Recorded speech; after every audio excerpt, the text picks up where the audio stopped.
Okay.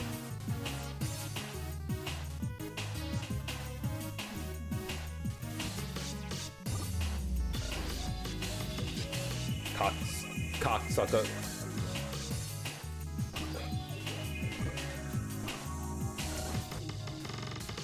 Bitch. Alright, this. So I was thinking about picking up another fight.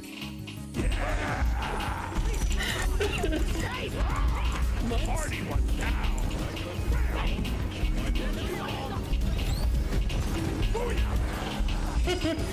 What the hell?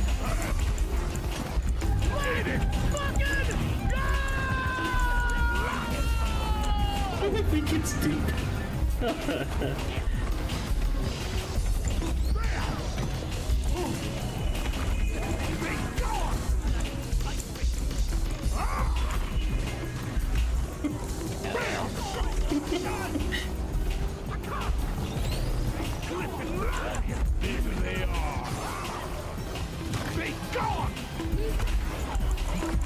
Is he bonking behind me?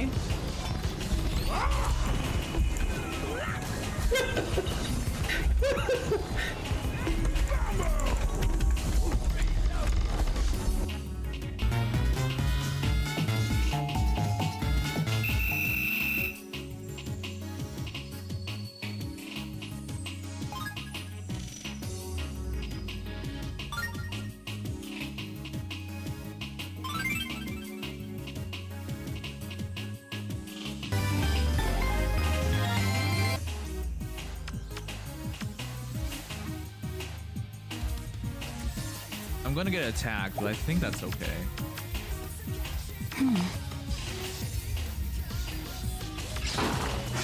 All right, here we go.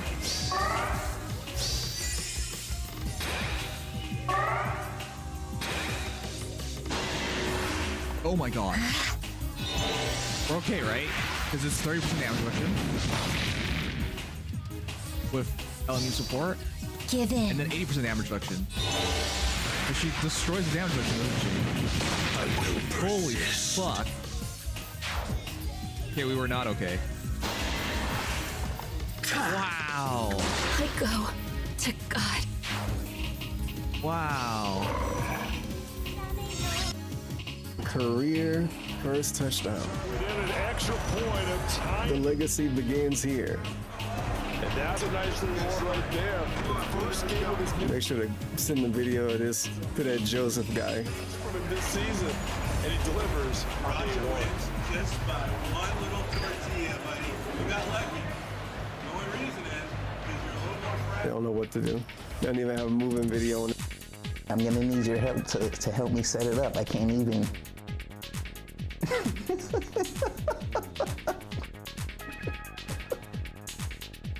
You want me to hop this log?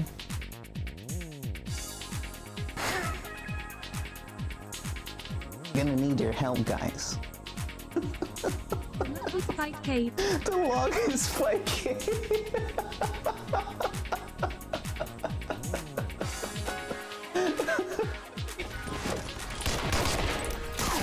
Oh, fuck.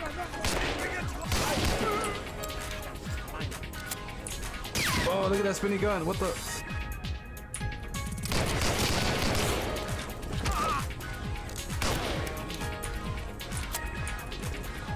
Look at how fucking excessive that death scene is. At least we got these guys.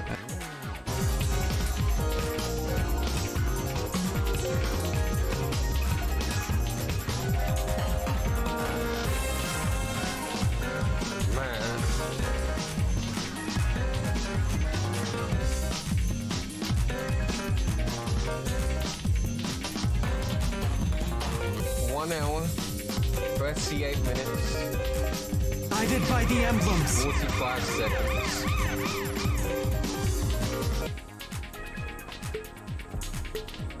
Though me eating a burger sounds more like a reward for me than for you guys. I mean, I didn't say that. Wait. Hold on. Wait. Not necessarily a reward. Cannibal Street. No, okay, we're changing the subject.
Dude, I fucking hate GameStop.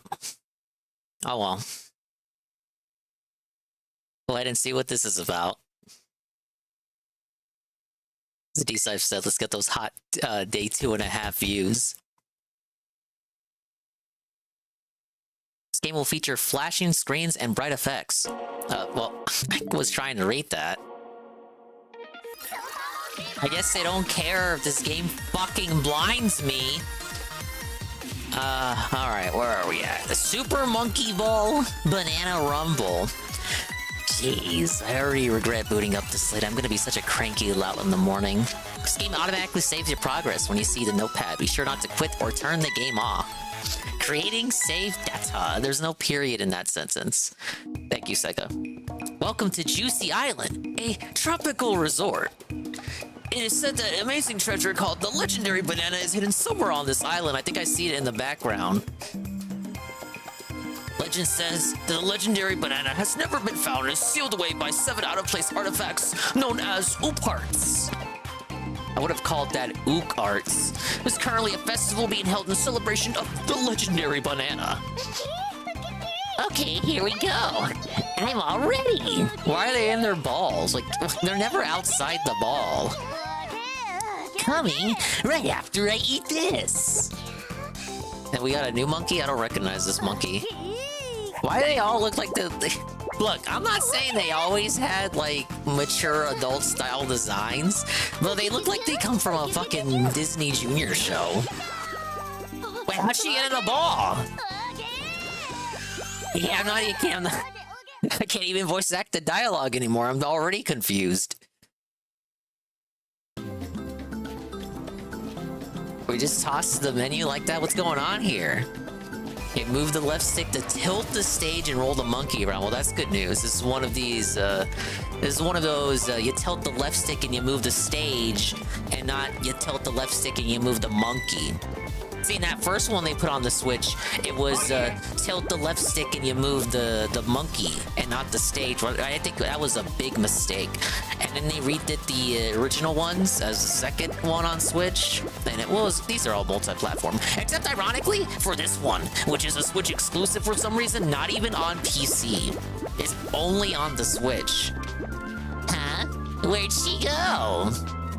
But yeah, the second one, Banana Mania, went back to have it so you can tilt the stage, and this one is continuing that. Obviously, the whole point is that you're tilting the stage and guiding the monkey, so why would you directly control the monkey? Does this one have jumping? Okay, move the camera. I've mastered moving the camera. Oh, there she is. Hey, wait up! We jump. We cannot jump. That was a big critique of Banana Blitz HD. It's like a very cleverly disguised Torio here. Back to pre-rendered cutscene. Look at her go. Huh? We're getting our Nick Jr. on with these cutscenes. Wait! He can just like... He can can manifest and like unmanifest the ball at will? What's wrong with what is the mystery behind these balls? Well, it looks like you can all use magic balls too. My papa taught me how to use them. Oh, and I'm Talib, by the way. I'm an adventurer. It's nice to meet you. Something I wanted to ask of all of you, so I decided to give you a little test. Right? I'm looking for my papa. He disappeared when I was little. He loves treasure, so I'm sure he must be here searching for the legendary banana. Tell me he needs a banana, huh? So please, will you help me find the legendary banana? He needs banana, tasty banana. The legendary banana. It said that if you find it, you'll be gifted with so many bananas that you can't even eat them all. Also, the bananas are said to be super delicious and unlike anything you've ever tasted before. So, what do you say? We're in. Ah, yes, thank you. Oh, look at that, they're all friends. Look, that bitch is jealous already. Before we head out, I'll teach you all how to spin dash. This is the wrong Sega franchise, stupid. You see any hedgehogs anywhere? Yeah, we already squeezing bananas. The legendary banana. Just watched the DK64 playthrough. Okay, go on and try it out. Charge up your energy and then release it to spin dash. There's already too much story going on here. Remember, you just boot up the last game, just went straight to the game? Well, holding down B to charge. Point the left stick in the direction that you want to dash, and then release B. Oh my lord, I feel like this already existed. Maybe I'm confusing it with some other game where you hold the button and then you charge and dash. The longer you charge, the stronger the spin dash. Use the right amount of charge for the situation. Wow, good job! You landed so quickly! Spin dashes let you do all kinds of cool tricks. Watch this! Oh, they actually can speak English. What a shock. Is that the redesigned goalpost? Use spin dash to get over the ledge. Charge while in front of the slope. Then release B while pointing towards it to make the jump. Oh, I hope all the levels are as easy as that one. Would I like to adjust the camera settings? I guess. I remember some levels of the last game I had to actually adjust the camera because of how fucking bullshit the default camera was. Enter the blur gate. The what gate? To adjust how the camera moves. The camera is currently set to normal. Enter the yellow gate once you're done making change. The blur gate. Oh wait, the blue gate. God, I'm fucking blind. Okay, this is normal. What the hell? Okay, fast. Camera has been set to fast. Oh yeah, that is way too fast. Dude, I'm getting seasick over here. Camera's been set to slow. There's a little bit more my speed here. The slow camera. I am a slow person after all.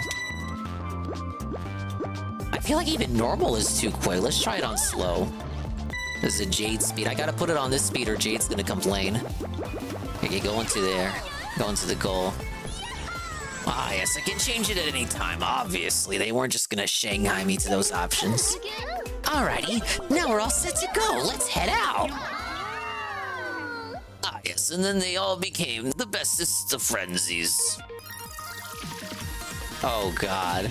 Play with one player, roll through some fun stages, and try to reach the goals. Sadly, I don't have any friends. We can't pick any of the other options. Pre-order bonus! You've unlocked the banana suit! Newsletter bonus! You've unlocked the shinobi outfit! Whoa. By doxing my burner email to those nonsense over at Sega, I was given this fancy schmancy outfit. But yeah, what was I saying? This is a Switch exclusive. You won't find this on your PlayStation or your Xbox, even though the last two games were multi-plat. And you can't even get this on PC, not on Steam. Somehow Timmy didn't crack a deal with the Epic Store. I don't know how the fuck he failed to do that. And I also noticed when I finally got my copy, because it came a day late. Thank you, GameStop. That's why I started the stream telling them to go suck a dingus. But I opened the box when I finally got it earlier today, and there's art on the inside of the box, which is usually something reserved for exclusives or games that Nintendo had some kind of help with when it comes to publishing. Some third-party games have that, but I think it's an upcharge you gotta pay for it. Most of the third-party games don't opt for it. So if you have a third-party Switch game, there's just not gonna be art on the inside. But if it's first-party, there will be art on the inside. Just noticed when I was opening it, this particular third-party game did in fact have art on the inside. Toggle playing with motion controls. Fuck that. Look at this. Look at this. I don't even use a PC. Why am I doing this? I'm not even a PC gamer. We're fucking around with the options. Like DSP. This was a first party game. There wouldn't be this many options. Toggle displaying the stage missions in adventure while playing on. Oh my god, it's gonna have that. It's gonna have the chore checklist like the last two games. We're gonna do like 1 million achievements to get points to buy worthless collectibles. Okay, look behind, zoom in, zoom out, toggle the record, use the item. That's a lot of things you can do with the Y button. The chat wheel for the chat. I'm gonna be able to chat with other monkeys in this game. I heard it has online. Sadly, no one bought it. I'm like one of 10 people streaming the game. At least that's how many people existed when I checked the category. That's what happens when you make your third-party IPs exclusive on a console like the Switch. See, movies, music, replays, the journal. You know me, I gotta check all this worthless shit before I actually play the game. Oh yeah, yeah, exactly what I was talking about when I mentioned the checklist. Look at this shit. Look at this nonsense, as they say. You know, I'll say this: it's not as many stupid missions as the last game. Got the shop. Oh, is this where I give Sega even more of my money? Okay, no, this is all in-game currency. We have the silly mask. Traditional mask, worn while dancing. Time to have some festival fun. We got a police officer's cap. I'm surprised this wasn't censored or something. Thought we hated cops. Isn't this a Sega game? I thought Sonic hated the police. Most of these are the outfits from the last game. We have monkey school uniforms? Why?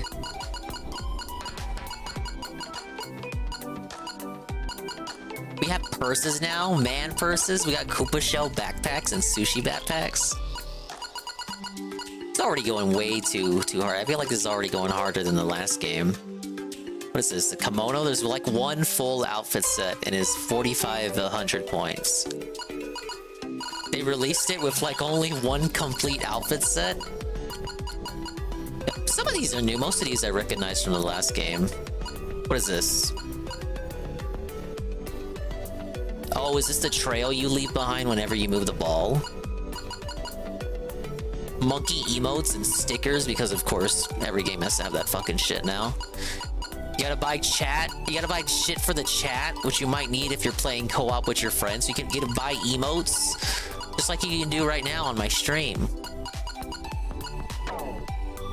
Okay, well at least it doesn't demand that I use my debit card. Alright, that's my monkey there. Do I even have anything?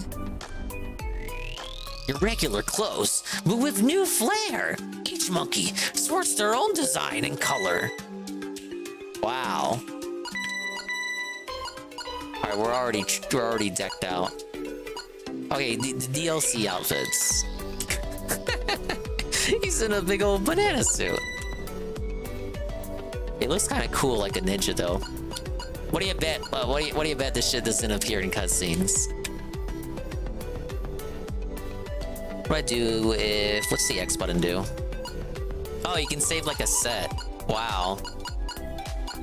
I guess because games gotta have that now. You gotta save your fits. It's like we're playing fucking Fortnite. Hold up, let me get my kit ready. Move the style, return to the fall. Okay. And then B just brings you back. We're doing good. So I like the little menu here. This reminds me of Xenoblade 3, where you would save at the bonfire and you just have all your froggas hanging out. You got like fucking 6 other monkeys you gotta deck out too. Oh yeah, I forgot, they all have different stats. I think we'll just stick with Low Billy Dingus Monkey for now. And then maybe we'll like switch it up as we go along. Oh, you can change the camera angle. So like exploring the menus really pays off. This is battle mode.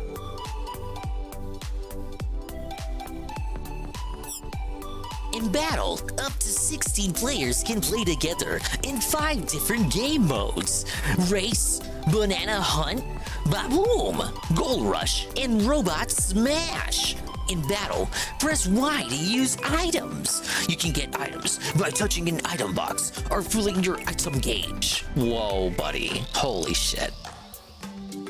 They're really diversifying the modes here.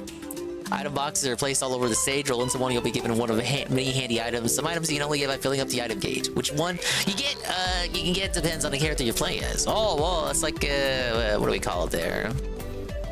Exclusive. It's like a double dash situation. Each character has a different exclusive item. They tend to be more useful than regular items, so try to get them often. Okay. Now, sadly, I am the only person online, so that's pretty tough.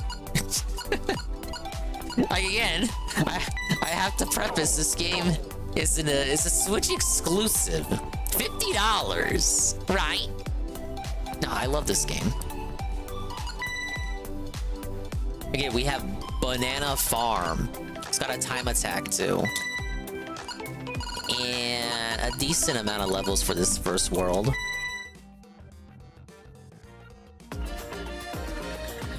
Do we have like pre-rendered cutscenes even for the first fucking level? Why there's so much effort for the cutscenes? Oh, this place looks like tons of fun. Come on, everybody. Let's go find those parts. Ah yes, so the positive journey truly continues in stellar form.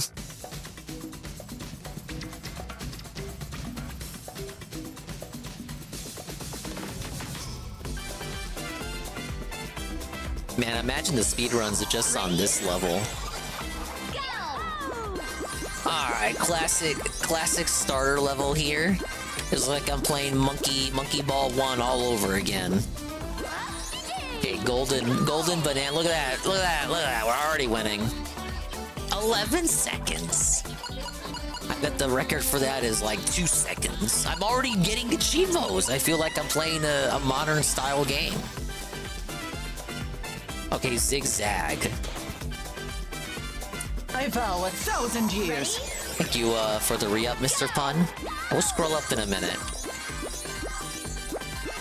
I'm aware I'm not being very interactive right now.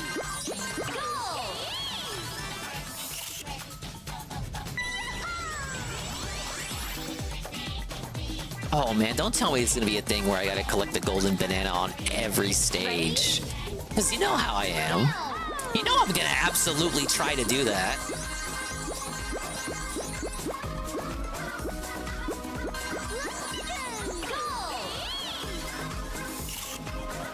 Yeah, I'm playing a high-intense action game. Can't you guys understand? This is such a hot banker action-infested, action-infiltrating my mind space, my real estate kind of game. You know, I gotta focus and can't. Oh my god, that's the first Fallout. The first Fallout right there. It didn't even take 3 levels before I got a Fallout in. Look, I was trying to get all the bananas. What the? How would you even get that one? I don't even want to know. We're already up to a point where I cannot collect every banana in every stage. Actually, it's impossible to get every banana here. You can't backtrack. Alright, easy golden banana. Surely they will all be easy from this point onward.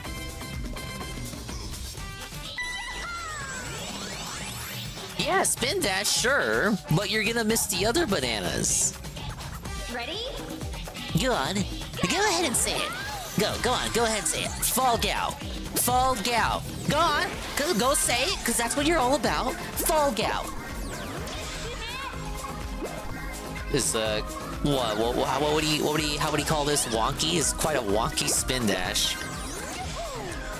I would recommend not using this unless you're facing the direction you want to spin dash in. There we go. Now let's think about it. Well, let's think about this really. Like, honestly, guys, who the fuck asks for this in a monkey ball game? The spin dash ability? Like, what does this really add to the game? Honestly. Ready? Go! I like the music though. It's kind of, you know, it's cheery little tropical music. You can't really ask for anything more or anything less. It's definitely a you get what you paid for situation. I could probably get all the bananas here. Yeah, we got the golden banana too. At first I was getting worried because I didn't get it Tuesday when it released. I had no update from GameStop on what happened to the delivery, so I thought, oh shit, GameStop is regarded, and because I ordered it alongside Luigi's Mansion 2, they're probably going to send it to me, both games, on Thursday together. No, turns out for some reason they were just late Tuesday. So I got this separately today, and I will allegedly get Luigi tomorrow. It's almost exactly what happened with Super Mario RPG. I was late with that game too. It's like day one guaranteed for new releases. My fucking dingus. What the fuck? At least the shipping was free. But it's like, you make a promise to the customer, correct? Like, that's what you're telling me. You're telling me, you're gonna get the game day one. And it's like, no. That's actually not what happened there. Oh, a lot of late game bananas are gonna be like that, right? Gotta spin dash into the goal, and then with your momentum, get the banana as you hit the goal. Ready? Some monkey ball staple right there with their banana. What do we call that? Banana positioning. Oh, look at that! Look at that! They're getting risky with these levels. These levels are getting kind of tricky, guys.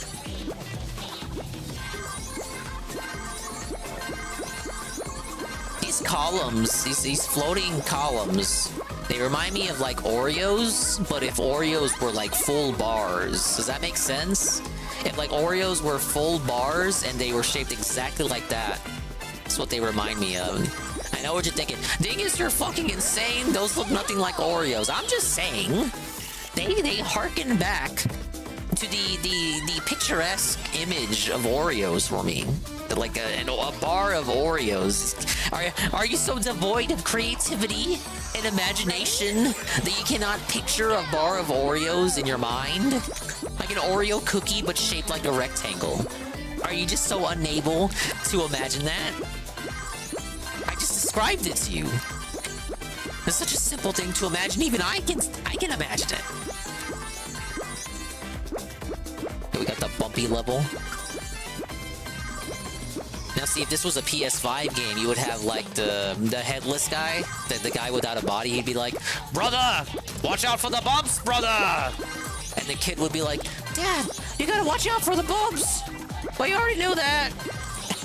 Here, the developers at Sega and Ryoga Goto Studios, the beloved developers behind Yakuza and also Monkey Ball, the developers over there, they were like, yes, we trust the player to be smart enough to understand visually the presence of bumps and how they affect them. That was close. We trust the players are smart enough to understand the effects, the cause and effect and consequence of using the bump. We call this a visual tutorial. Nintendo likes to do the same thing. Ready? Instead of having like a fucking Navi give you a lecture, they just have, they craft the level design. Oh god, second Fallout. Where's the rails at? I thought this was on rails gameplay. Yeah, but a Nintendo game would have visual. They would convey the tutorial through the level design and have it be visually conveyed to you, rather than having a Navi tell you what to do. Now, there have been exceptions in their modern games, sure. But for the most part, they try to stick to that. And I think it's because everyone hated Navi so much back in the day. You know, other modern games, so we gotta have like you know, as I said, fucking the disembodied head. No! Ready? Go! Already taking L's.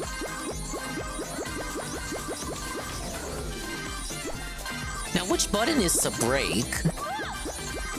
Because now B does the spin dash. Is it Y? You just gotta pray now if you want to break?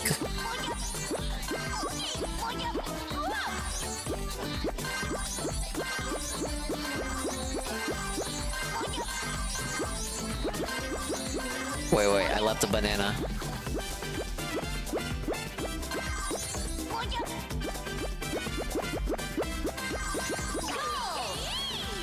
Alright. Is we done? That was it? 10 levels? Okay, fancy cutscene. Better than the cutscenes from the last game, I gotta say. We finally found one in Oop Art. We did it, Palette. Yeah. Oh, this says our next destination is filled with beautiful roses. Wow. How wonderful. Oh, bad guy? Bad guy's gonna pop up and be like, I can't let those monkeys get the golden legendary banana.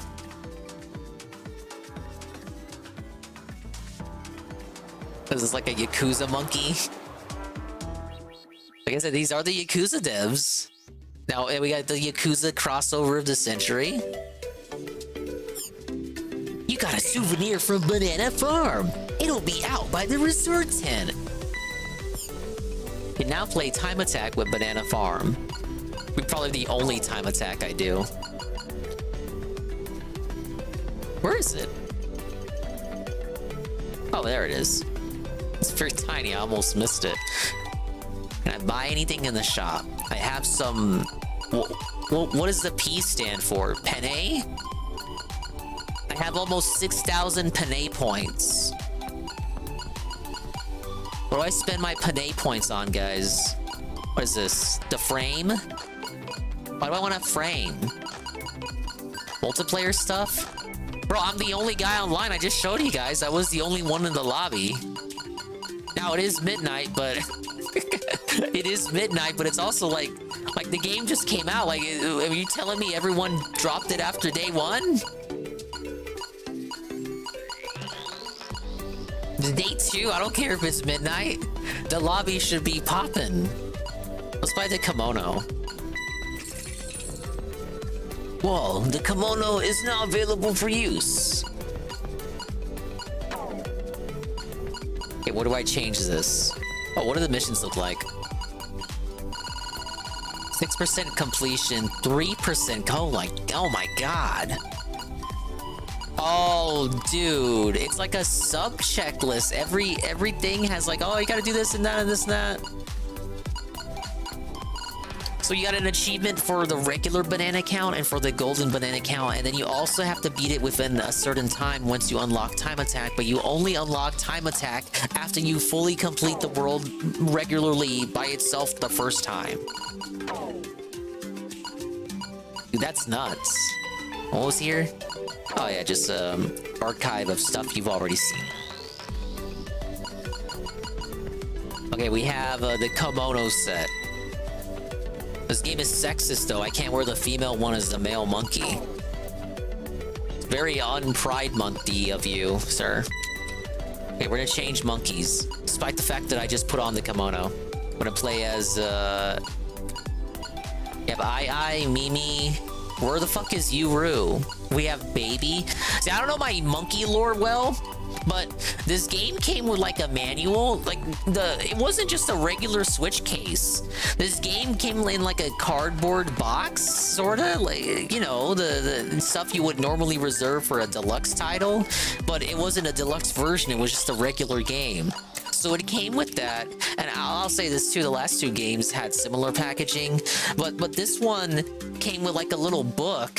It was like a manual, like the game had a manual, but it was like so big they made it its own separate thing. Like it's independent of the game case.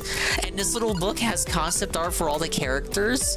It has like rough sketches and it has their final design. And it gives like a little artist comment about them too. I thought that was pretty neat. They need to go to all that effort because it's like, wow, it's fucking Monkey Ball, TBH. Some people like the game. But I was gonna say, I didn't know my monkey lore too well. You know, I only played the newer installments. I did not know. This is true. I'm not making this up. You guys, what I'm about to say is true and canon to the Monkey Ball lore. Now, you're listening to me right now. You're probably thinking, oh, Dingus is making this up because it's being, haha, funny Dingus. Part 1, day 2 views. Part 1 energy Dingus. He's trying to be funny. No, what I'm saying is true. This character here, the baby, I was reading his biography, his bio in the book, and I shit you not. The bio says, baby is from the future, and he is the baby. He's the literal baby. They don't just call him baby because he is a baby. He is a baby, but he's also a baby in reference to the fact that he is the child of AiAi and Mimi. I thought these were like fucking siblings, but no, it's like a Mickey and Minnie situation. They only look alike, but they aren't related. They're actually romantically involved. And also, he totally fucks her, and they have a kid in the future. They had like hot, wild monkey sex. They procreated, monkey missionary position, vanilla for the purposes of procreation. And in fact, of course, at some point in the not so distant future, they had the baby, and that is this character that's being blocked by GPM right now, the baby. The baby right there, you can kind of see it. GPM's covering it. This baby, the baby, that baby. Well, I guess it must be a shame when you can't go outside, little boy. Thank you for the GPM shuffle. But yeah, the baby is like a canon time traveler. I don't know how this works. I didn't know there was time traveling in the monkey universe. I didn't even know this. Look, I can't even comprehend the fact that these motherfuckers understand anything about technology. How do they get a time machine to work? If they can understand that much about technology, why don't they just grow their own fucking bananas instead of looking for ancient bananas? Why don't they just do the GMO thing, the GMOs, and just like genetically create the best banana ever, rather than just looking for ancient bananas in uncharted lands?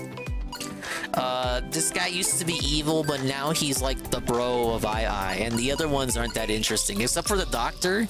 He's got like amnesia. They acknowledge the fact that he does not have a real name and he is just called the doctor by saying that he has amnesia and cannot even remember his own name. And this one likes martial arts, I guess. And this is the new monkey. I don't have any. I don't know anything about her. She wasn't in the other games, so I have no comment. I will learn more about her as I progress. But yeah, the monkey ball lore. There you go. Actually, I got even more lore. So baby came from the future to save the world, to help his parents in the past. It's like a Yoshi's Island situation. You ever play Yoshi's New Island? The ending to that game is Mario goes back to the past from the future to assist Yoshi and baby Mario into defeating Baby Bowser. I'm not making that up. That's literally the plot to Yoshi's New Island on 3DS. I don't know if Tevin beat that game. You can go ask Tevin if that's true. He probably didn't, but I'm here to verify. As the dominator of games, as literally the plot of Yoshi's New Island, Mario time travels back to the past to help his younger self. And that is the plot. That is the character arc of Baby in this game. He time travels to help his parents before he was even born to defeat the evil Dr. Bad Boon. Bad Boon, not Baboon. Bad Boon, who is also a time traveler. He's like a secret agent or something. He's like the only character that has like a bio this deep. Oh, but that's Baby. There he is. He's kind of loafing around. A secret agent, I hear. And then you got this one just kind of laughing there, right there. And then we got the doctor just chilling out. You know, I want to live like the doctor. He doesn't even know what's going on. Like literally, he has amnesia. He doesn't know these people. He doesn't know where he is. He probably came from the future too. He's probably the monkey that built the time machine for the baby to come back. They both came back from the same period of time. Like he's forgotten everything. Baby probably forgot shit too. He doesn't want to clue him in. Maybe a coconut will drop in on his head later in the game and cock his memory. We have our other friends. They're just chilling out. And that's Monkey Ball for you. That's the lore of Monkey Ball. It actually does, in fact, go that deep.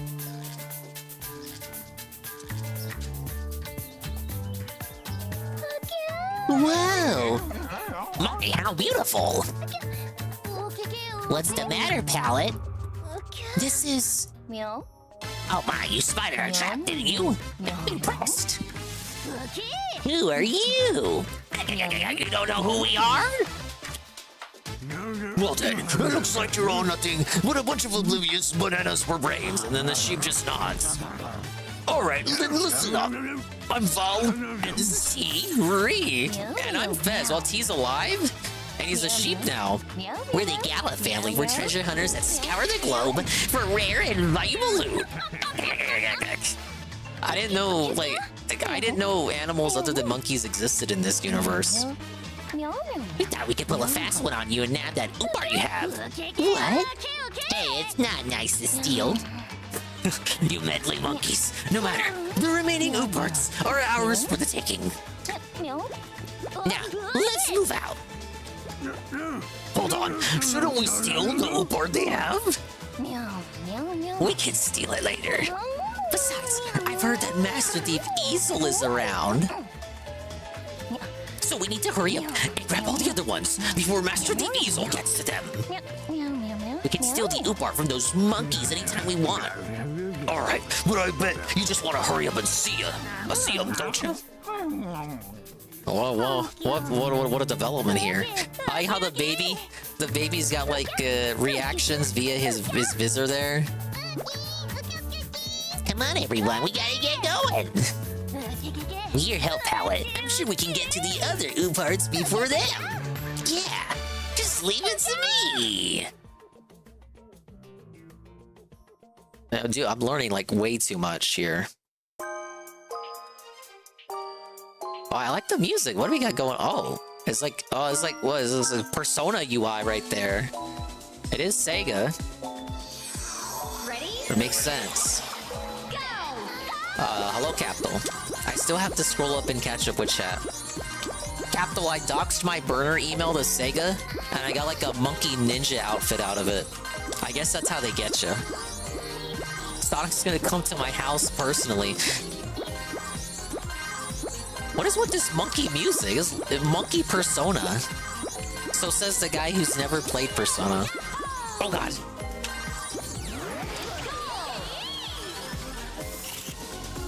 Yeah, I also got a banana suit just for buying the game. I was talking about it too, but it came with a manual. It actually came with a manual, Capital. Switch exclusive third-party game in 2024, and it came with a manual. But the manual is so big, it's like independent of the game case. It's like its own little booklet.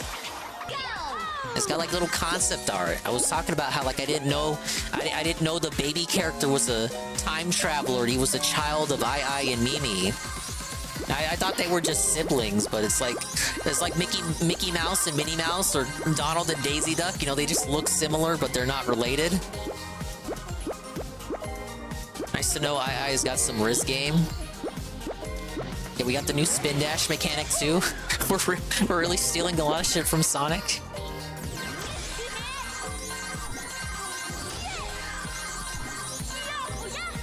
There's no way you would miss that golden banana. Yeah, the hidden lore? I legit did not know that. I thought he was just like a stupid baby. I thought they only called him baby because he was a baby. No, they call him a baby because he's AiAi's kid. Ready?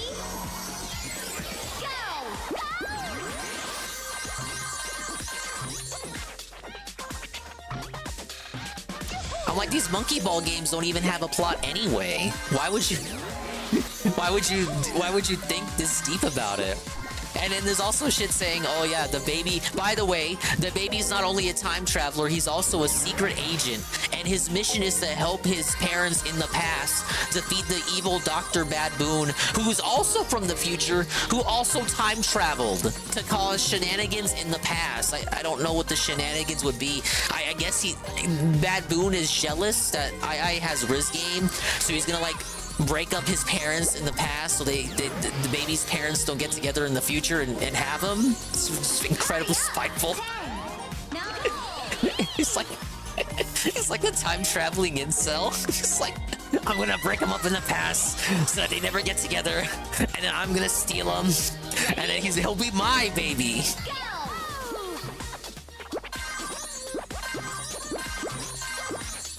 Yeah, I'm learning a lot here. I like this level. It's like a little condensed level. It's like those little mini dioramas. The dioramas that look like they're very lifelike. Like you're looking in the inside of miniatures. What I'm saying, miniatures. Where it's like a whole village but scaled down. Like the intro to Mr. Rogers. Remember? It'd be like a whole town. Hi, Carl. Okay, how I got a Grinch to spin dash here. How would I get that one? I need oh wait, no, from the god damn it, from the start. That's the first restart. Oh my god.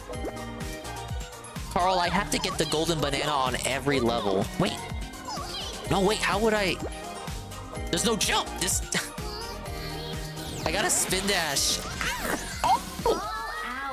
Go on, go ahead, say it, say it. I know you want to say it. Fall out. Fall out. Very funny, Carl. Did he say puto? Okay, we got it.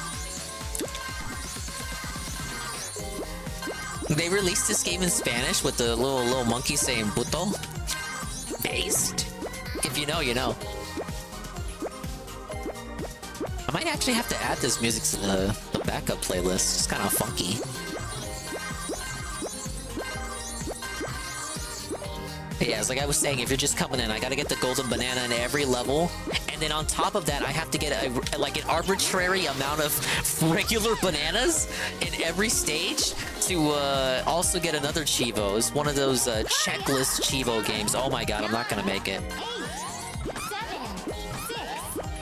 And I bet with levels as small as this one, the requirement probably is, oh, just get all the bananas. Because fuck you. Oh, I thought that counted. Ready? Go!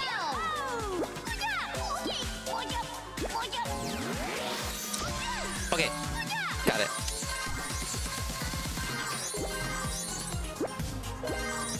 We do a little, we do a little monkeying around here. We do a little monkeying around.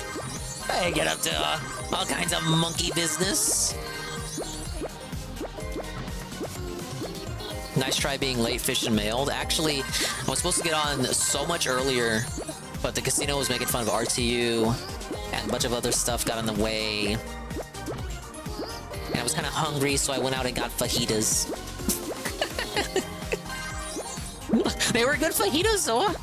I'm not gonna. They were tasty for fajitas. Okay, we're good.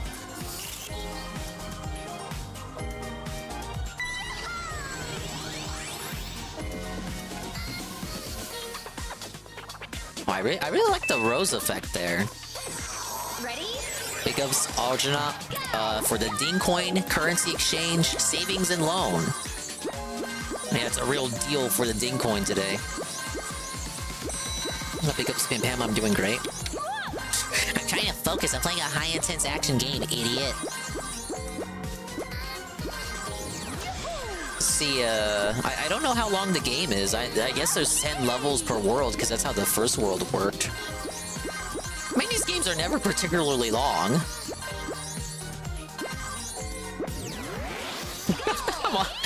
I really am no better than DSP. I'm already being a time warden about my experience. But you know me. I'm gonna do all this side shit. I'm gonna totally get sidetracked. You guys are gonna be fucking sick of this game like 2 weeks from now. Oh my god. I can't believe Dingus is still playing this. Hello, Jesse.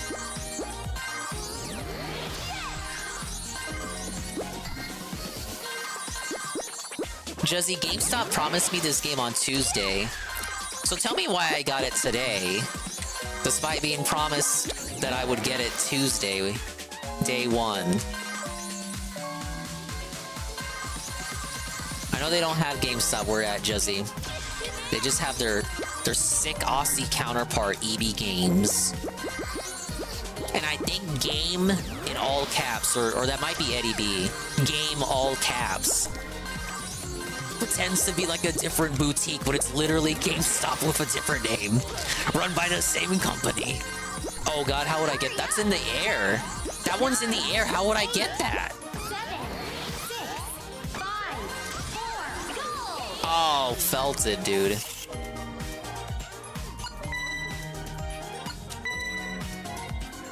Ready? Go!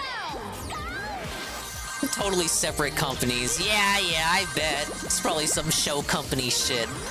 They act the exact same.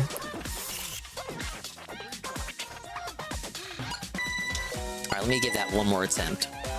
Ready? Go!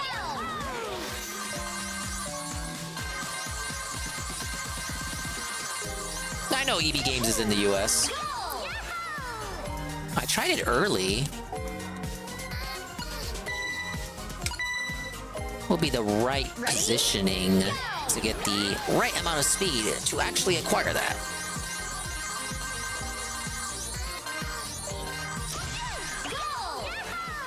I can't get it. Okay, let me scroll up. It's time to positively interact. Big ups to Zerglu, who was the first person here. Hello, Zerglu. Big ups. Alpha TV. Iced_coffee5. D. Sai. The day 2.5 views for Dorglo with the raid. Zitra. Zella C. Fedora with the lurk. Lumpy. PhD. Aqua Saber. Shroom Dookie. With many gigantic and gigantified emotes. Thank you. We appreciate it. Chrono. Cerulean86 with a giant emote. Thank you. Red check. Yeah, this is the Baldo appreciation stream. No, ball appreciators, not Baldo appreciation. Balls and Baldos are completely different things. This is how you dong play Super Donkey Ball. No, Super Monkey Ball, Super Mario Brothers. Same acronym right there. Think about it. Steve Snow. And Lee. And 1337, the guy. Hello. I ain't no fan this game. Yeah, Jade would hate this game. This game would move way too fast for Jade. No wonder DSP promised it and then ultimately did not play it. He missed the OG simplistic backgrounds. That's why I have Monkey Ball as the background for this overlay. I really like the Monkey Ball levels from the OG. Thank you, Perez, the 70 stream streak. The swollen dingus strip. Must have been while I was customizing the monkey. I missed the exclusive items on Double Dash. They exist in Mario Kart Tour. Mr. Pun, tier 1, re-up, 25 months. I think I said Chrono already. Bearded Biscuit. Paid overnight shipping for 1,000 year, got it 2 weeks later. Oh my god. Did you at least complain about it? Well, we're back to standard dingus hours, which means I'm gonna suffer in approximately 4 hours. I'm gonna suffer too. I'm gonna be, like I was saying, I'm gonna be so fucking mad in the morning. I'm gonna be like, I knew I should have streamed at 6 p.m. so I could wake up at an appropriate time in the morning. Pick up Scrumbles. Heavy Metal Gamer. Dead School. Yoshi is gonna take you back to the past, where he'll probably lick your ass. He'd rather have a dinosaur take a piss in your mouth for a beer. He'd rather lick the rotten asshole of Wario in WarioWare. Or something like that. I said hello to Captal already. Almighty_Goki. Die Trash Man. No, Eddie B. Eddie B, this came out today. Like, look up the time. Yeah. Oh, you already looked it up because you're just saying what the fuck right now. It's a Switch exclusive Monkey Ball game. The one you're talking about is multi-plat, along with Banana Blitz HD, the one before it. But this one only on the Switch. I was saying you can't even get it on Steam. Timmy did not crack the Epic Store deal for this one. I don't know why. This Trash Man stopping by because I'm drunk and depressed about anime. Fucking hate normie anime watchers. What did Die Trash Man mean by that? Pickups Pim Pam. How's the monkey physics game? I like it so far. I definitely like that it's taking notes from the last one instead of that Banana Blitz one. Ready? And Banana Blitz, when you move the left stick, you move the monkey and not the stage. In the last one and this one, you move the left stick and you move the stage. I would rather have it be that than you move the monkey. Moving the monkey takes away all the challenge out of the game. Also, to a jump button. We don't need a jump button in Monkey Ball. 4-hour video explaining the entire Monkey Ball timeline. Is it by the crab guy? I know who you're talking about if that's the guy. About time you streamed? Yeah, I'm sorry, Carl. I was eating fajitas. You and Carl are beefing? Why? Big ups, easy money. Friends don't let friends pay for remasters. It is not a remaster. We already knew that. ADB43, 20 stream streak. Algernaut with his Ding Coin Redemption. Juzzy51, as I mentioned earlier. Game, the UK clone, separate from GameStop. They certainly don't act like it. Yeah, I know we have like some stores, OMG Zelda, big ups OMG Zelda. I know some stores are still branded as EB Games, but it's literally just like it's a GameStop with a different sign. It's just it's still owned by GameStop. It's still managed. It's literally just GameStop. What was that? What the fuck do they call it? It's a rallies and checkers thing. It's the same fucking place. You're being lied to. Supply chains have broken down. Be sure to vote for the Trump to end this disgrace. I agree. You Aussies better show up to the polls. Pokemon, go to the polls. Don't worry, just illegally emigrate and go to California. Your vote will be accepted there. Game doing so great, they announced killing the rewards card system earlier this year. Really? You know, I used to have people who were in that GameStop Pro Elite thing. They had an elite version of their regular membership. I'm playing with one hand right now because I'm still scrolling. But they only had that upgraded elite service to compete with Best Buy's Gamer Club, whatever the fuck they were calling it. And then Best Buy got rid of it, so they got rid of the elite tier, and everyone I knew that was on that tier got demoted. I only ever had the regular one, but I knew the elite tier had better perks. So actually, Target Minion was on it. He was one of the people who was telling me about it. It was like, oh yeah, they took it away. They took it away because Best Buy took their shit away. So it's like, rather than GameStop be content with having the edge and customer satisfaction with loyalty reward programs, they just decided to like felt it and get rid of it as well. It was like, oh, okay, we just had it to compete with the other service. Oh, fuck it, fuck you. We're just a regular tier now. And now I'm not even a member with them anymore, but I still have points with them. So I'm like, okay, well, if I still have points with them, I may as well just order from them anyway, because it's not really going to make any difference if I order a game from Target or Walmart or Amazon. But at least if I order it from GameStop, I get the stupid points. Correct? I just don't have the pro thing anymore. But while we're on that subject, I hear the pro tier raised up in cost recently. It's kind of crazy. Like isn't it like $20 a year now? That's nuts for a GameStop membership. What's wrong with you? Couldn't even give them some money this week. My Xbone pad right stick is being iffy. Oh, that's a Felton right there, buddy. Jade isn't a fan of 90% of the games Dave plays. It's hilarious. Yeah, he's like his biggest critic. And he never eats any shit for it. They didn't have stock Xbox Series X pads for 50 quid, just fancy colors for 65. So I said fuck it and got secondhand elsewhere for 42 quid. Feels essentially brand new. Yeah, Xbox will do that. White and black will be the cheapest colors, but literally any other kind of color will be like $10 more for some reason. I don't even think Nintendo does that. You think that's some shit you would think Nintendo would do, but Nintendo's colors are all the same price. And I think that's also the case for Sony. No. Sony does that too. Black will be the cheapest, but every other color will be more expensive. Or I guess white as a default, not a PS5. White color is the default with them. Isn't assume you got a random cheap copy of the remaster years later. Nah, this is a hot new title, buddy. So yeah, I mentioned that too. Ryo Gakuto. No, I did not get the Sega Pass. No, funny thing, you open the case, first thing you see is an advertisement for it. Okay, I'm caught up with the chat. Time to fail at getting this golden banana. so hot it's on the dead Switch one. I have to wonder, like, why make it exclusive to the Switch unless the previous Monkey Ball games just flopped on all other platforms, including PC, and only succeeded on the Switch. So they probably were like, if that was the case, it's like, okay, well, may as well just make it exclusive to the Switch then. Or maybe it's like a Sony and Square Enix thing where Nintendo bought out exclusivity. But even then, that would have to imply Nintendo sees some value in the IP, right? But it's just fucking Monkey Ball. Like, the only reason I would see this succeeding on Switch would be like the party game aspect, but that's like a side mode. And I guess the cartoony aesthetic, which would inherently appeal to the Nintendo gamer. I cannot get this gold banana. Ready? Go! Still on Unity. I guess they must figure that, you know, quick turnaround, you use the same engine, reuse some assets. I mean, the main characters all have different models. They got new designs and shit, but like for the most part, reuse assets.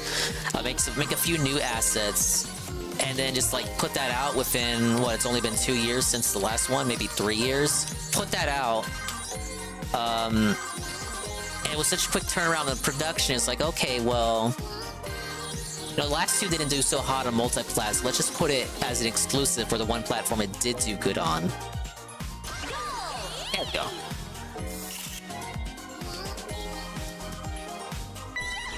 I guess it could be timed exclusive, but I distinctly remember when they announced this on the Nintendo Direct, the Indie Direct that they did. Oh, the Partner Direct. That was when this one was announced. They didn't say timed exclusive, Eddie B. They're pretty direct and honest when a game is like timed exclusive. Like they'll say for like a random indie game, oh, timed exclusive on the Switch. They're pretty thorough and sincere, transparent when it comes to a game being a timed exclusive.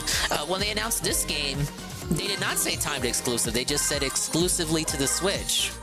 No timed exclusive, no console exclusive, just exclusively to the Switch. An IP that is not published or owned by Nintendo.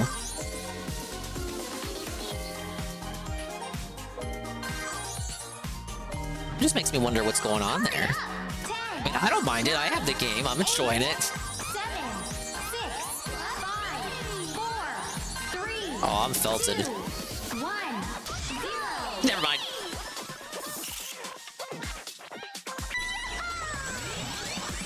Yeah, take it easy, Zergloo. Wish you luck in San Fran. Yeah, everyone wish Zergloo luck. They are in San Francisco. So, like literally wish them luck because they are in San Francisco. It's very dangerous over there.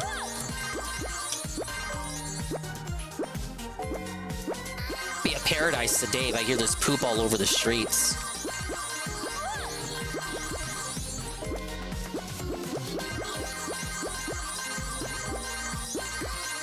You watch shows like Full House and you think, wow, San Francisco looks awesome.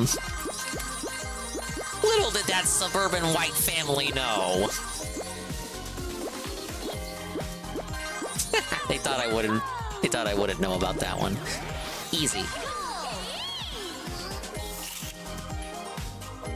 New release in the Switch 1 Twilight. Thing is, the marketing for this by Nintendo themselves wasn't too strong.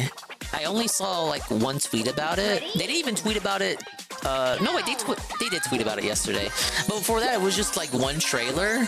I guess the marketing then was all on Sega's part, but I don't follow Sega on social media, so I don't know how they personally were with the marketing.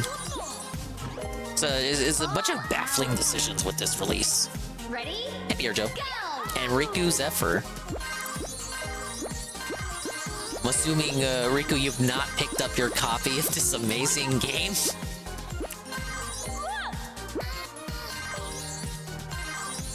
Oh no. Okay, we're good. I gotta get all the bananas. Big up, Vika.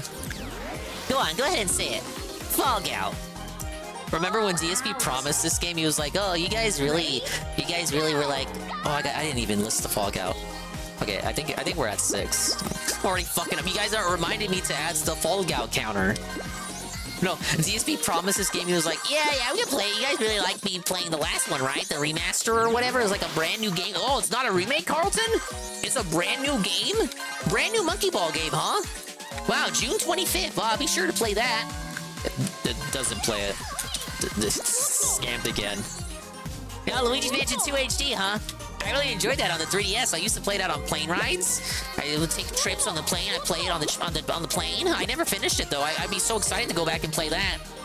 It's not on schedule. It's not happening. Why does he lie so much and so easily about things that don't even matter? Thing is, the Monkey Ball playthrough was fun. It was like classic DSP rage. It was like genuine. It was like we got sent back to like 2012 or something. Cause like you can't really help him when it comes to Monkey Ball, correct? It's all about skill. Ready? It's like you toss a Monkey Ball. What am I doing? Guide? Shit, I didn't ask for a guide. What the hell is it? We have we got a rewind function in Monkey Ball. Who the fuck asked for this? Oh my god, it's literally a rewind function. We have a TiVo in Monkey Ball. How do I turn this off? Leave stage. I want to do this the man way. Be a man. I wasn't paying attention. I was too angry seething at DSP. Oh, that's the last stage here. Hey, Cyber 710. If you want an explanation, rewind the monkey man. Hello, Goon. What is 50 bucks? Plus a DLC pass? What kind of dummy buy this? Goon, I'll have you know, there are over 200 levels of monkey madness ahead of us. 200 levels spread across worlds with 10 stages apiece. That's 20 worlds of content right there. 20 worlds of monkey madness in the middle. We have a little monkey business, if you will.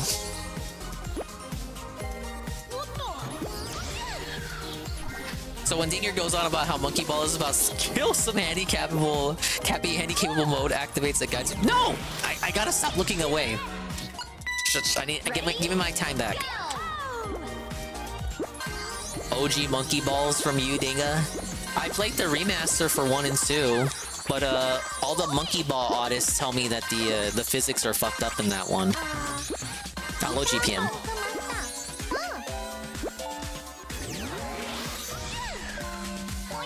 Yeah, no, I can't disrespect Daddy Nintendo. We can't emulate games. Iwata has me on his hit list. I don't wanna make him mad. The spirit of Iwata, I mean. Yeah, Pim, there are achievements for the golden banana in every level, a time attack, which you only unlock after you beat the world. So you're doing like, you're replaying the levels no matter what. And then a random achievement for an arbitrary amount of bananas that you need to collect. Regular bananas. And the amount you need to collect changes with each level.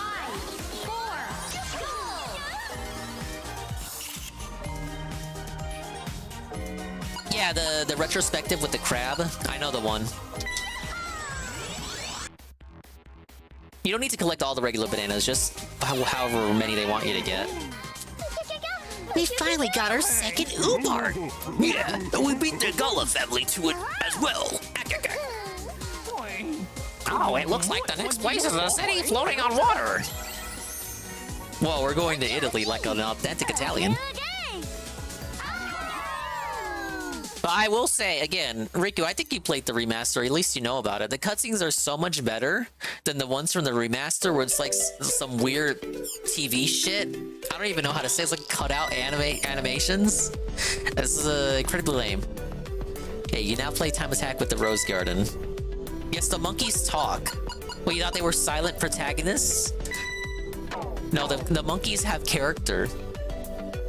GPM, the one right there, the baby, he's a time traveler from the future. He's the kid of these two. These two have hot, wild monkey sex in the missionary position for the purposes of procreation. Vanilla monkey sex to make the baby. The baby time travels from the future. I'm not making this up. It's in the manual that they gave me. He time travels from the future to help them defeat the evil Dr. Scientist baboon who also time traveled from the future.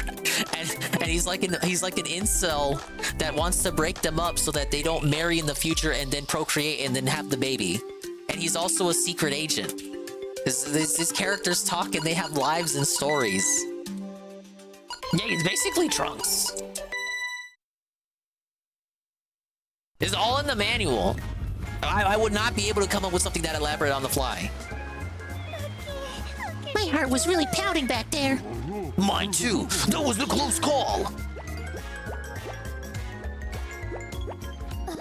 What's wrong, Palette? I was just thinking about Papa. Where is he now? I wonder if I'll ever see him again. I'm sure you will. Yeah, remember, we're all here to help you. AiAi, Yan. Now, come on.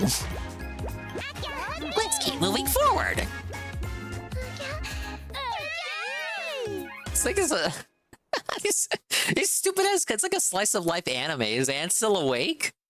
You need the Ant fact check. He'll agree with me.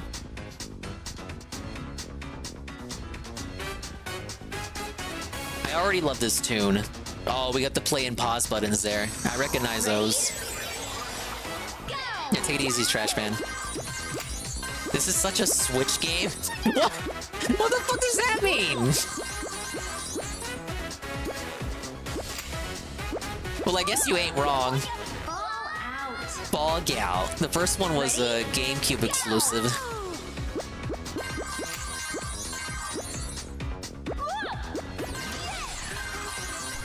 Oh, that's something I often forget about. It was originally GameCube exclusive and then came to platforms later as Monkey Ball Deluxe. Ready? Go! Thank you, Pam Pound. Yeah, the game's starting to get difficult, guys. I don't know, you guys. Oh, you know what? They want me to spin dash here.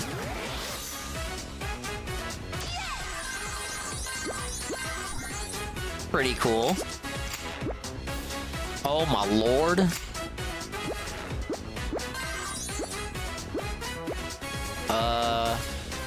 How do I get back up there? It's a little ledge.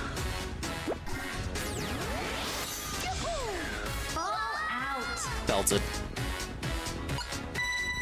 Ready? I don't need any help. Big up Steve iPhone. It actually was not on the Dreamcast. It started out on as an arcade game. It never got a Dreamcast port. It existed like right after the Dreamcast died. It couldn't even port it, even if they wanted to. I'm making a big mistake here. See, I'm thinking if I hop on it, I'm gonna travel along with it, but you know that's not how it works. I'm gonna have to move as the platform moves. Yeah, see, I gotta move along with it. Oh wait, no, I don't. God damn it! Wait, I need banana, golden banana.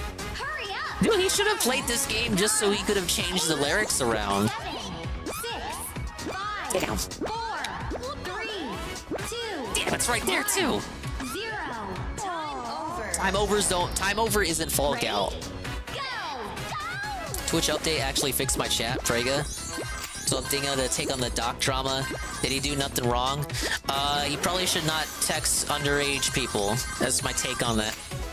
It's not gonna be as toxic a take as DSP's take, unfortunately.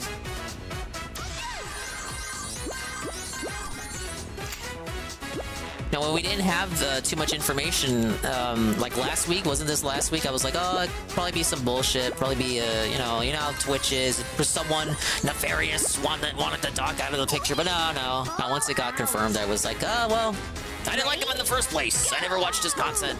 Get felted, I suppose. Imagine using Twitch whispers to do that. I think the lesson here is, like, imagine thinking Twitch staff, like, imagine not knowing that they had access to all your private conversations that you thought were private. Did these be danced on Dr. Disrespect's grave?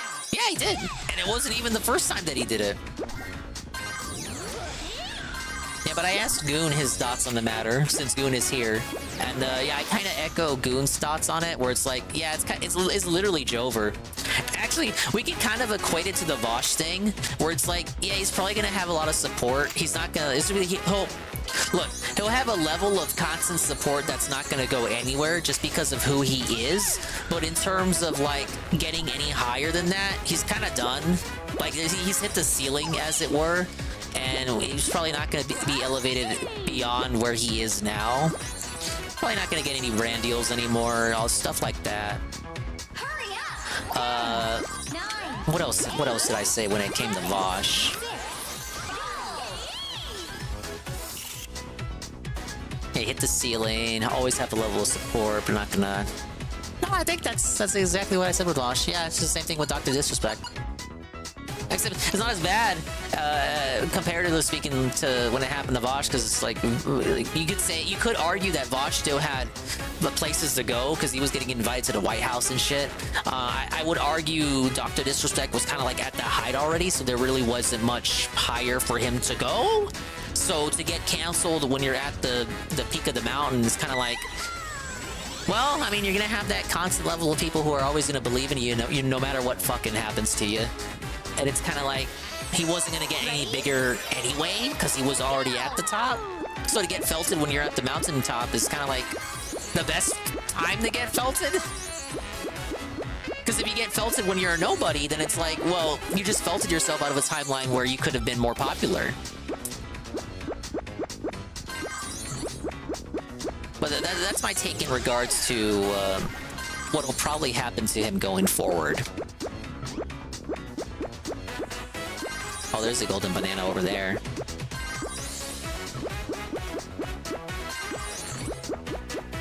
But yeah, don't text underage people. This be the kind of the narrative there. I know they want to say, oh, there wasn't anything criminal there, but let me echo a sentiment from Darkside Phil, the guy. There's a spirit of the law, correct? So there's a letter of the law, right? Like, that's what they told us in school. There's a letter of the law, and it's like what's actually legal and what's illegal. But there's actually also a spirit of the law. Now, they can say, you know, the old Doc didn't break the letter of the law.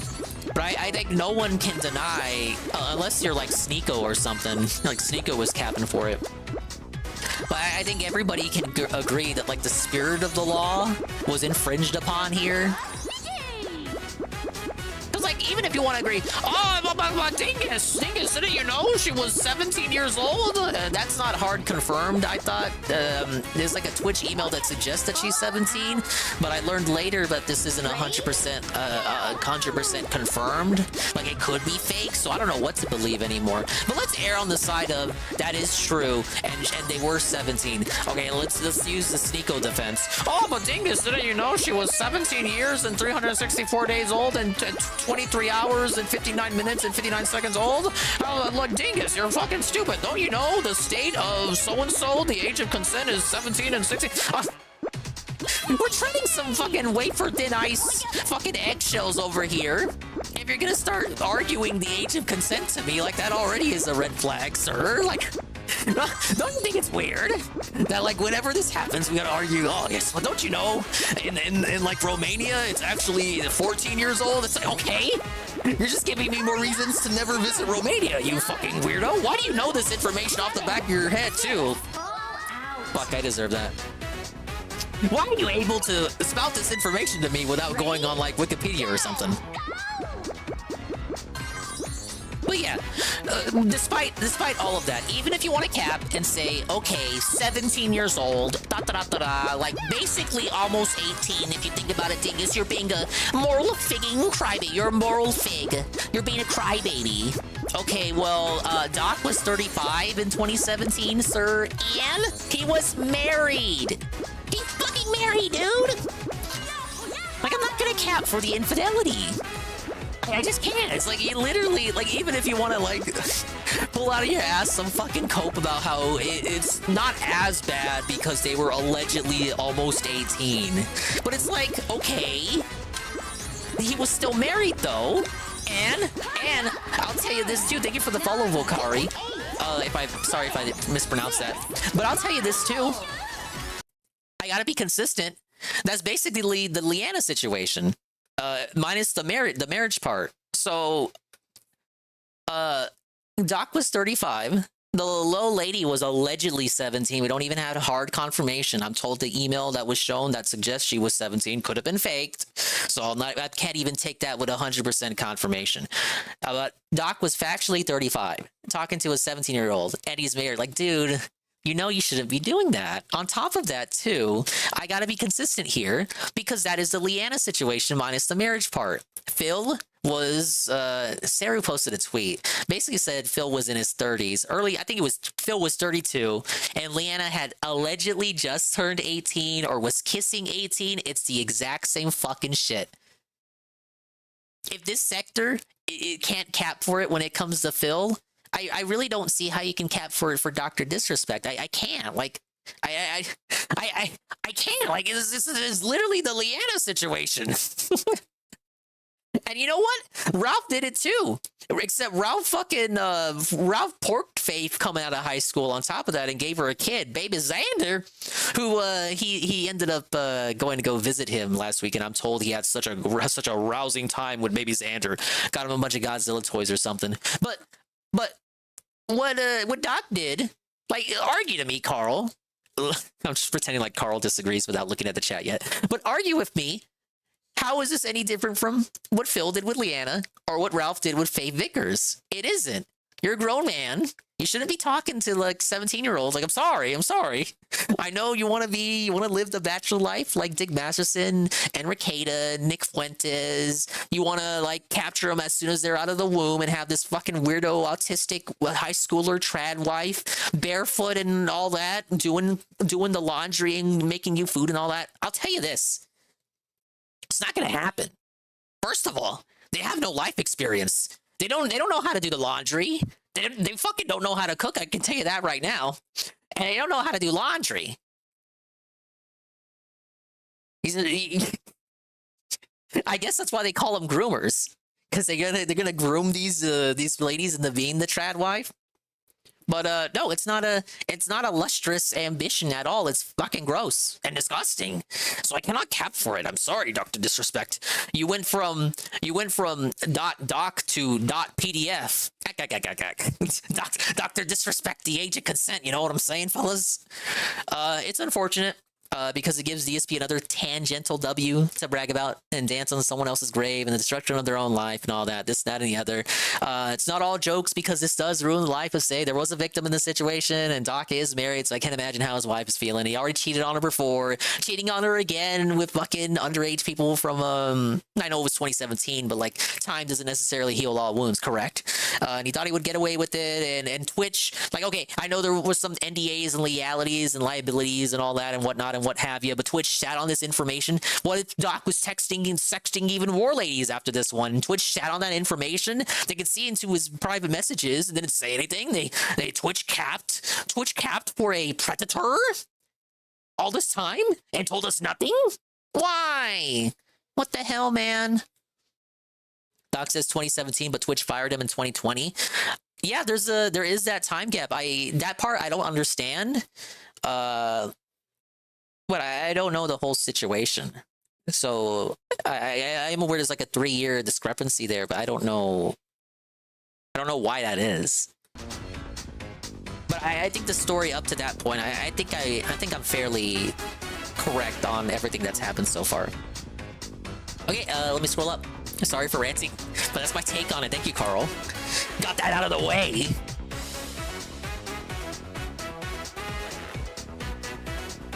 I like when he sings and then say, hey, someone could make a pre-stream song out of that if they wanted to, and then no one does. Biggest proof there that DSP has no legitimate fans.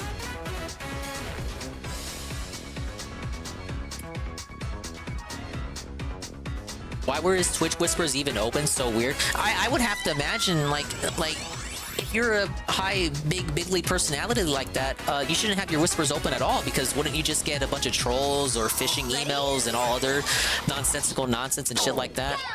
I feel like some of these creators are like stunted. Like, again, they want that bachelor life like Nick Rekieta, so they want all that. They want that pussy to come to them. Speaking of wanting the pussy to come to them, remember the pre-stream where DSP was like, it's different with Leanna because Leanna came to me. Okay, is that your excuse? Think about it. DSP implied, if you will, that it was okay with Leanna because Leanna approached him first. What the fuck? Would he give Doc that charity? If Doc came out and said, oh, she came and whispered me first, would DSP change his stance on Doc? I don't think so. That's not an excuse, Phil. That's fucking disgusting. That's the shit.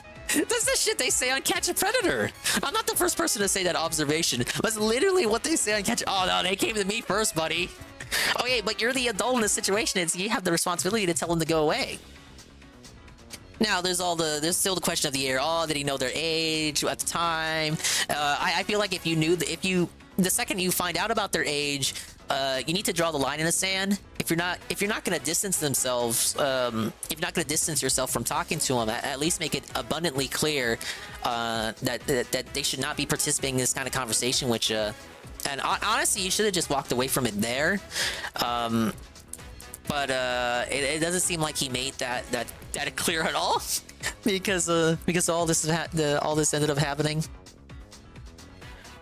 But yeah, it's not known if Doc knew the age of the person at the time.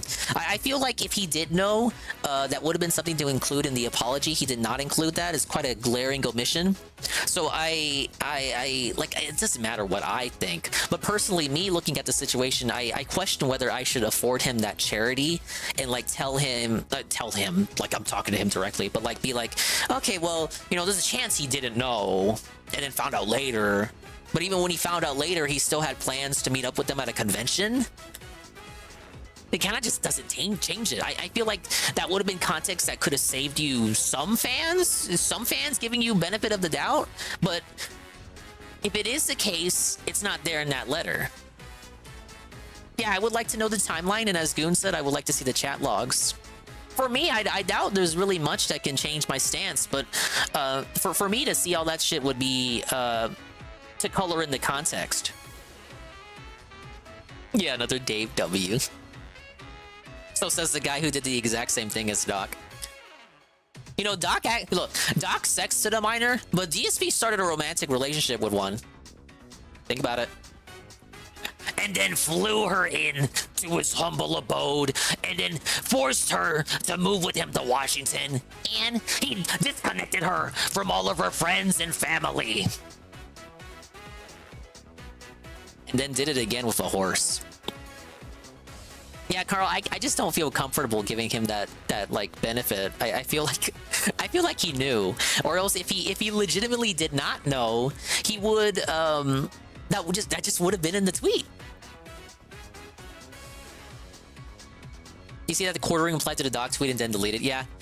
They're roasting him on the casino capital. They're saying, oh, but quartering said Doc is a dude. Quartering literally said, I shit you not. You guys are big fans of the quartering, right? The quarter pounder said, the guy who interviewed DSP before the side scrollers, quartering said, we all of us, everyone here in the stream, we have to defend Dr. Disrespect because he's a based conservative. And if we don't defend him, the liberals win. He literally said this and then deleted everything afterward. But then he put out a video. He put out a video where he said we have to defend him because he's a base conservative. I don't even know he was a conservative. If he's a conservative, why is he talking to fucking 17-year-olds? That's something fucking liberals would do, right? Aren't they always saying liberals on Discord grooming kids and grooming minors? Why is base conservative Dr. Disrespect talking to 17-year-olds? That's allegedly something that they say only liberals do. Pretty fucking tired of hearing all these people so far ahead of Kerr losing it all Bossman style due to self-faults. It really was just a self-fault. Just don't do it, man. Don't even have your DMs open. Be like every other person on your stature of your stature on the same tier as you. I bet I could go to Mr. Beast's Twitter account or his Twitch or whatever the fuck platform he's on, and I bet the DM ability will be disabled. Think his thoughts on me hitting Diamond 1 with Bison despite me not playing for a month? Congratulations. People love squatting, not going to actual prison, and let it go. Come on! Oh, I said squatting. Equating, not going to actual prison. We let it go. Come on, yeah. Spirit of law, letter of law. Factually did not do anything criminal, and I hate to even word it like that because people are going to go at it like, oh, Dingus, you're captain for it. But factually, it was determined to not be a crime, but it was morally reprehensible enough to have him be outed from Twitch and paid off too, which is kind of even more reprehensible in hindsight because like, wow, you paid off a predator to leave your platform. I knew you paid him off to leave, but you still paid him off. He made big bank with that. So now it kind of like colors that situation in a whole new light now with the information we know now. You paid him off to leave forever? Interesting. And then you said on the alleged information that, well, it's not alleged anymore because he confirmed it. You said on the information that he was a predator, like he did all this stuff to this individual. He just sat on that for years. Interesting. Interesting Twitch platform that I'm on right now, so I should probably shut up.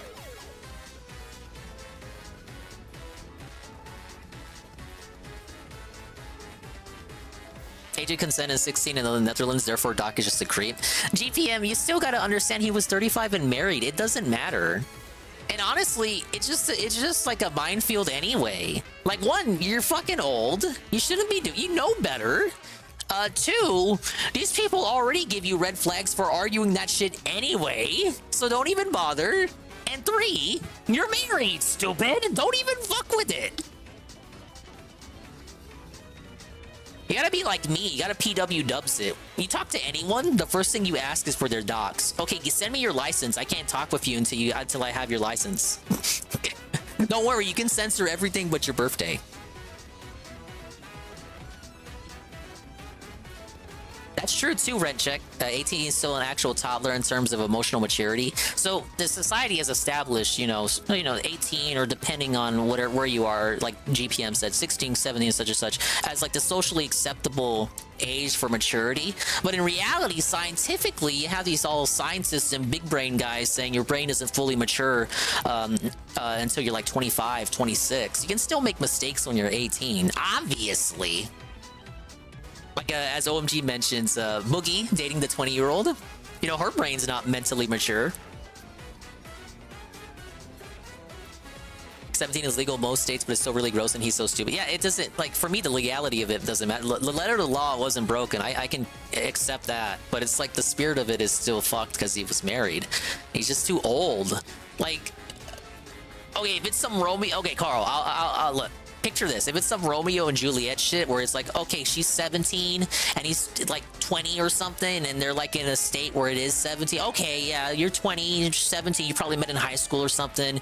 You maybe had an early birthday and you're 20 now and you were held back a year in high school. You know what I'm saying? Like, okay, I'm sure like more people would be willing to accept that than like Doc just outright creeping on a alleged 17-year-old. We still don't have confirmation on that 17 was the age. So maybe like these people like quartering, saying, oh, we have to defend it because he's a base conservative. Maybe just fucking wait on the facts before you make yourself look like a fucking idiot. Dr. Disrespect is a 6'9" 2-time champ. I don't think his wife is beating his ass. I didn't know he was that tall. Rob is the only one who did the porking for sure. Yeah, exactly. The pig doing the porking. It's only natural. DSP is only 40 and doesn't know how to do the laundry. To be fair, every time he approaches the laundry machine, it just magically breaks. Anytime he enters the vicinity of the laundry machine, it just breaks. Magically, it goes a light on fire. That's what I mean, GPM Spirit of Law. I need to see the logs to see what the fuck Doc was saying. It just like... Even him saying it veered into the realm of inappropriateness, which is a paraphrase, but it's pretty much what he said. Like, even that is like, okay, it obviously seems to me like you're trying to paint it in like the most innocent kind of light possible. Which just makes me want to see the logs even more. Twitch out on the information because allegedly a lot of the suspect shit was found and discovered in the Doc lawsuit. So Twitch paid him money in his settlement. And meow. Former Twitch employees are effectively breaking a settlement. Oh, Twitch loses a lot of money. I do too.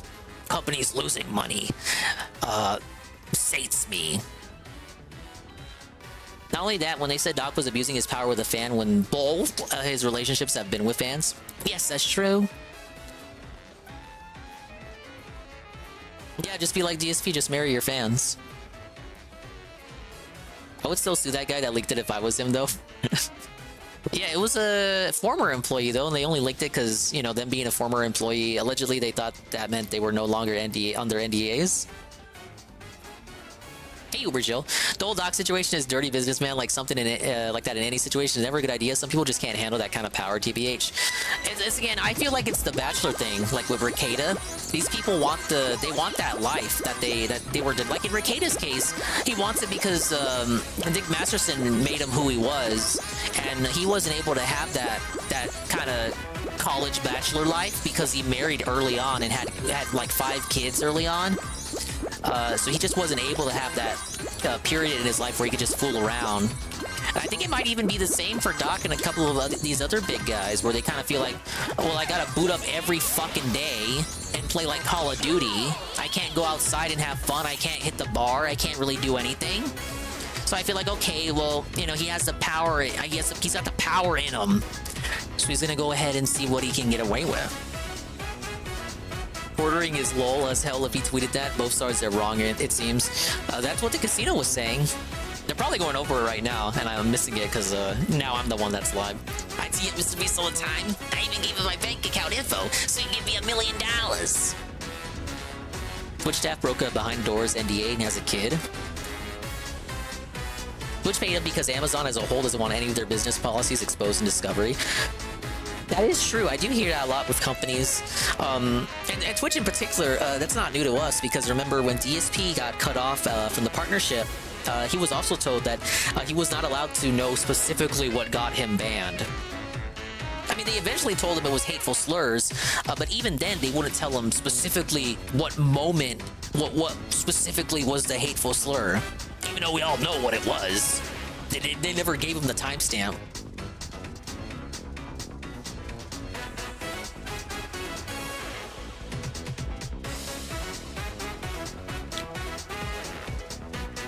He already cheated on his wife once. Going after 17-year-old is weird. His actual Giga Chad is just weird to go after 17-year-old. Just go after 20+-year-olds.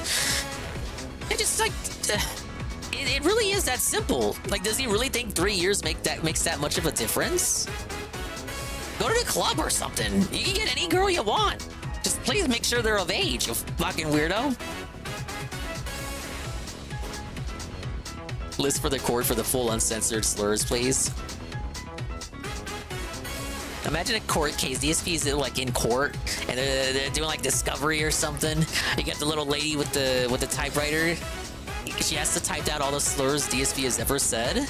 The transcript of the courtroom. All right, Frogga, it's time. All right, well that's my hot take there, Carl. Thank you, Carl. Ready?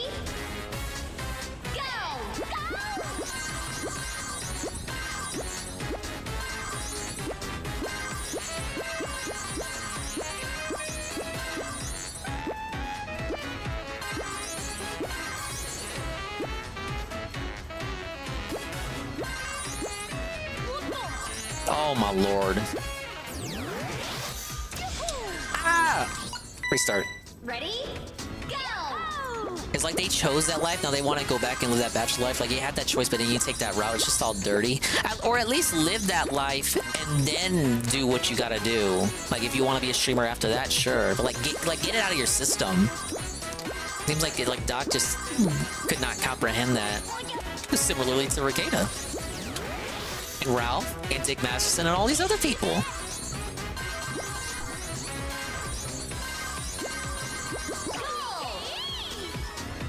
Yeah, we're rolling balls. It's a new monkey ball.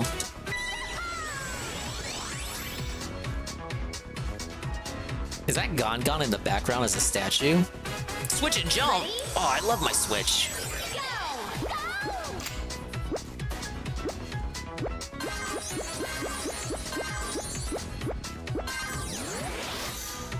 Oh boy. Damn it! Fall down. Ready? Go! Yeah, I said congratulations, GPM.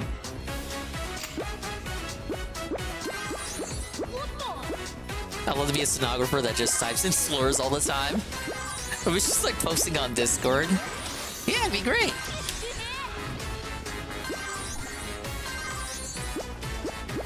Too bad it's not something you can, like, just send in a job application for.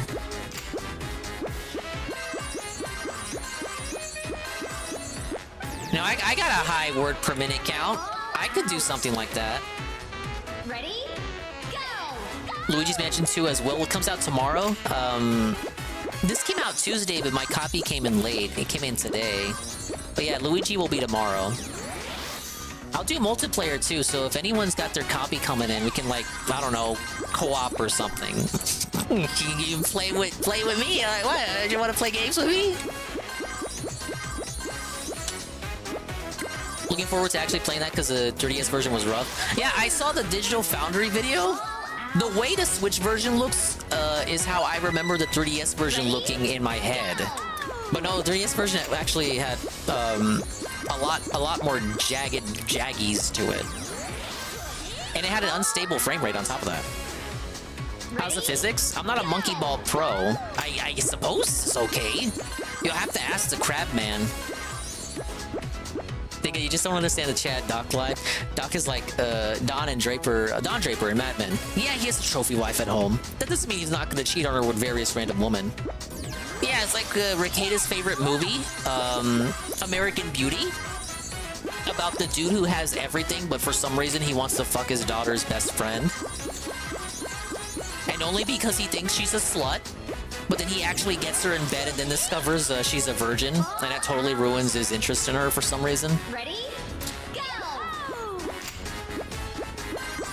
Or at least I'm told that's the plot of the movie. I've not actually watched it. Now think it. Consider why that's Ricada's favorite movie, though.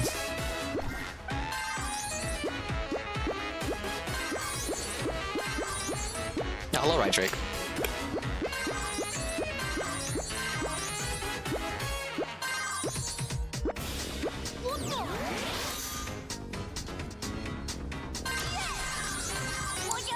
I'm gonna have to go even higher with that. I want to get the golden banana. Yeah, he's got on record, Cypher. That's his favorite movie. A movie where a guy has everything, but feels like he has to commit a taboo to, like, get off. But does it remind you of someone we know? A little snort, sniff here. A little swing in there. A little polygamy, polycule in there.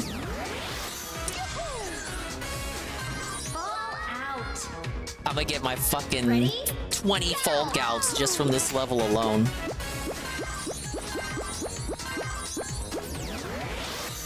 No, Phil does not snort cocaine, sir. I'm talking about Ricada. Phil doesn't need cocaine to snort. You should know this. He doesn't need rocks to snort. His snorts are all natural. Hello, Higher God. No!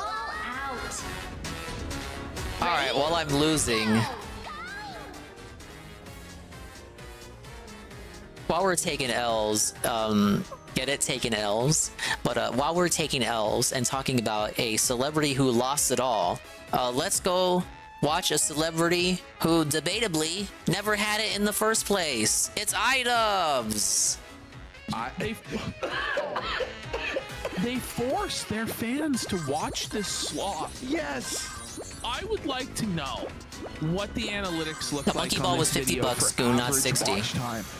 It's literally. You gotta be fair if you're gonna say full price. But yes, Luigi and Donkey Kong are full price. Percent got to the end. Watch the whole thing. What's the percent? How many views was there? So for some clarity on this on the segment here, so the iDubbbz podcast is doing so bad that they've introduced a new segment. It's called iDubbbz Confesses. Now you may be thinking, okay, iDubbbz is gonna confess to some pretty fucked up shit. He's gonna confess to, like, crimes, or he's gonna confess to, like, weird sexual kinks. Maybe he's gonna confess to some, like, weird shit he did as a kid or something when he was younger. But no, the iDubbbz Confesses. You wanna know what the confession is? The confession that iDubbbz has, that they force content out of for like an hour, is the fact that he likes deviled eggs. There's 150 thumbs up which is not great. No, that's not good. The top comment says You're and actually this is closer just, than you thought you were, perfect Rencheck. encapsulation of all of it. My wife never recycles containers. She puts them back in the cupboard or fridge until I notice. Hey, Sargard. And then I'll put them in the recycling. Yeah, like a She whole doesn't show do it to segment piss based me on off. iDubbbz She can confessing just that be he a bit likes of a goblin deviled eggs. sometimes. It's like the perfect boring non-tent comment for the perfect boring non-tent podcast. What about this one? It's like, I know deviled eggs is not like everyone's thing, but I don't think that's like a taboo thing, that's something that you admit to. So it's just completely unrelated to anything. When people loudly clip their fingernails, like we're commenting about people Oh who clip my their lord, fucking fuck fingernails. yeah. A more expensive tier on the Patreon, guys, I'm broke as fuck. So that, I mean, it makes sense. If you are viewing this, you must be broke. And you must have lost all hope. This is bullshit. This is horrible. This is horrible. It's non-offensive comedy. Grindy kind of salt shaker type thing. Small, like what you'd expect. It Dude, would he fit sounds in like the Alan from condiment Smiling section of Friends. the door of your fridge. Yeah. It would fit anywhere. Yeah. No, I don't know. Meanwhile, cylinder of salt. Something about it upset me. I'm not sure what it was. It was the change. This is your life, iDubbbz. Like that you had a Oh, you know what? some irrational, I'm overthinking this. I got bizarre, it. Emotional bullshit stops you from getting the right salt and pepper shakers. And there's no arguing with it because it's her feelings, and she's always heckin' valid. And you went to therapy. You fell for the therapy pill, buddy, and now Oh, your it could life just is be shit. the You could just eternal make up torment shit. of not being able to get the right salt shaker at Costco. Just make up shit, even Goon. It though doesn't it's have to all be your real. money. It's You're a just fucking nonsense segment for their dead my podcast. salting because I get a Wendy's potato, a baked potato. Hey, just like JF. Sprinkle. Can we get some subs? Can I get some? Yeah, I like to you know, I know something that makes you a little homicidal for a second that I do. Okay. This is fun. It's when Mike so the knows example it's is not yesterday. fun. No. Oh. This is fun. Okay, well, I have That was I got the least plan. Enthusiastic. This is fun ever. The people who do like this podcast, which is very few, Like a dozen how shit people. are their lives? Honestly, I'm more mad at their viewers than them. And they're also simultaneously fans of the casino. People who actually watch Now, unfortunately, we did miss the RTU segment they did, but it was pretty good. You were feeding Fiona. And As then you were guys going to know, feed we got Merlin, the but I didn't know. regardation with Jay and all so I that. pulled out. They basically they lit Jay a new one for being a doormat to RTU, which he kind of is. They're both being kind of attention whores and dragging out this alleged hack situation. I'm gonna go out on a limb here and say RTU didn't do it, and that Jay is just an idiot. He's from We Was Chuck. But they were going over RTU's old drama, talking about his old associates. Like, he did legitimately at one point know hackers and all these weird, suspicious people who, in theory, could help him out today with getting access to, like, Jay's PC that he gave him. But to me, it's just like, I know they gotta report this shit and market it in a way that supports their narrative, which is RTU bad, which isn't a narrative so much as the truth. But I need something a little bit more than circumstantial shit. A little bit more than that smoke, you know? I mean, Now we're tracking. No, let's do it. No, wait, I'm kidding. I'm kidding. We're not failing. We're not failing. Is like a I'll chug some coffee like a here. glass top or whatever, and when you crack eggs, you put a paper towel on the glass right beside the burner. Look at Ian. He can't And, even believe this is a conversation that's occurring in his life. Yeah. Like, he's just like devastated. I'm not pussing out, chat. I like I know he is. we'll grab the paper towel and just move it a couple inches. How is without this you noticing? But you do notice and you get really mad. Anissa or whatever her name is could bring in a bowl of sodomized items live on the podcast, and iDubbbz's reputation wouldn't even lower. It's rock bottom. Yeah, it's never been tougher for poor iDubbbz. Well, but no, it's like a glass top, isn't it? Isn't that the same shit? I mean, okay, wait. Induction's the one where there has to be metal on there for it to heat up. Yeah. I think we have one where it will heat up. Okay, so we're talking about fucking stoves. Yeah. But it's not open flames. No, yeah. So RTU finally chimed in because I'm pretty sure he didn't say anything on that last stream I did where we restreamed the whole RTU stream, and he pretty much cried about everyone but Jay. But he apparently chimed in today and said, oh, "Jay, I didn't do it," and now he's directly helping find the real killer. It's kind of a relatively It's like an OJ situation. Except I genuinely think RTU didn't do it. They're just both milking out. They're just both milking it at this point. Oh my god. How about you just shut up and go to the cops? If you're prepared. I wish they had a gas stove. But Jay was alleging today, because he's got to keep it going, right? He's alleging that his bank account was 100% factually fucking based in access. That was even more boring. What the dog? So he's confident his bank account was accessed, but not confident that it was rich, nor confident that there was a backdoor or a keylogger. Despite him alleging to the casino that there was a backdoor on Sunday. These are the highlights. These are the highlights. These are the highlights. What is this level? You put a fucking... Oh my lord. I was gonna do a really bad comparison. You know the other... You can put a... I bet you could put Somebody a fucking... make me an offer to end this segment. Let's continue. Paper towel in the Sacco oven with and the turn 30 that on subs to end the segment. And you won't start a fire. It'll just crispify the... Well, that's an oven, though. Yeah, it's different. Yeah, similar concept, though. No, direct Not really. heat, and it, like Arlo, it, I'm with oven you. is like overall Over. Dude, even the Muppet wants to end this 20 segment. subs right now. It's not the real horror Arlo. will end, and we can move on to another I segment. know Arlo was such a big fan of the casino. I don't think that, if that's the jump you want to make. The other moment that I did something like this recently was you were on your phone 50s, like, looking up the homes that were like being renovated on. Oh, beach. true. You had that bowl of curry. Okay, this is psychotic, Looked actually. like it was about to I think that was every spill over, banana. and it was just on your lap, and your leg was up. So I was like, you Chivo. know what? I'm just gonna. And me saying, you know what? I think like. Oh, that He sent me to switched the monkeys. shadow realm. Yeah. Oh, I like the little you postcard were- art. You were like, I can Guy's a monkey feel who that. loves bananas. Like, I He's just absolutely know crazy about them. When she goes, you know what? And she goes to take the bowl from him. You know he fucking snapped. Let's fucking It go! was like a brutal scene. Arlo Bubble has gifted 20 subs. I'm gonna make sure you all see this. Now Right, for right click. For 50 Remove. subs. For In 50 subs, we'll start it over. In fact, For 50 no, subs, no, we'll no, start it over. We're not. And Look. we'll watch the whole thing for 50 subs. In fact, That one I need 61 bananas. I never got it for this one either. I'm gonna report this. Okay, I'm just kidding. I'm gonna report. I think Rich was just too boring for people to focus on before Riku. It's really just simple as. I'm gonna report our own I swear, Google like, Drive. it was so fucking bad. I believe you. I believe. Oh, got it. Holy. First.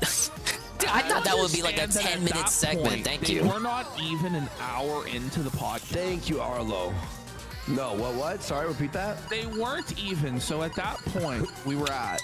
Big ups. They weren't even a full hour in. And you kept going.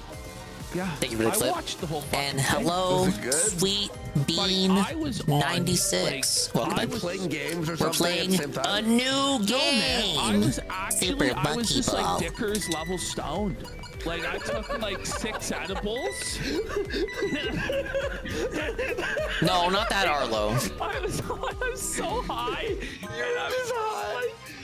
It's a different Arlo. There's multiple people with that name. I can just picture you like your eyes. And you're just like, oh. But could you imagine? Were you in like so bad? You're like in like a Black Mirror style like time extension. Oh, like you know, like you're in the Yeah, I gotta get USS 61 bananas. Like, you know, You're like in the There's no other way to watch them, man. You gotta be drunk or high or something, man. Like that's like being on acid in VR. You know, you're like, whoa! I think you'd be able to beat this game, Bean. It's a fun little monkey game, puzzle game. You like those? 10 years of the iDubbbz podcast, man. You're like, Dude, the gears move too slow. They expect me to get fucking 61 bananas here. God. Oh, all right. All right. So we have a big segment coming up. When we top this up, I'm gonna chug this and. All right, let's take a quick intermission here for a minute. Everyone, shake it off. All right, guys. We're gonna have some possible. Oh, that's wild. After this big. Maybe I gotta skip some. We only left it. Yeah. We only left it 5 hours and 45 minutes into the show, but don't worry, the clip channel, this will probably blow up, I think. All right, so you know what it is? You know what time it is, guys? I actually don't. Loyalty time. It's loyalty. Oh, all no. right, guys, 3 minutes. Get your. This will be a long one, so get ready. Here we go. Paid call from an inmate at the county correctional facility. To accept this call, press 1 now. We'll get your Alpha H's out. Ever since the beginning, you were just so different to all of these women. You didn't have an opinion. You just did what I said in my twisted opinion. The 1 in a million. These other motherfuckers just act like children. Oh, they love me on the kill streak, but then they call me trash. Like, get out the door. It's such a disgrace. Now they gotta turn around before I fuck up because they're only nice to me. Oh, yeah, 61 bananas. Nobody's husband. I'm nothing. I didn't. You love Super Monkey Ball? I think you'd like this one. It's been easy so far. Not too difficult, but the levels are starting to ramp up in difficulty. Yeah, I whipped your ass like a slave. The whole world found out you were paid. I needed a name, and you had the constant mouthful of AIDS. That's what it cost you. And I watched you break down in the courtroom. Ralph could no longer support you. Nigga, fuck the retort. If you'll be my baby, I'll never let them abort you. Like 27 bananas here. Those fucking balls on my face. Let me taste your loyalty. It's sweet and salty. Your ass is sweet and salty. Gator is sweet and salty. I'm really questioning why this one is Worski's favorite song to play. Gotta get that loyalty.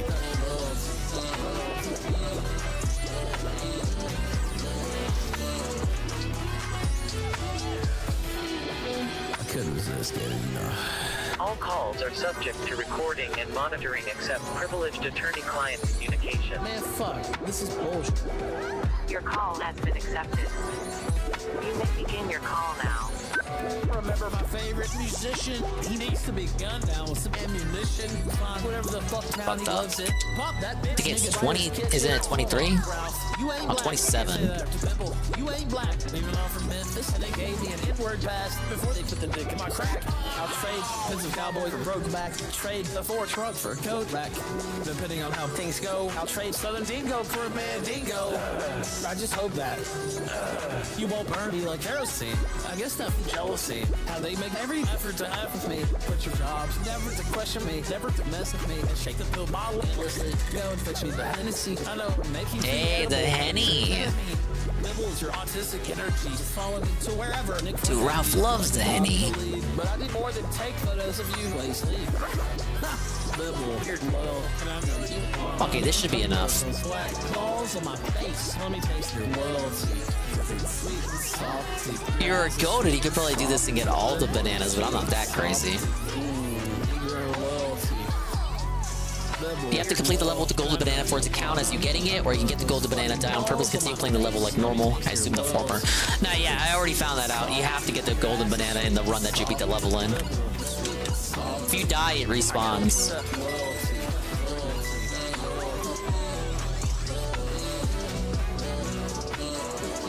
Gotta get that loyalty.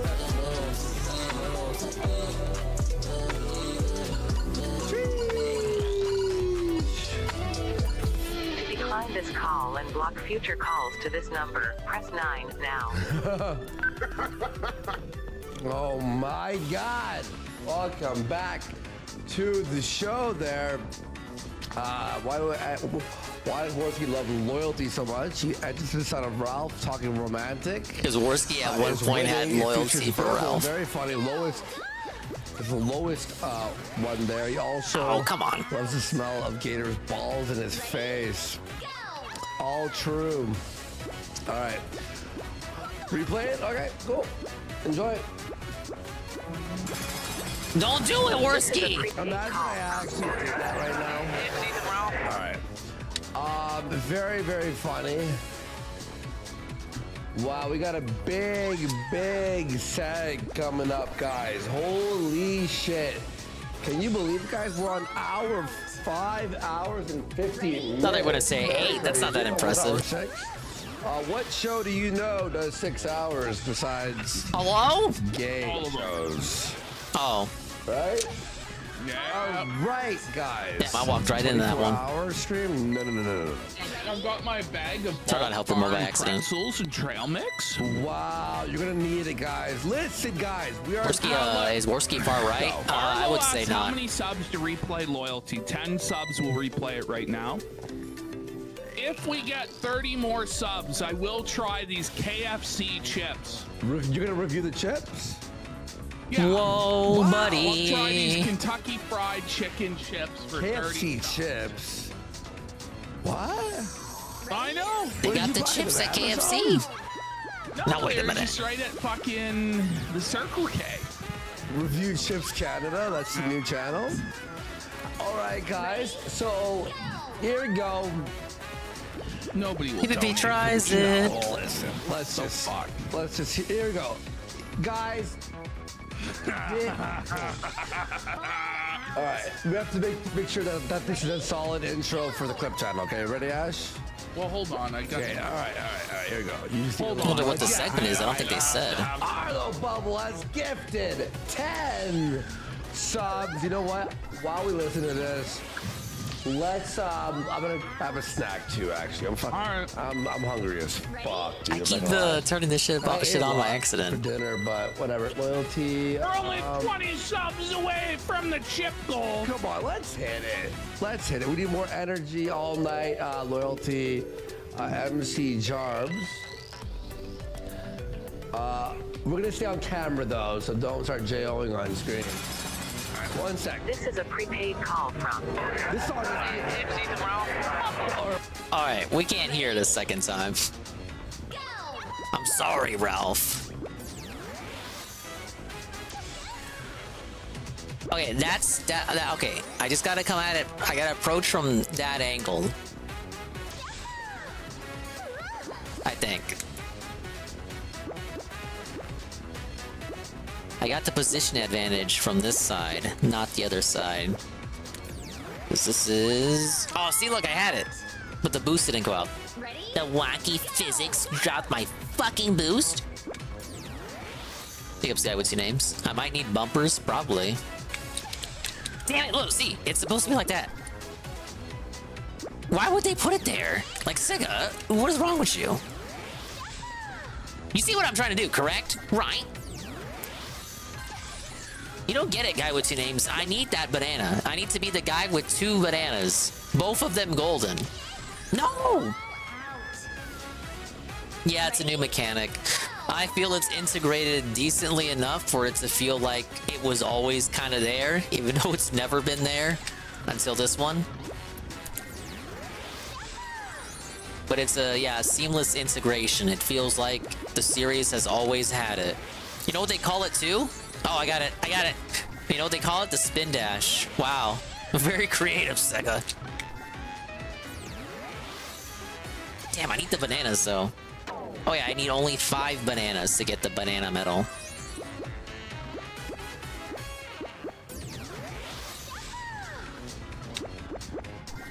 But it's got like, I don't know if it's with the physics or something. Sometimes it just does, like you'll charge it and then release it and it just won't. You just won't get the boost. Damn it, I gotta get it again. Ready?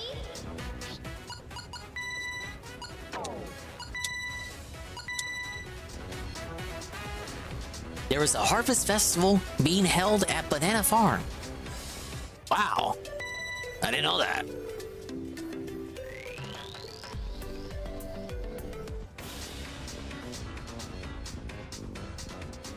Ready? Go! Fall out. Ready? If only it hadn't fallen out before. Okay, it can't be a full power boost. It's gotta be like I gotta time it. It's gonna be like a mid boost. There.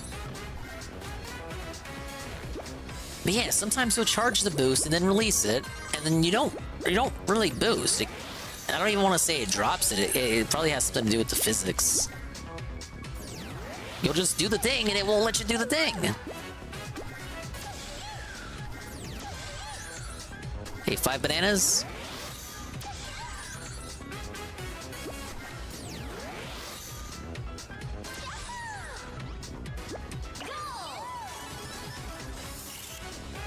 Sucks that it's Switch only. Yeah, we were talking about like why that was the case, given it's a third-party franchise.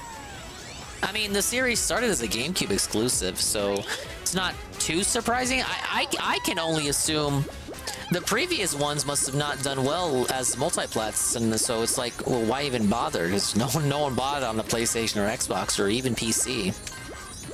But it's like a funny, family-friendly, haha, cartoon kids game with monkeys, so I guess it did well on the Switch. And I really don't think there was a Nintendo paying for it, because usually Nintendo is transparent about whether something is a timed exclusive. And when they revealed this game, there was no mention of timed exclusivity. It's just exclusive to the Switch. That's all they said.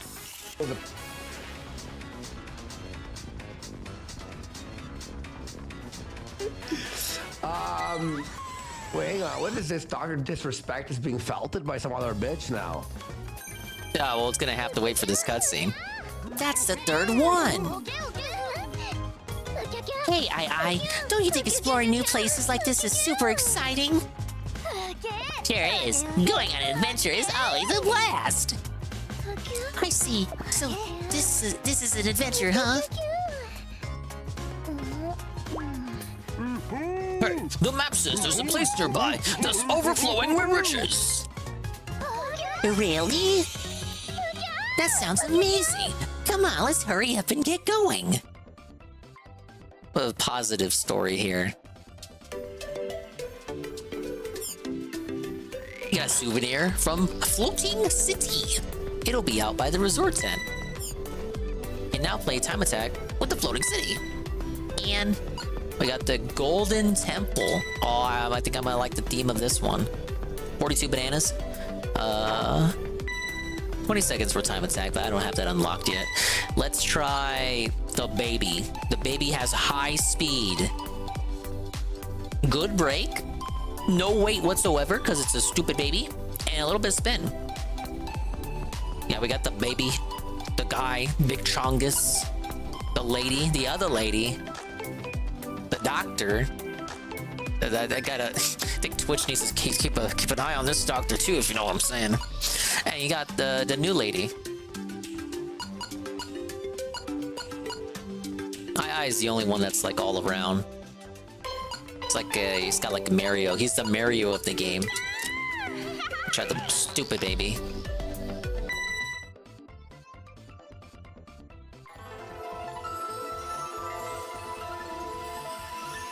Was that those Mario coins? That's copyright infringement. Wow, there's treasure everywhere.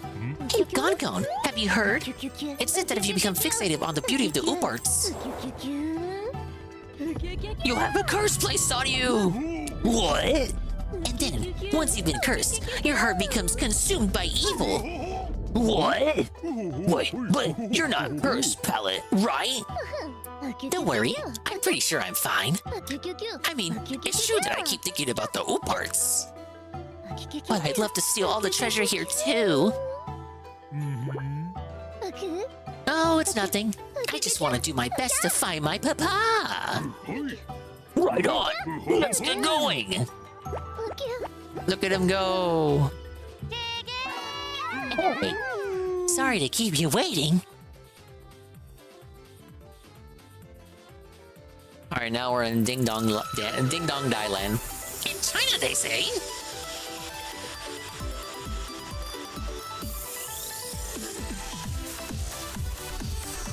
Oh, you can hear the Yakuza energy with this one. Man, there's so much rating in this game. It's like they actually put some effort in the story for a game about monkeys and magic balls. They never explained the magic balls either. Earlier, they were like, oh, yeah, so you guys know the power of the magic balls as well. But, like, what the fuck is the magic of the magic balls? I don't understand. Is this explained in the earlier entries? I must have missed the one where they explained the magic behind the magic balls. I thought these were just like gachapon capsules that they just get in. But no, and if you saw the intro, if you were here when the intro was playing, they can phase the balls in and out of existence. They don't even have to do like any action or anything. They just they just think and the ball appears. Hurry up! 10, 9, 8. It's like some sort of innate power they all have. 4, 3, 2, I'm not gonna make it. 1, 0. Time over. Timeout is not Fall Gal. Ready? Go! And we love rice noodles land. Like, what is? But look at this. Holy fucking shit. They said if he was doing it once, he was doing it how many times when he was caught? They were right. It's like, no, what it is now there's an opportunity for attention, so anybody who even touched the hem of his garment is gonna come out to say they were abused. Guaranteed. uh-oh. It's shameful. And that's her with him. So obviously he was slamming, I guess. Ready? That's a fucking... Okay. Cutscenes are kind of gross. Just give me Monkey in the level. Yeah, just like back in the day. No, come on, be fair. Monkey Ball 2 had a plot. Well, he was... Not spicy trail mix from Ball. What is it? But yeah, these cutscenes feel like a slice of life anime. Now we just got random... Like, the game hasn't... the series is not really known for that. Anyone shocked that he was fucking talking to some whore? Not me. Not really. What about the other goal? Well, we have the chip goal. Oh wait, do I have the... If we get 20 more subs, we're gonna try the Kentucky Fried Chicken chips. The Kentucky Fried Chicken chips? Check this out, Ash. Oh, it's Ruffles. It's the ketchup Ew. popcorn goal. You ready? I don't know about the ketchup popcorn. Oh my fucking god, so good. Do they really in Canada? No. Do they really in Canada? Do they really? Do they really? Do they really put ketchup on their popcorn in Canada? Oh! Oh, dude, he is actually enjoying it. Ew! We can just do it just stacks tomorrow. Yeah. Because I want to be fully energetic, but I think it's important. Yeah. Don't you mean close your pertinent? mouth? I'm timing you out, Havoc. What are we doing? The Destination Stone? Yeah. Wait, is it scam? Tomorrow's never coming. Listen, it's either we do it tonight or we do it tomorrow and there's no... Fine, we'll do it. Let's get into it. All right, hang on. Let me just munch on these for a sec. All right, You munch on the ketchup popcorn? Like, wouldn't the ketchup make it all soggy? Ugh. It's just like, the more I think about it, the more questions I keep coming up with. 1 sec.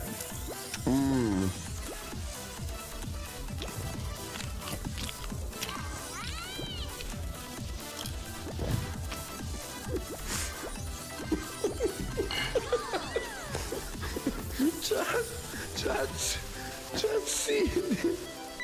Yeah, it's disgusting. Why are you eating that? He's put on like a Spoonie review or something. Fuck. I would understand fucking tomato powder. Review, yeah, Final Fantasy. FF13 reviews, FF13 review. Okay. No. Like, powder makes sense on popcorn. I cannot understand. Okay, well, I'll understand hot sauce. I can get behind hot sauce. Like, minimum. No, I know. Ketchup? Are you fucking insane? Right, here you go. Ready? Full energy. Like, drizzled, oily butter, I can understand. Review. But you're losing me with ketchup, brother. Sup, audience? We'll do Spoonie after. Let's just do 24-hour stream. Fuck it. All right, guys. So we've been talking. Okay, remember this is on the clip channel. So we have big video. So full energy. I like how we're like. You ping the Canadians for a response. We're like, you guys are like sitting in on like a live recording. Sav eats ketchup popcorn. YouTubers make their videos. She needs to explain herself but you guys pronto. get the, like outside portion of it. All right. Classic monkey ball level design here, traveling from the corners. Oh, by the way, you know what I'm gonna buy? You almost fucking Ghost Doctor on Blu-ray. Oh yeah, I forgot he had that series on Blu-ray. About half of them. It's fucking prints already. Everyone's. I feel like he owes us money. He really does. I feel like he owes us like at least $500. Set him up for success. Hey, this one. It's just the seasoning. It's not actually ketchup like the liquid. Dude, he just showed it. It was real ketchup. Folks, you won't even believe it. No. We're revisiting the Diddler Dax versus Maddox rivalry. But it turns out Dax segment. Dick lost. Now, did Maddox fully win? We're gonna find out. But we're doing the complete reassessment of the legacy. The legacy of the lawsuit. The legacy What is this, of a casino the thing? The legacy of the biggest Ding problem Dong in the Die universe. Casino? We're gonna find out the truth, which is that Dick Masterson was a little butthurt. I've heard of the KFC Ruffles before, but never ketchup popcorn. Lock these people up. I agree. That's insane. Maddox, might I have a crumb of blouse? Mightn't I be your sidekick, Maddox? Look, and then proceeded to absolutely I've got to hit all of them. screw the guy. Shoot. In every way possible, like a complete scumbag degenerate, because he is. King He's the Diddy Diddler. Are those Mario pipes? Nah, they're bamboo shoots. We have to start a new hashtag. Hashtag sorry Maddox. Because this guy got raked over the coals for no fucking reason. When we No, watched to be this, fair, by the way, Maddox was a remember, we're gonna cock. watch this video with a new lens of everyone hates Dick Masterson. He's a piece of shit, right? Everybody hates Everyone hates him, right? But listen to this. Listen to fucking this. We're gonna see here too. We're gonna see. All right, where's that last banana? Not only was Maddox fucked over by Dick Masterson, but Dick Masterson got this video flagged off of YouTube. Did he now? Scared. Well, he does flag stuff. That is a known quantity about him. We watched this video in All he October. ever amounted to was being a footnote in the career of Maddox. And as much as he tries to dunk on Maddox, and Maddox sucks, he doesn't have as much talent in his Rolling entire body balls. as Maddox has in his pinky finger. Dick Masterson wishes to skinwalk as Maddox. That's his life goal. Yeah, that's why he stole his girl. Is he wanted to be Maddox. Please, Maddox, please, let me be your jester. And hid it behind, wouldn't it be funny if I stole his lady? So bad. What, are you some kind of He was prude? desperate to skinwalk as Maddox. He wanted to be Maddox in all things. It's even crazier. It's very sad. You want to know why too? No one cares about him versus Maddox anymore, right? Because it's so fucking. It's 5-6 years old. Nobody ever actually. No one cared. You know This who was all AstroTurf by because Nick people Rekieta. thought- Yes, it was AstroTurf by Rekieta, and people. That's how Rekieta got his that Dick Masterson actually had clout paved his because way of to his fake fame there, Patreon. covering the Maddox shit. Be real. That's what it came down to. So let's get into this. Let's start watching some of these segments, commentating on it. Let's give Maddox a chance. Yes. Give Maddox a chance. So when I found this, right? So I start watching it like from this new lens. This Oh, new this is quite the perspective quite here. the And I was level wondering, here. Why did he delete the video? How do I move up? And split it into Bump off the episodes? bamboo? Well, not only was it Okay, yeah, flagged there we down go. the massive Oh, video, my. he released it into parts, into 14 parts. But two of Why? them Maddox, are you're insane. mysteriously flagged down. 14-part and series on Dick Masterson? Maddox himself. Why were these deleted? False flagged by Dick Masterson. It's no mystery. It's obvious. Probably Vito the Flying Monkey and self-admitted PDF doing his dirty work. Be real. we should call Dick Masterson. It was right there. Daxi pad or fanboy. Fanboy? No, that's really what he is. Yeah, fanboy. It was Guy with Two Names, but apparently they're gonna blur out the kids' faces and blur out their voices and all that shit. They're trying to edit together. It was like 60 or something body cams, or I don't remember what the estimate was, but that shit takes time. No, wait, I'm getting that mixed up with what they said it was. It was like, it was like $60. We're bringing this to the court of was public $60 opinion. Per camera? Or was it $60 a minute? Dick hasn't. What was the? I can't remember what the rates they gave out was. Pizza Hut commercial. Commercial where he played a homo. And then it got fucking. I guess they're trying to edit together the body cam footage of all the officers that were there. Buy a pack up. All right, now watch But this. the You ready, estimated folks? date of June 10th, Here we that go. always was an estimate, not a hard date, because that's like something that has to actually be edited by people at the station. He put some effort in. Unlike professional at a job. Okay, 16 an hour, there you go. And thank you for the look, Pin. They might want to talk about it for a day or two, maybe even a few weeks. That's understandable. But what if they kept talking on and on about it for months? You might think that was a little bit strange. But what if they kept talking about it every day for over a year? You'd probably think that was a little bit excessive. Interesting. Now, what if that person kept going Feels on like a and DSP on React stream. every single Interesting. day for over 5 years? Okay, this is like worse than COG levels. No. Like, holy 5 Nah, this ain't COG tier. We missed the COG tier too. I'm pretty upset. I would have loved to have seen the COG segment live, like while I was live as well. I mean, I did see it, but like, you guys need to see it. It is Twist. COG is getting desperate once again. And you're like, COG, Dingus, you told me he left the internet. Apparently he didn't. Just people thought he did.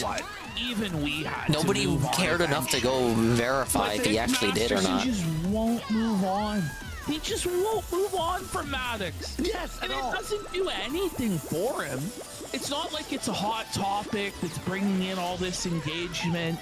It's just this seething, pathetic, bitter jealousy of a man he was desperate to skinwalk for a decade. Yeah. That's it. Oh, and by the way, Joestar went, is this the big drop? Because I've seen this years ago. First of all, it's October.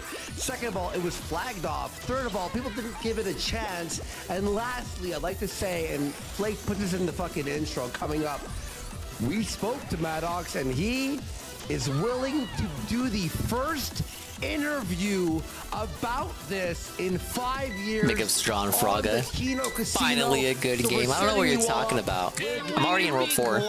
It's a Switch exclusive Frogga, so you can't play it. Maddox. And you know what, guys? Suddenly everybody's opinion of it changed real quick. They're like, no way, Maddox is coming on. Right? So, but here's the thing: is we have to have this on the clip channel. We have to break it down. We gotta build up hype for the appearance of Maddox. Yes, because Maddox The hype is campaign. a legend, and we're gonna fucking break it down. So people on clip They channel got their get ready. marketing We're shots ready. from DSP. Like maybe in a week or so, hop on the show. They know the lore, and we break it down for you. Here we go. I'm never getting this I'm about to tell you banana. the story of an obsessed stalker Like, who's been I don't doing wanna. I don't just wanna that. overshoot the charge. It's a story that involves death threats, fraud, blackmail, extortion. Yeah, I think it's more likely that it's Elden Ring's fault. King DD Duke. The FBI. I don't think he even fully realized it was a Switch exclusive. Oh, it's a bit overwhelming. Oh, and by the way, this also has to do with Eric July.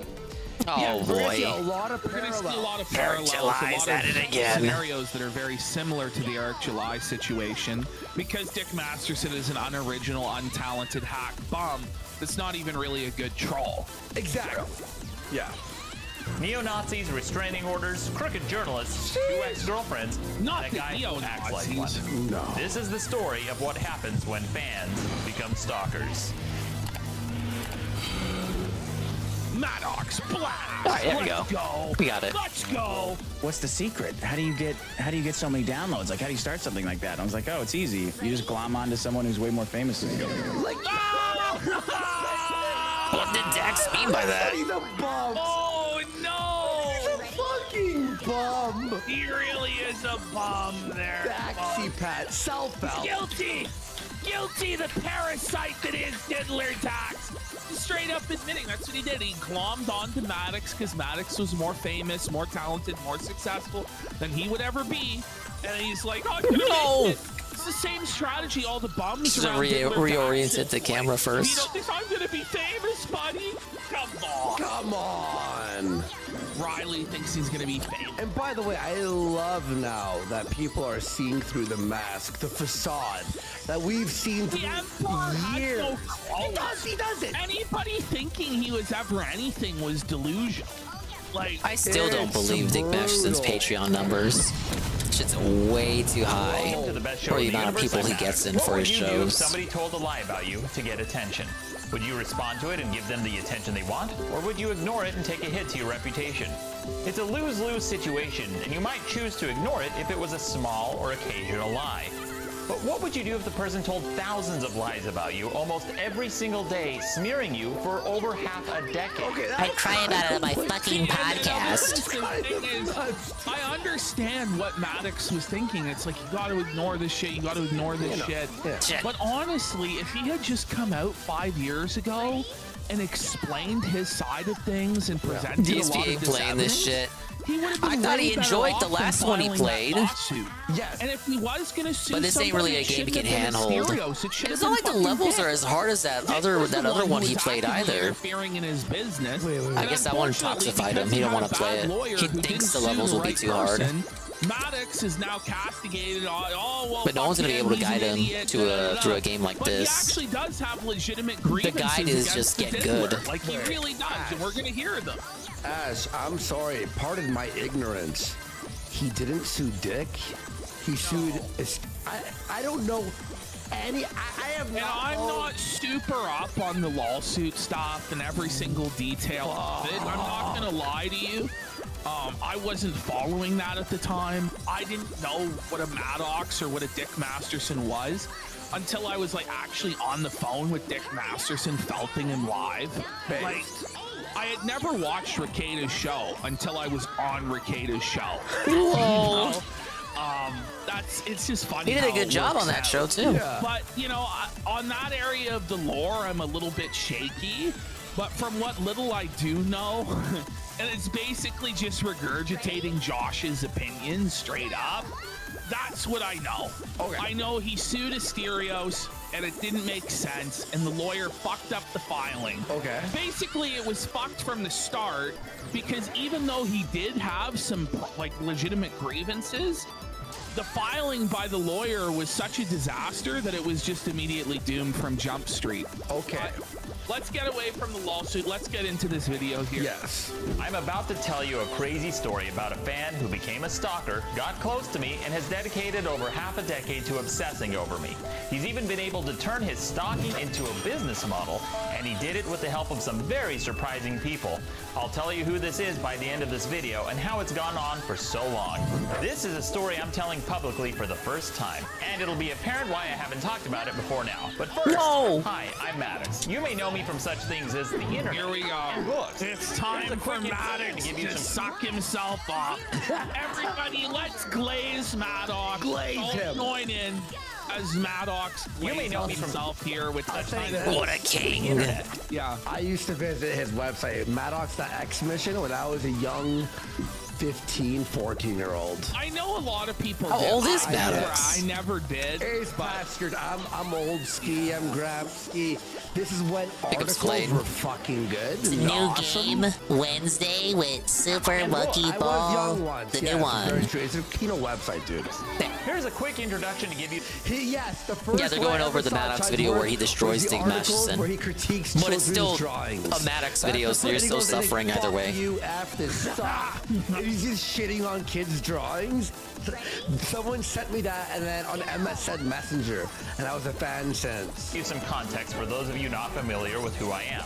For over 20 years, I've written several books, hundreds of articles, wrote a comic, and even worked on several video games. I've appeared in everything from Time and Newsweek to CNN, NPR, and even the front page of the New York Times. I know he's sucking himself off here, but it makes sense from the video, right? Because the whole thing he's setting up is he was something, and then Dick came in with nothing. That's what he's setting up. That's what he's setting up here, and it makes sense, right? You know, when you have credentials, you have a right to glaze yourself to a certain extent. Yeah. I'm style section. I've been in movies, TV shows, and even hosted an entire season of a game show that I'm not even sure is aired anywhere because I haven't seen it. Okay. Oh, hideous. I also appeared on an episode of Penn and Teller's Bullshit where Penn Jillette took a huge dump on me and later apologized after I called him out for it. I think old people should be shot into space. We've seen that's kind of I've seen that episode actually. I saw that. Yeah. Tell people. I don't remember, but I've seen that. I know because I've seen every episode of that show, but I haven't watched it. It must have been a decade or more. They think he was trolling, obviously, right? And they believed the troll. Yeah, well, a lot of the time. Oh, he was just trolling the whole. A lot like Dick Masterson on Dr. Phil, right? Telling me he stole that idea from Maddox the whole time. Trolls to advocate a point of view that they don't really believe in. Like they messed up a number of times on that show, but I enjoyed that show. As I used to use MSN Messenger. I used to use AIM. He's buried the hatchet, and I think he's a stand-up guy. My work has reached over 250 million views, and if that sounds kind of braggy, that's because it is. But there is a reason I mention it, because along with the fans I've amassed over the years, I've also attracted quite a few stalkers. I don't know if I attract more than the usual amount for someone who does what I do, but for whatever reason, I have a lot. They usually start out as hardcore fans, and then they start showing signs of obsession by tracking everything I do and demanding more and more of my time and attention. And sometimes when they don't get it, something snaps.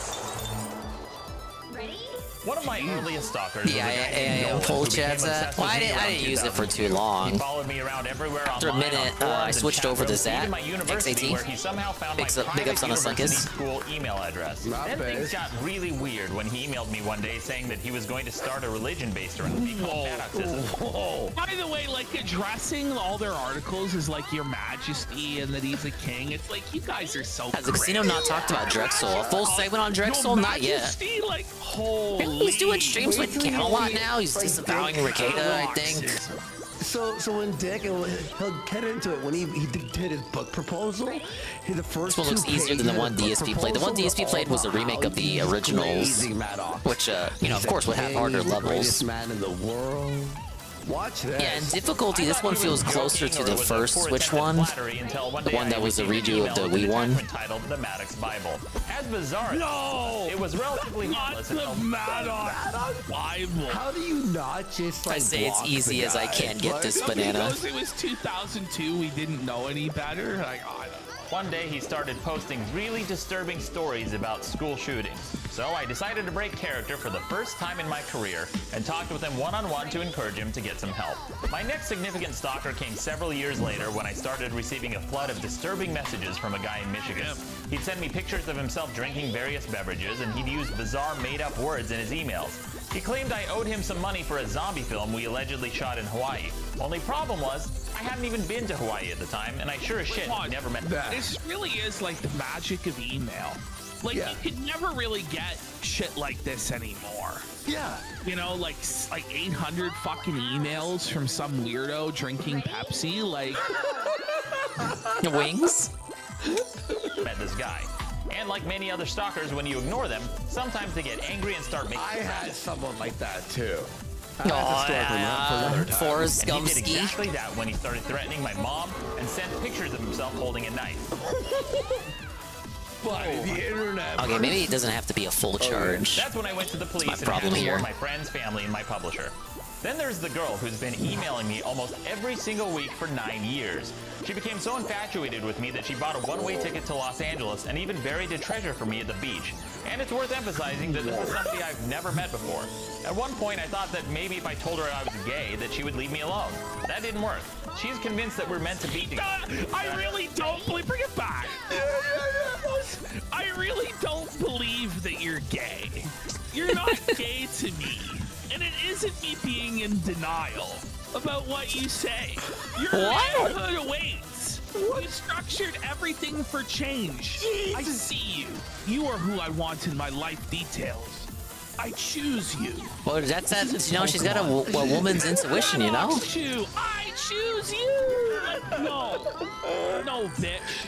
Like, Maddox really needed to just post a picture sucking a dick just to out there, you know? Oh, he rage quit the extra levels? Shocked he even tried them. I believe you now.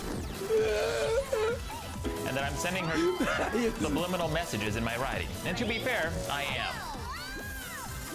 But all joking aside, I eventually broke character a second time and encouraged her to talk with a therapist. I tried to be as sensitive and patient as I could, but she got angry at me. No, but I thought that would... But, okay, Matt, I don't know if Maddox learned, but you can never engage with these people. Like, you can't help these people, like... But this was like a different time. 2015's before the real, like, awakening of, like... Just ignore, block, you know what I mean? I mean, yeah, but he should have known. I mean, it was post-Gamergate. The end of it, but she still emails me to this day.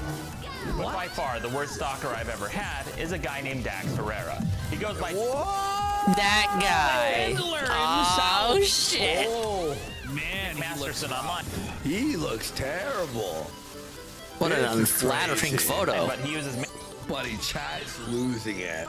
Any aliases in part because he's had so many of his accounts suspended for harassment. And, like all the other stalkers, he started out as a fan. In fact, he used to send me fan mail like this one, where he begged me to... Whoa! Look at this loser. This guy really thought he was Jim Carrey.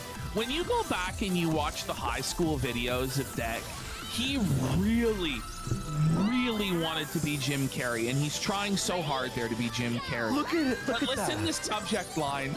To His Majesty, the Honorable Maddox. Stop. Just bending the knee, kissing his ring, kissing his ass. Oh, come on. It was 2005. That is Dick. That's what I'm saying. That's Dick. That's young Diddler Dax right there. Looks nothing like how he looks now. Holy. You're the man. His website, subject, to His Majesty, the Honorable Maddox. Come on, man, how about a link? You're the man. And this one where he said he's been following my work for over 20 years. Okay, pause. This is like, these emails are so good. Like, this is so fucking rich. It's so funny. Whoa. He's like trying to show off to impress his daddy, his E-Daddy Maddox. He's like, someone who pronounces URL as Earl, it's an acronym, not a word. Oh! Actually, like, I'm just like, hey, Maddox. Because, hey, Maddox, been loving your site since 98. This is the level that felts me.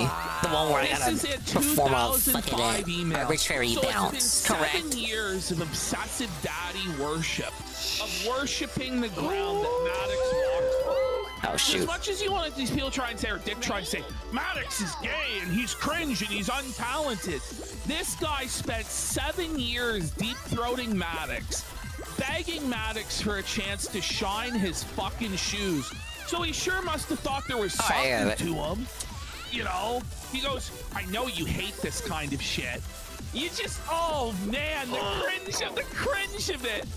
I know you must hate this. I know, like, it's like a thing. Wait, was that just the fucking email was about the way you're saying URL is Earl? Yeah, he's trying to impress his E-Daddy. That should be an article. He's trying to impress his E-Daddy. That should be an article, right? Oh my god, man. Stop. I know you hate this kind of shit. It's like the sort of person that comes up to you and goes, I know you must hate taking pictures, but can I get a picture with you? Whoa, You know, it's Dadox. I got it. Saying Dadox. Dadox. It is. He's his daddy. He goes, but I think an acronym is defined as an abbreviation that's pronounced as a word.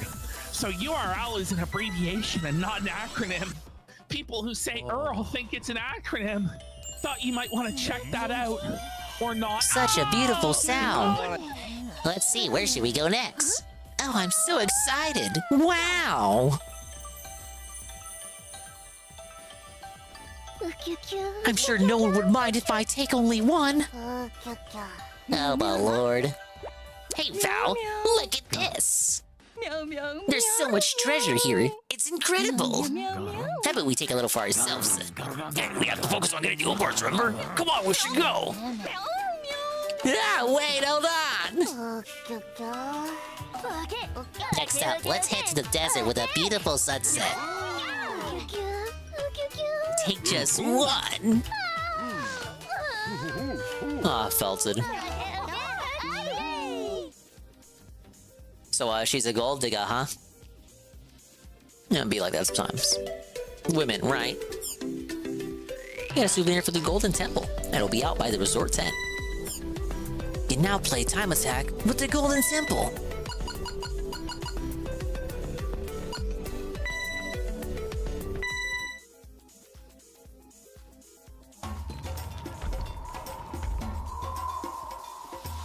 Also, the Moai statues. Wow, what a beautiful sunset.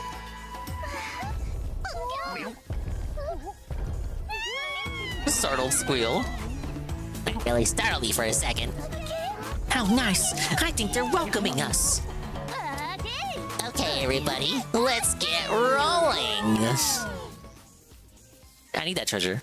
I need that treasure. I really do. I need that treasure to pay my bills.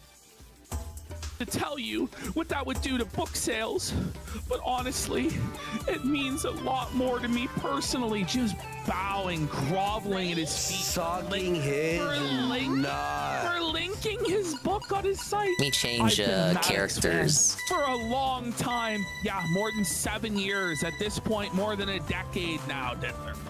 And he goes, I think you early fratire guys pioneered the future of writing. The glaze is thick. It's a sour cream glaze. Not just by being funny as hell. The cringe of it. Not just by being funny as hell, but because you got off your ass. Oh, it's gonna be weird with Gon because it's like he got one of the slowest balls. To be associated with you, man. This is actually worse than the fucking. Nah, it's facetious ball glazing. Same thing they do with DSP. On these is terrible. It's just that they hate Dick that just they hate Dick that much more. So it's like they giving him the big ups because Dick just sucks more. Close to me in just a moment, but in short, they should get Maddox in the casino. It would piss Dax off. You kidding me? It's really bad. We get a quick refill here. There are Quick preview.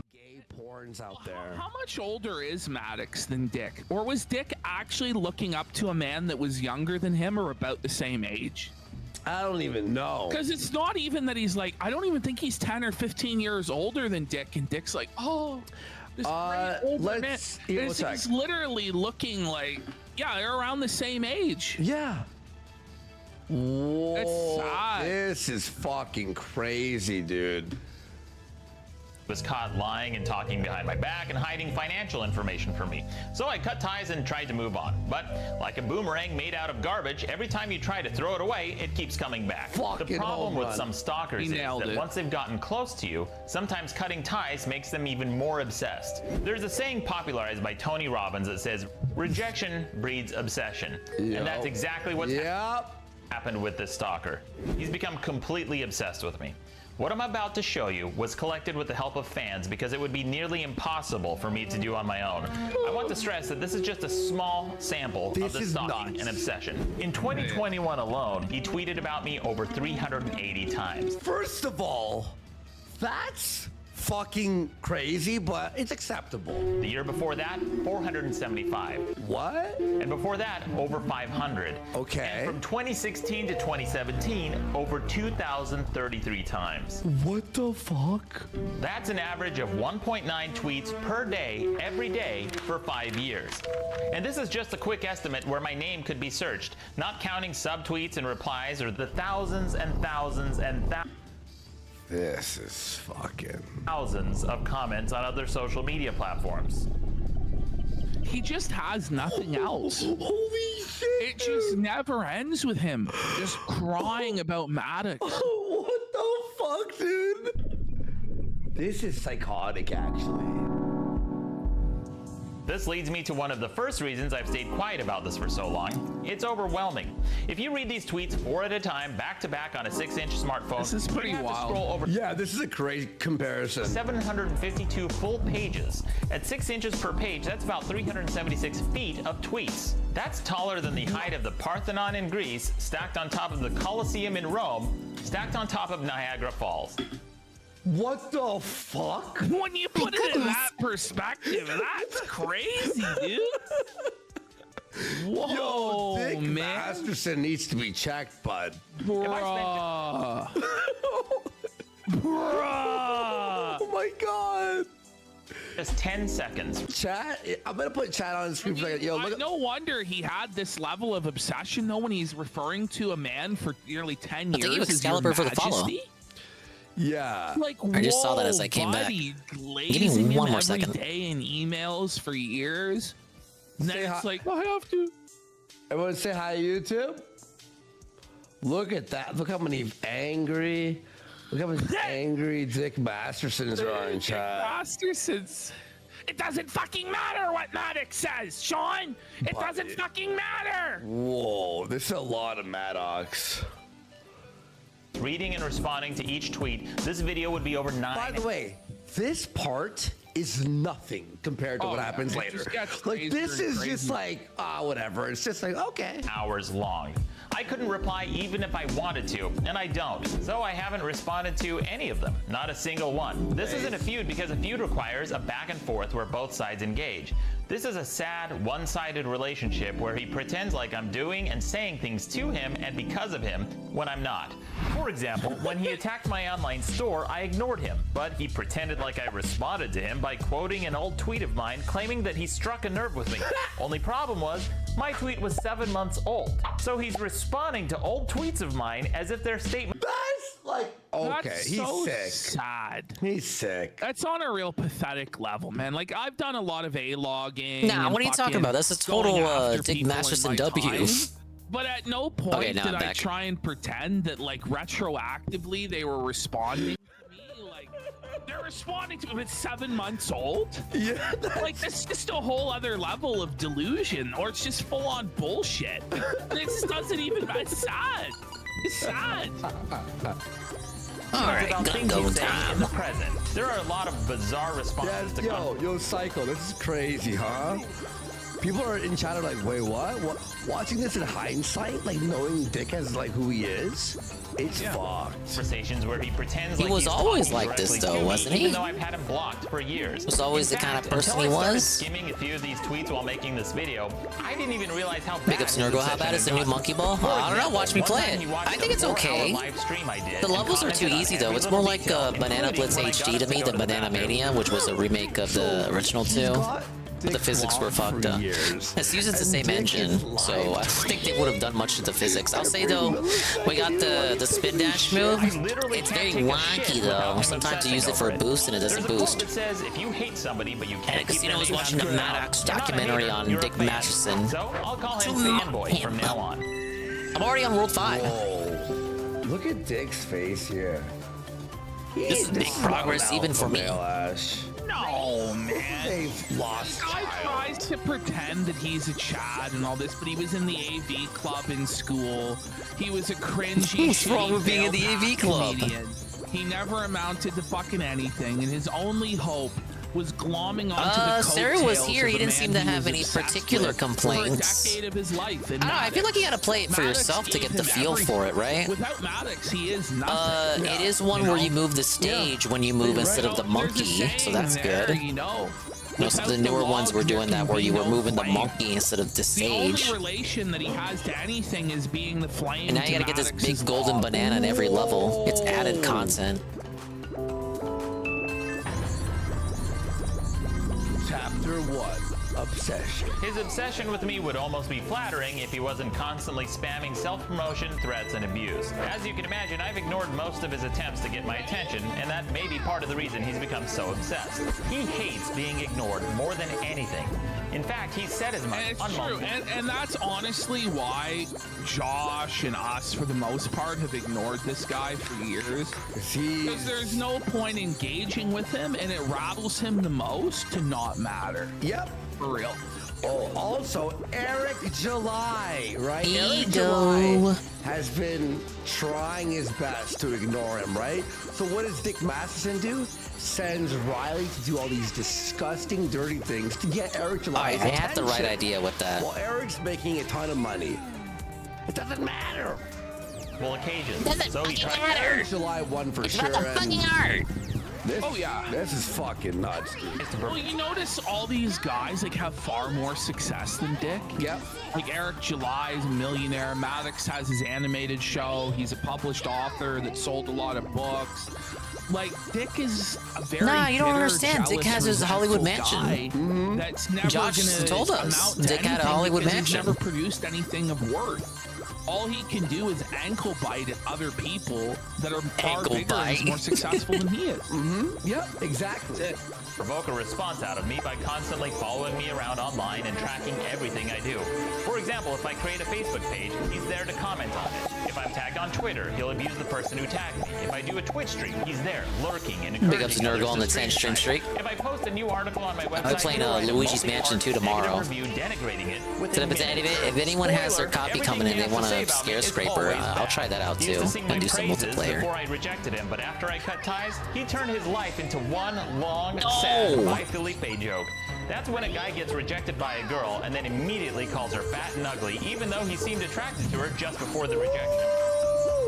He comments obsessively on my YouTube videos until I ban his accounts, and then he moves on to spam my other YouTube channels. And even though he's been banned, he still finds ways to monitor everything I do by using sock puppet accounts and asking his followers to send him screenshots, which he can then post on Instagram. This must have been a very annoying 5 years, shouldn't it? Oh, yeah, man. Stop. And he's even watched my podcast episodes and left comments on specific things I said, like this one about When I made fun of Cog on his YouTube account, right? And then he banned my account, I went, well, it's like I guess, you know, I'll A-log him here from time to time on Twitter, I guess, with like maybe 10 fucking replies, maybe over the span of a year. But thousands and thousands and thousands and Look, I would understand making like one burner account or something. Like, I can't front. I did that for Expandong. When the original Expandong got banned, I made Expandong the second. But the degree that Dax does it is just like, it's just delusion. Like, why do you care that much? consumes everything I produce. There's a clip from Howard Stern's Private Parts that illustrates this perfectly. This is great. The average Howard Stern fan listens for, are you ready for this? An hour and 20 minutes. How can that be? Answer most commonly given, I want to see what he'll say next. All right, okay, fine, but what about the people who hate Stern? Good point. The average Stern hater listens for 2.5 hours a day. Look, but if they hate him, why do they listen? Most common answer, I want to see what he'll say next. Now you might be thinking this would be a You know, with Ralph, it almost kind of really did become like that. The problem is now, he's just so boring. Yeah. No, And we it's just like, segued it's to into the Ralph, point but where he's you right. just With Ralph, can't- it's like that. You can't fire yourself up to watch it because it's just. Actually, with Phil, it's kind of like that too. Pretty much all these guys, it's like that. The haters listen more than the fans. Yeah, it's just If only sort of because like the fans this are non-existent. shell of It what really, used it's to be just a the person, haters. You know, just yeah. Someone says this. Ralph makes me sad.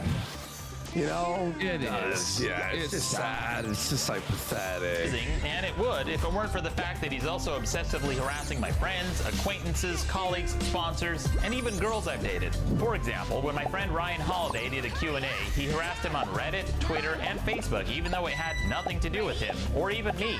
He harassed him merely because we're friends and he'd been a guest on my podcast. He even harassed one of my neighbors who used to live across the street from me. So why haven't I just blocked him? Well, like I said, I have blocked him. You bring it back, like, that's fucking unhinged. So And the you're street DMing, like this, he goes, look at, Yes, let's on my read podcast. this. If this was all out here, man, why didn't anyone expose Stick for any of this before? People were glazing Dick like all the way back in 2019 and shit. DM me and I'll send you my Skype number. The show records this I never Sunday thought he was at too 3 interesting. PM. Like, I kind of just always thought it was like a character, the it's Playboy like kind of that persona he put somebody up. who's touched the hem of Maddox's garment. It's like, whoa, this is a That's kind of right. Like in reality, he's just a schizophrenic schizoid.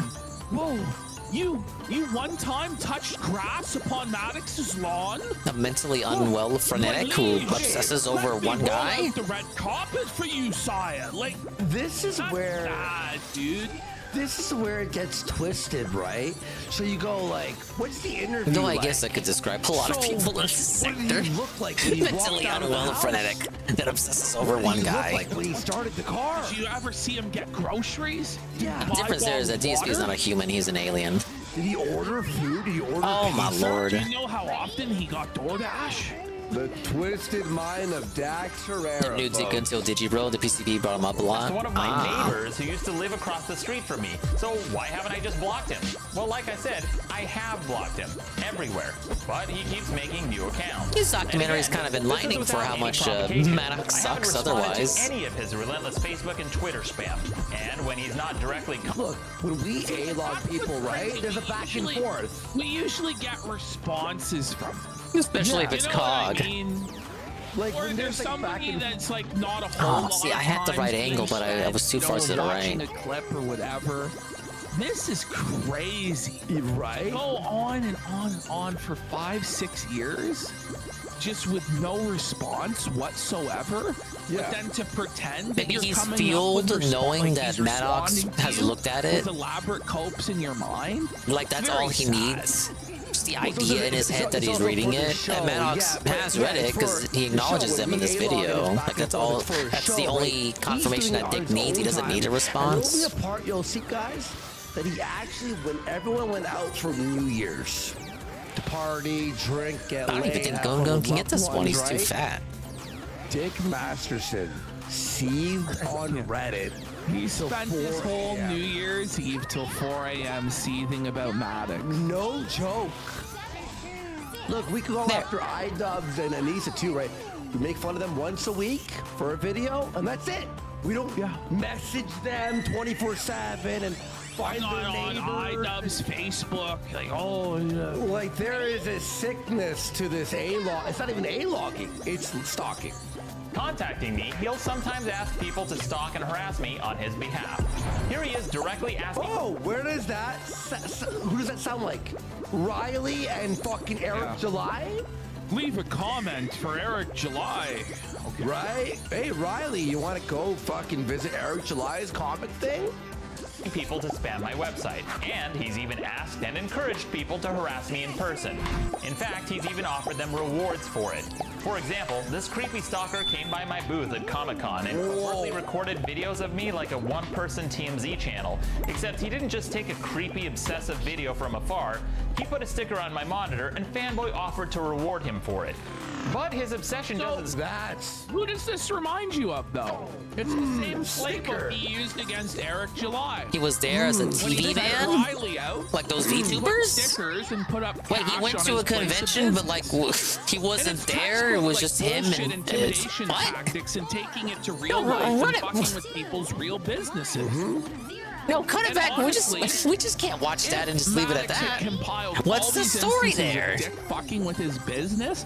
He probably had a good case for tortillas interference or whatever it's called there. For real. It gets worse, folks. Stop there, because Fanboy has created... This is nothing, by the way. Again, nothing compared to what we have going on soon. The podcast where he has talked about me or referenced me almost every single week for over 5 years. If you isolate just the clips of my name being mentioned, this goes on for over an hour.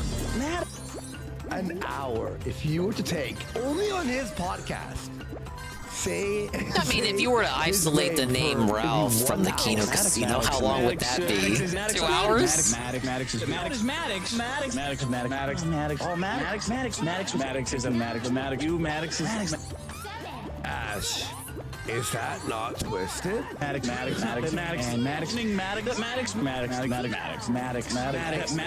If you took us saying Ralph and lined it up, look, I just said that. It'd be 6 minutes. I don't know. You think it'd be longer? I don't know. I don't think it would be 6 minutes, man. A year though, since we really went at Ralph hard. No, I mean like for the last 3 years, right? Maybe 3-4 minutes. Ralph. I don't know. I honestly don't know. I think it would be 6 longer minutes than is too 6 generous. Minutes. You think? I don't know if it would be this long. Be 48 hours? They're just coping. They're coping. Why did Worski say that? True. But at the same time, it's not quite like this. Yes, it would go back and forth. It would be content, you know. Yeah. Maddox, hell, Maddox. Maddox.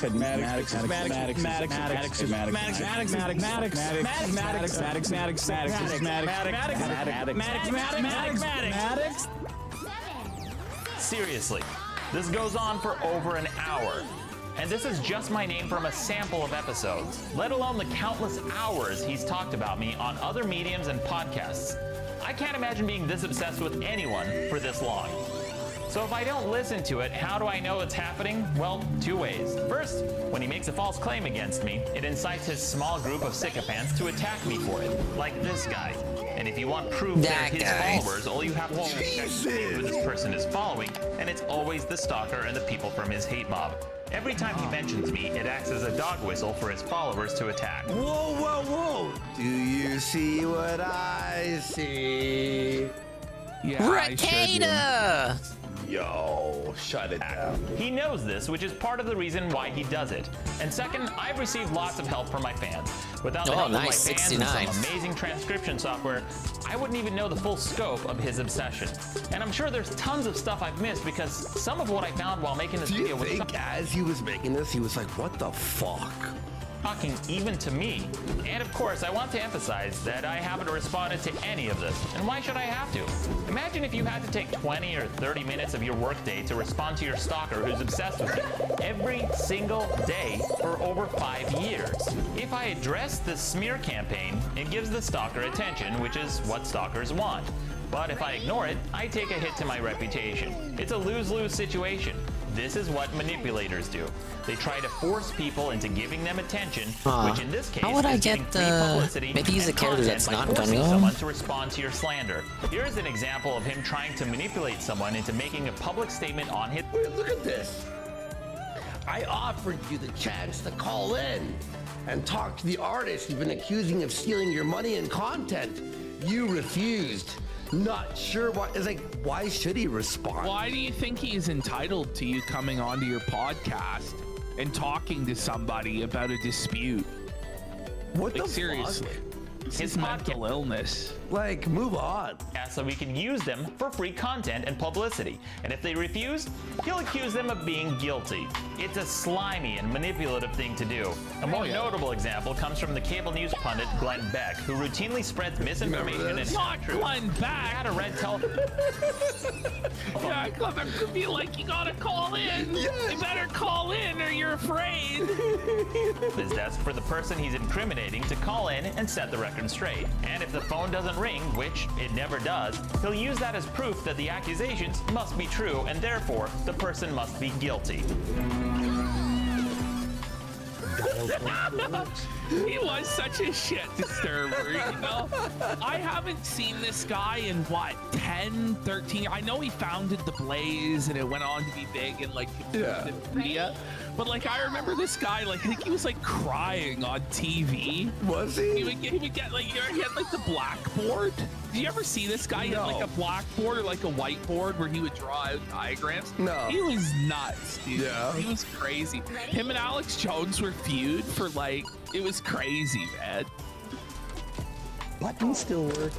Anytime. The Ghost Balls, these first few parts are on YouTube. 2 parts have been flagged off of YouTube. And call me. Love to hear from you. What I'm saying, so he had this as one long video. It was flagged. Then he released it in parts, and 2 of the parts were flagged. So I would. Get anything wrong, I'll correct it right away. Hello. Oh, I got that wrong? Hang on, let me correct it. Oh, she didn't call to correct me on Yeah, that was the blackboard. Blackboard, yeah. Yeah. And he would draw. He'd have like all these diagrams he would draw. Like, it was crazy, dude. Oh, see, I had it too, but then I hit the rim with a Someone goal. can slander you endlessly and hold your reputation hostage unless you give them attention. I shouldn't have to spend my time like this. Nobody should. But this goes far beyond just slander and manipulation. A number of people have told me that they think Fanboy is trying to become me, including one of his friends and No, that's the truth. He actually is trying to become Maddox. He's a skinwalker of Maddox. He's desperate to be Maddox. It's sad. Yeah. What? His whole gimmick is stealing like the manliness thing from Maddox. He is Maddox. It was Maddox.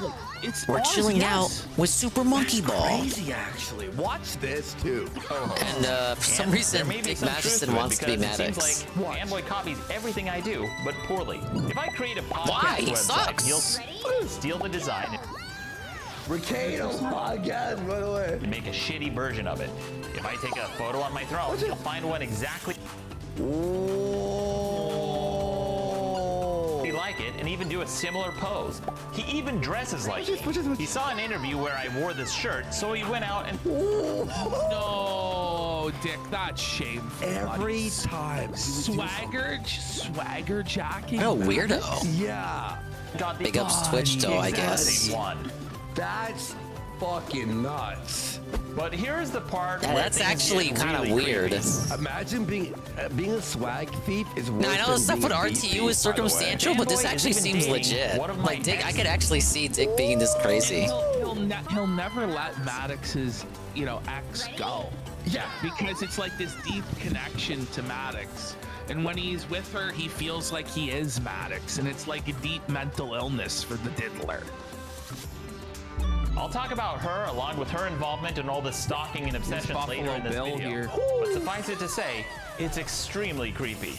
This is some single white female shit. In the 1992 movie Single White Female, the protagonist meets a woman who seems friendly at first, but the woman becomes obsessed and starts acting like her, talking like her, and even dressing like her. And here's the kicker. She even tries to date one of her exes. Sound familiar? You gotta be kidding. Whoa, buddy. Have you seen that So, movie? I haven't seen that. I have not seen it. Addressing this in public to tell people what's been happening and to hold all the people involved in this smear campaign accountable. And also because this is a problem more and more people are facing every day. You don't have to have an online following for this to happen to you anymore. This is a growing problem that needs to be on more people's radars. So I'm finally telling my story because we unfortunately live in a world where nothing ever gets done unless you make a big public stink about it. Sometimes you have to shine a light on cockroaches to get them to scatter. So by now you're probably wondering, who is this guy and why is he so obsessed? You as a man-child? Like I said, he's Agreed. a fan who reached out to me years ago because he hated his day job and wanted to get into comedy. He describes himself as manipulative and a liar. I know that I am a manipulative prick. I know I have that Golden banana. in me. And I lie all the time, I don't care. You're better at this than I am. Because I'm a liar. I'm a really amazing liar. Okay, so like he's just admitting. Wow. Of course, he wasn't always this forthright. We first met when he got a hold of me through my publisher. He was frustrated because I didn't respond to any of his fan mail, so out of desperation, he emailed my editor begging for an introduction. Wait, that's how he responded? After all these emails over all those years. For 3 years? Probably 3 years. I showed you my email. Now respond, please. He couldn't get one reply from Maddox. And he wrote his. So now he goes begging to the editor for, please let Maddox notice me, please. Editor humored him His and passed along Majesty. his information saying, and I quote, he does web crap for porn sites. He offers to do Pause. Like, this is what he does. This is how Dick Masterson used to do, is do web stuff for porn sites. Wait, really? Exactly, yeah. What the fuck? He's offered paid-in trade service in exchange for helping him out. What does that even mean? trade exchange for a link where he tried to get me to sell links to pills, casinos, and porn sites.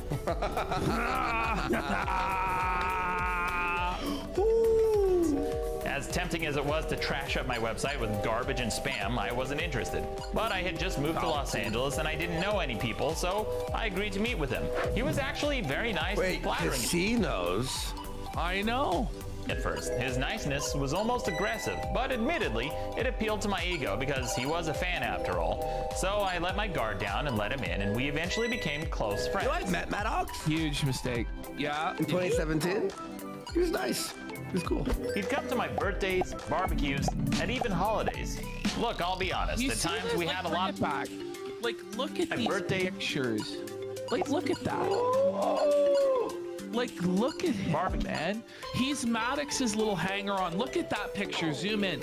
Look at the eyeliner. Look at the guyliner that Dick's got on. Dickers. Oh, no, Dickers is RTU. Whatever. Dickers, what are you doing? He looks so aggressively homosexual. Doesn't he? Oh my. That's a guy who looks like he's gonna grab your wiener, doesn't he? Cues, and even holidays. Wow. Look, I'll be honest. At times we had a lot of fun, and I know all the emotionally stunted edgelords will call this gay, but for a time, Whoa, Pig Riser Felton. we actually became pretty close. Everyone's a gay. And since he hated his day job so much and wanted to get into comedy so badly, I vouched for him at the comedy theater. Oh, Moeller. So here it is, Maddox giving Dick his first break. Dick didn't earn anything. No. Dick didn't go through like open mic nights and and having bottles thrown in his fucking head. Yep. He didn't go through having no audience and having to build it from zero. Yeah. He was gifted a hand up by Maddox. What a piece of shit. Because he's a fucking bum, and he never would have made it anywhere on his own. But gracious King Maddox allowed this peasant little bum that begged him at his fucking on his knees, please Maddox, please. He granted him an opportunity. Dick owes everything to this guy. As much as he's a balding cock, you owe him everything. You ought to be sucking his fucking nuts. Well, how is he the cock if Dick is with his sloppy Big ups on the puppies earlier. Well, it's sad, right? Like, you know? I didn't know Dick Masterson was this crazy. Where I performed at to try to get him onto a team. I didn't know Maddox was this stupid to actually bring him on as a co-host. Wait, you coach? Whoa. I thought they were just always friends. And this is the humiliation. But Dax was a stalker the whole time? That elevated himself somehow to the co-host? Ritual of this. This is what he Co-host was willing position? to do to just get a crumb of clout from Maddox's table. He's sitting wearing a pretty pink leotard like a little bitch with fucking pony ears and a pink wig on to just get a just little crumb. Please, King Maddox, just a crumb of clout from your table, sire. Isn't that sad? Buddy, I didn't even like... He would give anybody else shit for that. Did I do good, Daddy Maddox? Did I do good, Daddy? This is embarrassing, dude. Dick. Why is he wearing What the that? fuck? Jokes. And look at Maddox here, like laughing, like, can you believe? It's my little gimp, bitch. Old vid last year, I was but nobody genuinely paid proud any of him. attention to But it any because help I like gave we were him- supposed to hate Maddox. Oh, like a daddy. Yeah, Are you winning, I mean, son? They're giving it like it's a pride second in a certain opinion. way, you know? Sheesh, LGBT. Because no one gave it a chance when it came Never out. Because enough. Dick I kind started noticing that he was of asking slandered me it for right more off the and bat more as favors fake all the news. time. They were small at first, like asking me for help with his server for his website. But over time, he asked me for bigger and bigger favors. He got angry and depressed when his book proposals kept getting rejected. Stop. Well, it's because he was untalented. He was a hack. Well, I mean, his books were like titled "Men Are Better Than Women." For the art. Ashton, it's for the art. Completely understandable. His shit kept getting rejected. So he begged me for help and asked me if he could pitch a book under my name as a Maddox Presents title. Maddox Presents No, title. isn't that pathetic? You couldn't sell your own book, so it has to be sold under Maddox Presents. Maddox Presents. And he even begged me to write part of the book for him. At this point, You asked him. Oh, while I was doing research, Didn't even write the book you fully. write the book for me. This is a lot of favors, you know? I came across something that I'd almost completely forgotten about. Uh-oh. When I found it, my jaw dropped because I realized there were signs of his obsession all along. Really? It was a huge red flag, and I should have Uh-oh, paid closer bros. attention to it because it would be a sign of what's to come. The first thing on the title page of his book proposal was my name and logo with Maddox Presents right on top. The cover was lazily ripped from a Steve McQueen movie, but here's the part where things get really strange. He wrote the entire first page of his book proposal about me. Now, mind you, this is his actual pitch that he sent to publishers, and he made the Who is Maddox and why is he presenting? Maddox is an infamous pirate. The cringe of it. Oh, my skin's like peeling off. for an introduction about me, writing a full-page essay gushing my praises. He mentions me 28 times in the... Maddox Blast is a god. Maddox Blast. Look, 25% of me is still 24 times more than the average rating. Wait a minute, there's Dick saying that Maddox is God. Maddox is God? Whoa, buddy. Whoa, buddy. The daddy worship is strong. What do you It's Coggers. Where do you see Maddox? It's that emo. The kid, the guy from that show. But now he's at emo. Big ups Coggers, I'm fucking around at Monkey Ball. Dick Masterson is being crazy again. What else is new? Let's read it. Maddox is an infamous pirate and the author of best-selling hardback, The Alphabet of Manliness. He has been featured in the New York Times, Salon Magazine, national news programs, and his website. Oh, it's a follow the best emote? page in the universe. Has I'll only logged have it more when than I'm in your stream though, because that's how 200 follow million hits emotes to the work. world. Maddox is a bold and controversial zeitgeist for a younger generation. To the internet, Maddox is God. Ash, look at this, by the way, real fast. He has logged more than 200 million hits. To the world is in capital. So it's like bad grammar. Like the grammar isn't even like you're trying to like promote this as your like your pitch to sell a book. Anyway, go ahead. No, you're just being ultra specific, Warskis.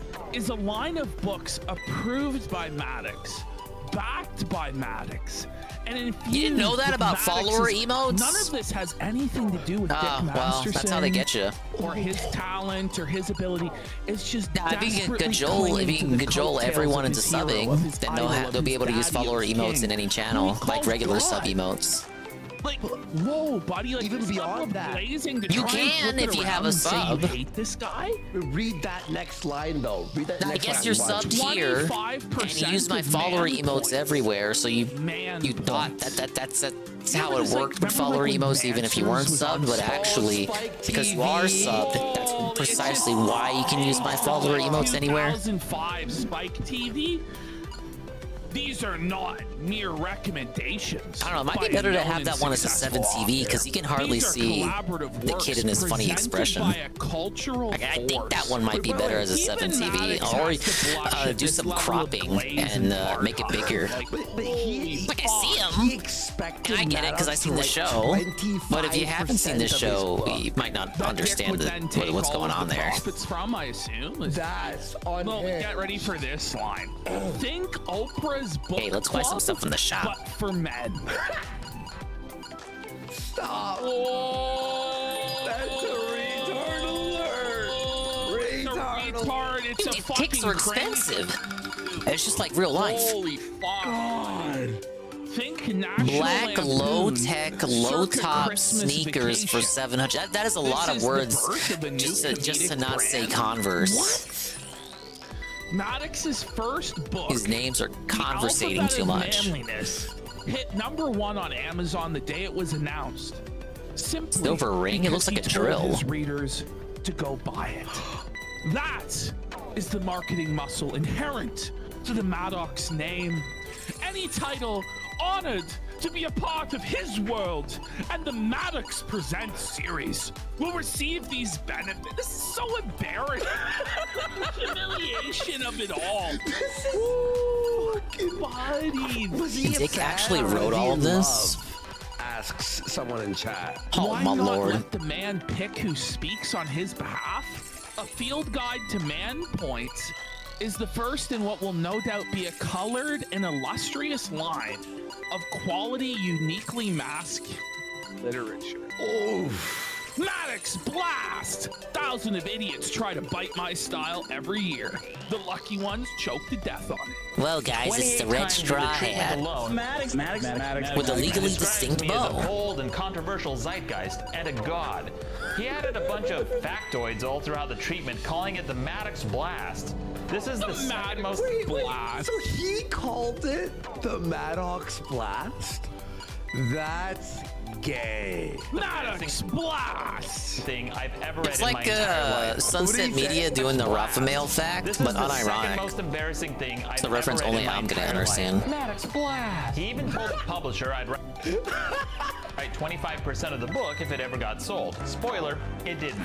In fact, the publisher sent 85% of the book if it ever got sold. Spoiler, it didn't. Look at his face here.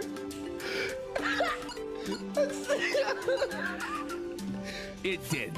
How did Dick ever become popular?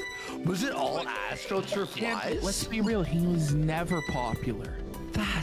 He was never popular. He just managed to weasel his way into a lot of panel shows because he had a big number on Patreon. That's it. He never had any real clout or engagement. It was, dude. It was never legit. Maddox is even going to get into this documentary about how none of Dick's engagement is real. Yeah, he will. Sent me an email. Please talk about his Patreon. I am so curious. I didn't share this email with him because I didn't want to hurt his feelings. Hang on. As for Dick, he goes, I know him, he's a solid guy and a qualified agent. However, from my point of view, I'm representing you, and Doc's book won't sell without you. So what claim could Dax possibly have? If you're involved in the book, we have to do it per your contract, in which case I would expect to represent it, unless, of course, you want to fire me, which I sure hope you don't. Wait, so the agent was like threatening to quit? Well, no, the agent's just like, this doesn't make any sense. Like, Why did he say, unless, of course, you want to fire me? Like, what does that mean? Oh, well, he expects to represent the book because he's his agent. You know, he would have to be involved in the book because it couldn't go forward without Maddox. True, So he's okay. saying, of course you're not going to fire me. This is a fucking shit show. guys, But I didn't want to give up on him, so I started inviting him to network pitch meetings and try to help him get a job. So this guy, like, it was like a I know. It's like a Make-A-Wish child. And Maddox granted his wish. And then it backfired on him, like monkey paw style. No, speaking of monkeys. Industry, I introduced him to writers. Someone just goes, it was a joke. He knows how more valuable than he is than Dick. Yeah. Agents and managers, including his current manager, and even took him to meetings at Maddox. Sorry, fucking Herrera. Dick has an agent. But going in the banana suit. Well, he thinks he's a big Hollywood star. Oh, he's an agent. Please, his agent's probably like fucking losing his mind. Spike, Fox, and Sci-Fi. I even attached him to writing projects that he was way underqualified for because he didn't have any film or TV writing credits. I tried to help him because he was my friend. Monkey I like to see my friends style. succeed. Yeah. And when that didn't work, we eventually started a But I gotta customize all of them. You gotta get the drip going, dude. Books failed. Everyone gets a straw hat. Maddox presents, and then 3 fucking pitches. Well, I think that fits him pretty good because you got the Then he's like, sleeves. "Fine, Can't even see his I'll do a hands. podcast for It's straight up Make-A-Wish. this straight up. beyond. Cast together based on my website and all the problems I talked about in my writing. And I By the way, the biggest problem in the universe, Dick stole that too. Well, who do you think owns the trademark on that, bud? Like, it's obviously from Maddox's site. It's obviously inspired by Maddox's IP. But Dick had... No, I own it. Okay. I invited him to be my co-host. The show was rocky at first, and a lot of people complained about his unfunny jokes and constant interruptions. They hated him. God, I love Maddox, but I can't believe he's working with such an unfunny piece of shit like Dick Masterson. Look at this one. Dick, quit interrupting. I'm on here to listen to Maddox. Nice pause for Not Maddox you right there. stepping all over everything he says. You, sir, are the biggest problem. Whoa! Just felt it. Is that why Dick got fucking Vito? To make sure that like Vito is such a dirty scumbag that he has to He doesn't want, yeah, exactly. He'll never allow anybody with talent on because they might overshadow him. That's why he brings in the whack pack of losers. Wow. Seriously, a lot of people complain for months. Why is it that every time Maddox tried to talk, Dick Masterson interfered? Maddox, is this your show? Why are you back and forthing with someone who keeps playing up to some weird potential audience? He's barely able to grasp 70% of the ideological concepts you seem to be discussing. Dick Masterson, you are a retard. All families are dysfunctional, all families screw up all family members all the time. Maddox, I gotta give you props for the self-restraint. If you keep up these nags, then by week 8, Dick will have a problem with people who judge guys who get blowjobs from other guys. It's obviously not gay to get your dick sucked. This guy's painful to listen to. He's doing the whole devil's advocate thing. It's so constant. But that's what he always does. Yes, it's the same lame bit for like fucking 8 years. Yeah. Hang on.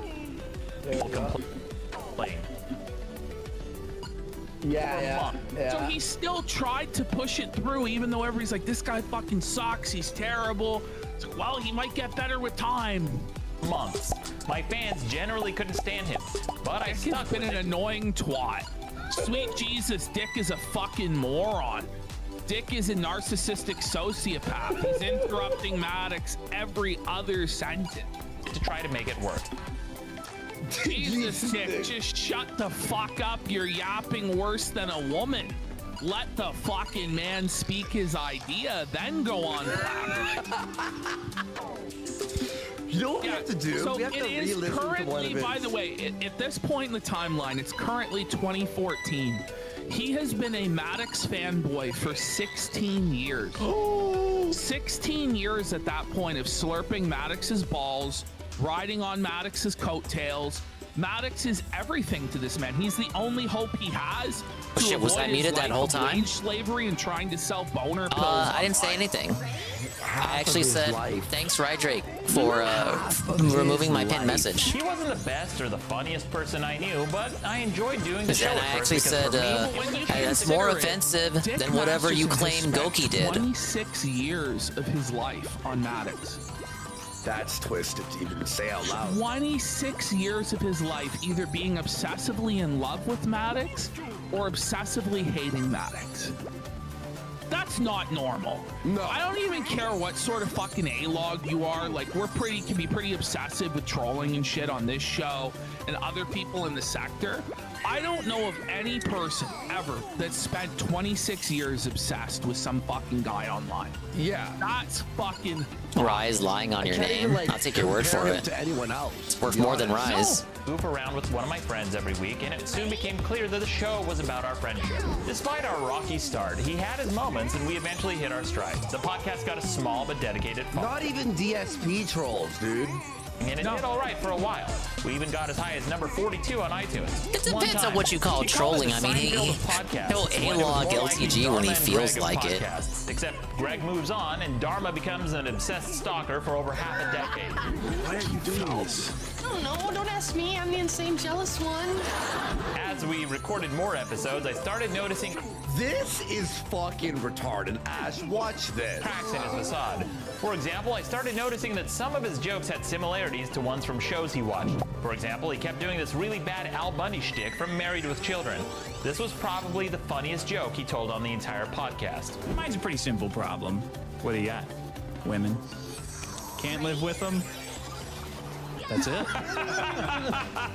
Sound familiar? That's because it's an Al Bundy joke. Women! Can't live with them? The end. I don't even care so much about. Does he think he's Al Bundy? He tries to pretend. How would you want to be Al Bundy? He's perpetually suffering. And he's on this higher level when he really is, as Maddox just showed, hack stealing shit from TV. That's all he is. Well, he stole from Maddox. He stole from fucking Al Bundy, you know? In fact, years later, I'd learned... So the parallel thinking could be. And that this wouldn't be the only time he'd... Give me the banana. I need banana. Tasty banana. This is the path I chose. And I need a Super Starman raid. With the party of 17. Thank you for the raid. I'm I'm in the middle of this monkey madness. Social marketing and making the Oh no, we're watching the Kino He didn't Casino. think I should get paid for all this additional work. When he did offer Maddox to is do making fun of something, Dick he did it Madison. You probably don't know any constantly of these forgetting people. to Don't send me worry. information This I is needed stuff I to watch at credit 3 in the people who morning. worked on the podcast. And then there was his alcoholism. He'd frequently was show pretty up fun. hungover and unprepared It's for not episodes. as, He became increasingly belligerent and would it's not as disagree for the typical sake as of the last disagreeing. one. For example, he didn't want to use a And the calendar physics for are so scheduling. wonky, Yes, but the you method can't of jump time- anymore. That's cool. What the fuck is Monkey going ball on? games should not have jumping. He's a bum. He's a Dick is a whack job. bum, dude. Keeping since the Bronze Age, and 60 the shines in, cornerstone of supplies business in low. modern society Good to was hear. apparently Congratulations. Not good enough for him. You're It would halfway sometimes take up there. to 32 emails to schedule one episode. 32 emails? Like, I would Yeah, welcome to the Demon Hour stream. Like, okay, Let's give him a we shout out texted there. him. Fuck, okay, he's not responding. It's my fifth text. Big ups to Vix and Lark. To be fair, you have to have a very high IQ to understand Mario Sunshine. I agree. No reply. That's why it's such a contentious game among Mario fans. An accident or something went wrong. I'll be like, is everything okay, dude? I'll be like, Was this weird I haven't Shia heard creature from with him all monkey day. ears? Like, This are is you the okay? fancy schmancy For VTuber example, who I one week he used said to he couldn't convey record on the my only day everyone was movements. available. So it took 32. Okay. Unlike other VTubers, the Shy Gal has no lore associated with her. She just kind of exists Because he wanted to go to to let the you know zoo when or I'm some moving. bullshit. Yeah, Disneyland. It's what do the kids call it? Why Immersion? don't you just tell him? Just be straight up. Just go, listen, I'm not showing up. I tried that once and got called a schizo. Don't worry, you're among friends here. Times where you either mess me like, I gotta go do this, or I mess Half you, this I stream gotta is go do me that. calling myself a schizo. Like, it's better to just be straight By the way, up we have honest, 74 like, we're Fallouts doing so this, far. You know? Hey, I'm man, a pro Monday, at this I'm game. not available. Fair enough. Going to Disneyland in the middle of the work week. And in fact, remember, Ashton? Big ups like I are said, you? when I was Are we at, squeezing it was very, banana?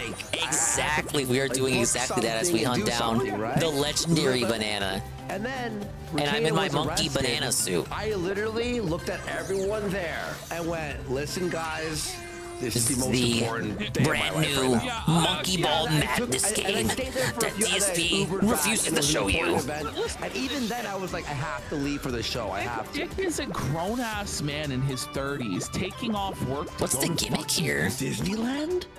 Disneyland? Well, like 10 people So have to like. he's a Disney adult. To add to the shame of everything, Dick Masterson is a Disney adult. Where the fuck is that in the art of manliness or whatever? Like, That's sickening, isn't it? No, but like, you know, if that was an important day when Ricada was arrested, even you were like, Andy, like, Yeah, the goal's right there. and I was like, no, don't worry, I'll need 2 hours. You're like, fine, perfect, amazing. By the way, we got great Red Dragon for 5 fucking subs on hour 7. Hours and 20 minutes. That's Already crazy. hour by the way, 7 folks. for them? But I'm enjoying it. Okay, I'm enjoying this. manhole. this wasn't a one-off. He was constantly rescheduling episodes around. I'll say this. Oh, the name of the I'll level would give me a one hand. Crazy. I'll say this about. I'm certainly Maddox reminded of a for 1 second, manhole. okay? How do I get to the Maddox, we're gonna have goal? you on the show. We hope to have a great Pushing it interview didn't with do you. I'll say anything. this is kind of you being felted here. Like, you let this happen to you? Like, you were mad on Yeah, it looks like it slides, doesn't it? fucking fired the guy. Slapped him. Like, But fuck the out of thing here. is, it's the problem is he thought he was his friend. Yeah, it's true. And It's true. It's when true. you mix work and you mix friendship to that degree, especially if you're friends first, it's a lot of like we started kind of as work first, As and then we business. became. They actually then we started as became friends enemies. over time. Yeah. But when you start as friends and then you try and start a business, Oh, okay. it Dude, I am oftentimes pushing it. doesn't It's just fucking like work. It I can't operates even on the really. same I don't even really principle, and notice. It's so true. I Never guess because I'm lend your moving the friends level money. as I Yeah. push. It's like Just like don't from do this it. angle, It's like gonna it doesn't destroy look your like I'm pushing friendship. it, but I Because am. it makes it awkward. Because if they don't immediately pay you back, then it's like, fuck, am I gonna hound this guy for the money? Then he starts docking you. You never see him again. Oh, I get it. It's just I better got to it. never introduce that element into a friendship. Also we're good. tough to work with family, too. It is. It's really tough. it to didn't work look with like I was pushing it friends and there work at with all. Family. Okay, And next it's level. also hard when you're Buzz doing, on you know, seesaws. something public facing. where then suddenly people start getting egos about it when you're friends, and somebody feels like he's being overshadowed, or you feel like you're being overshadowed. Oh, fuck. And it's just not gonna Balls on work. seesaws is right. Yeah.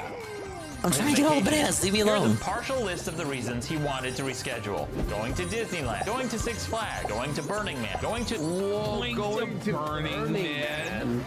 That's where he ended up sucking dick. Yeah.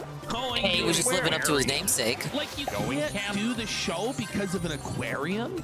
Like, how long does it take to do the aquarium? Like, the Ripley's aquarium is huge in Toronto, but that only takes, what, 2 fucking hours? At most. Are you fucking telling me you can't do the aquarium in the afternoon and then record at night? Or do the fucking show during the day and go to the aquarium at night? No, how about this? How about this? Oh, We're God, filming I gotta... on Tuesday. Go to the aquarium on Wednesday. Seriously, it's like I gotta be one quicker day doing a week, these. By the way, he's doing this fucking podcast.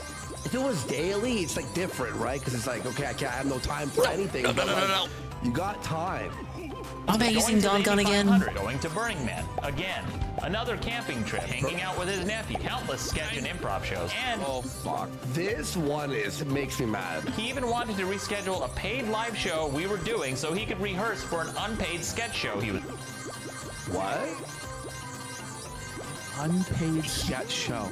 They skipped a live show like in front of an audience. A live paid show to do an unpaid sketch thing? Commercial for an unpaid sketch show. Was doing. Just spitting on the opportunity Maddox gave him.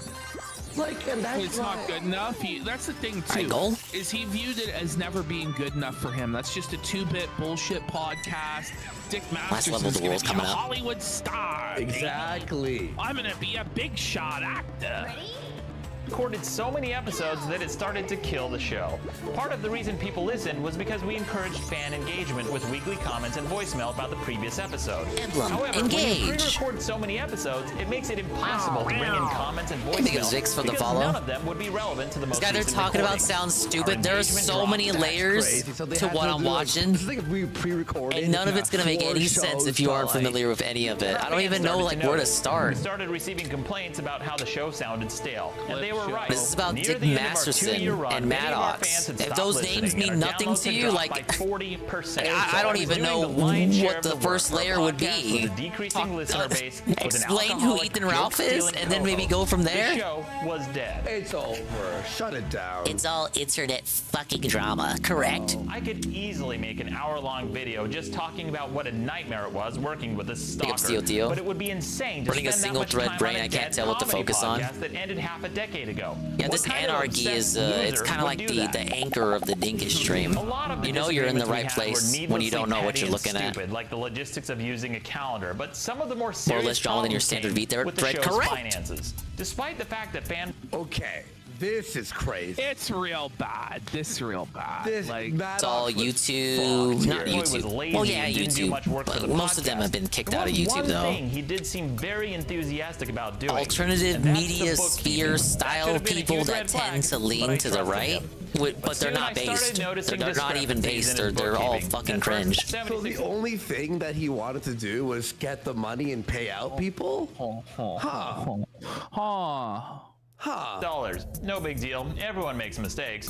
Then I found another one for $346. Basically, if And then DSP ever made a another one political for over channel and debated Dick $3,700. Masterson, His Dave would accounting stop was a mess. Masterson. So I Actually, have to yeah. read off Actually, by yeah. You know, it's a tough pill to swallow, huh? fuck is off by $3,700. But the king would take another W.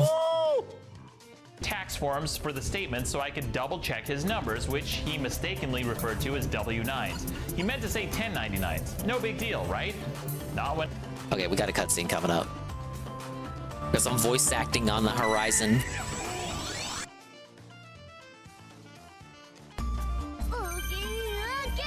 We did it! Okay, next up is a concert. It says it's in a huge city, too. Whoa, are you serious?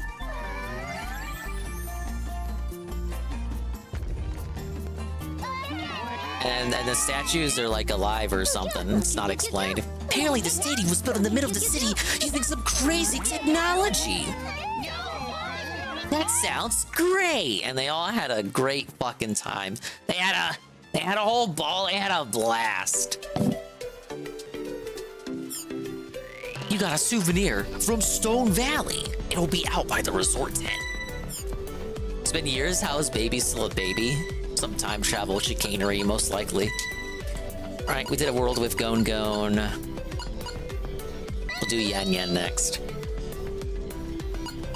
We are up to World 6 of however many worlds exist in this game.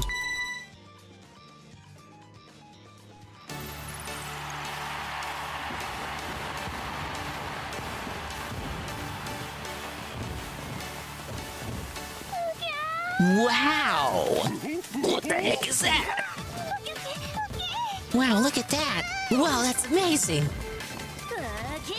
All right, let's go.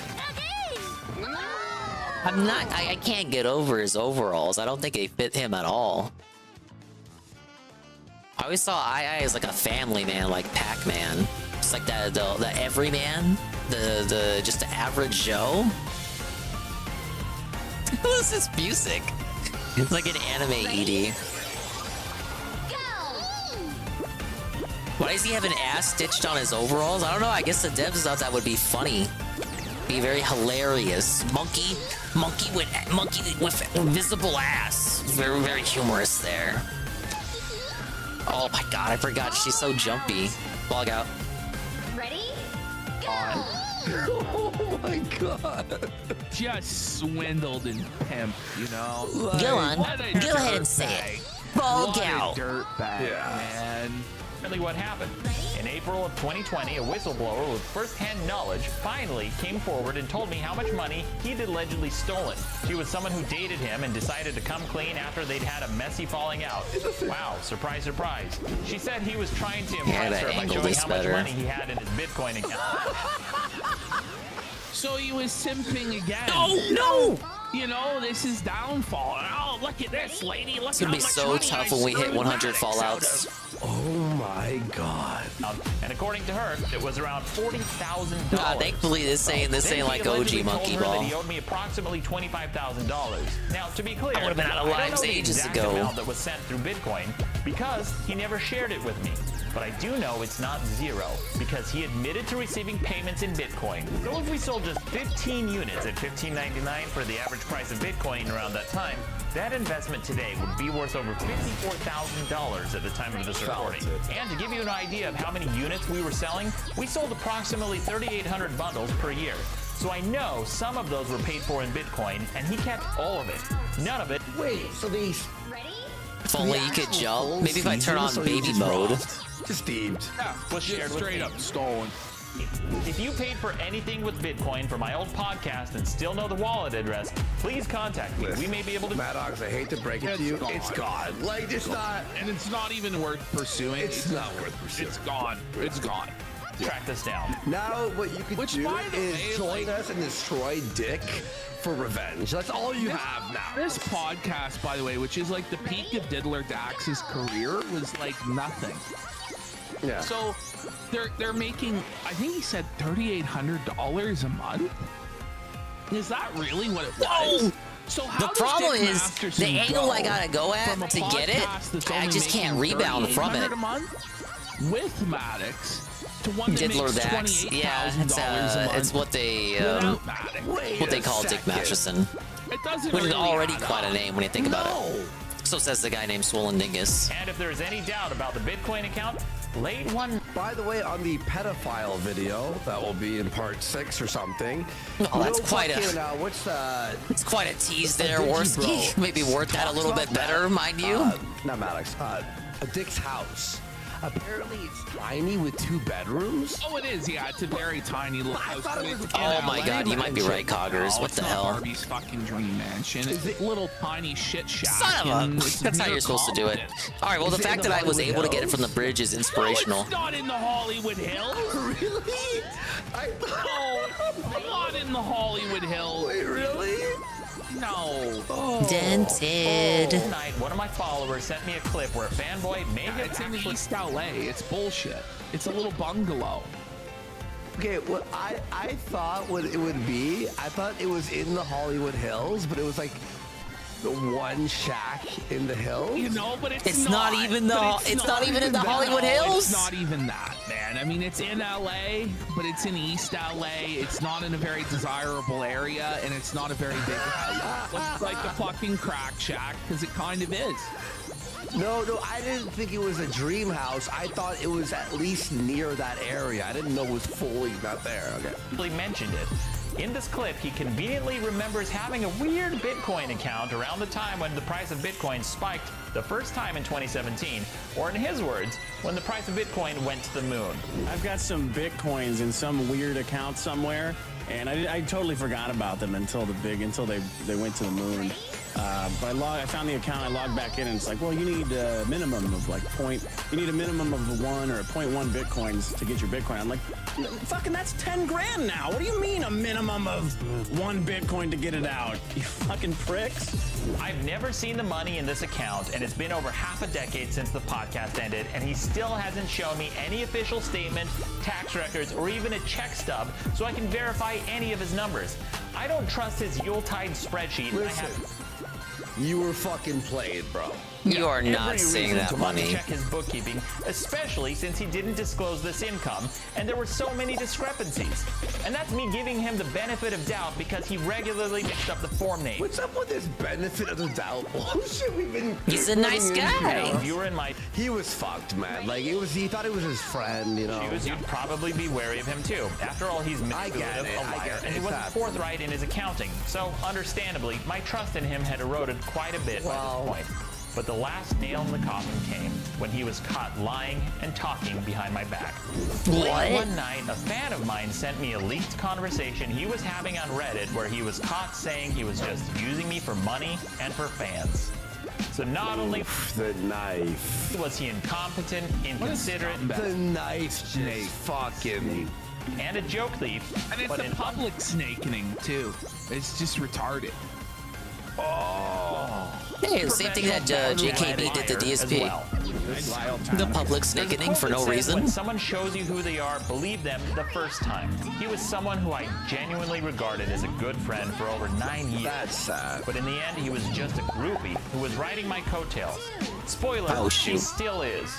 So that was the end of our podcast and formally our friendship. And just to add a turd to the giant shit stack, he locked me out of the show's official email account so I could no longer download the sales and accounting information. He did this by setting up two-factor authentication using his personal cell phone. Then he lied and blamed it on Google. And when I asked him about That's why it, you he get lied your again and you said get your he ducks clicked in a on row the with this approval shit link. before you distance yourself from At the time, schizos. Google would send verification codes to your phone, which you needed to type in to unlock the account. This isn't even the first time he's done this. Back in 2013, he locked out his old employer out of their servers and code back when the company had financial problems. He worked for an SEO company called Blue Glass, and when it went under, in his words, he gift wrapped some of their code and resources, essentially locking them out like he did to me.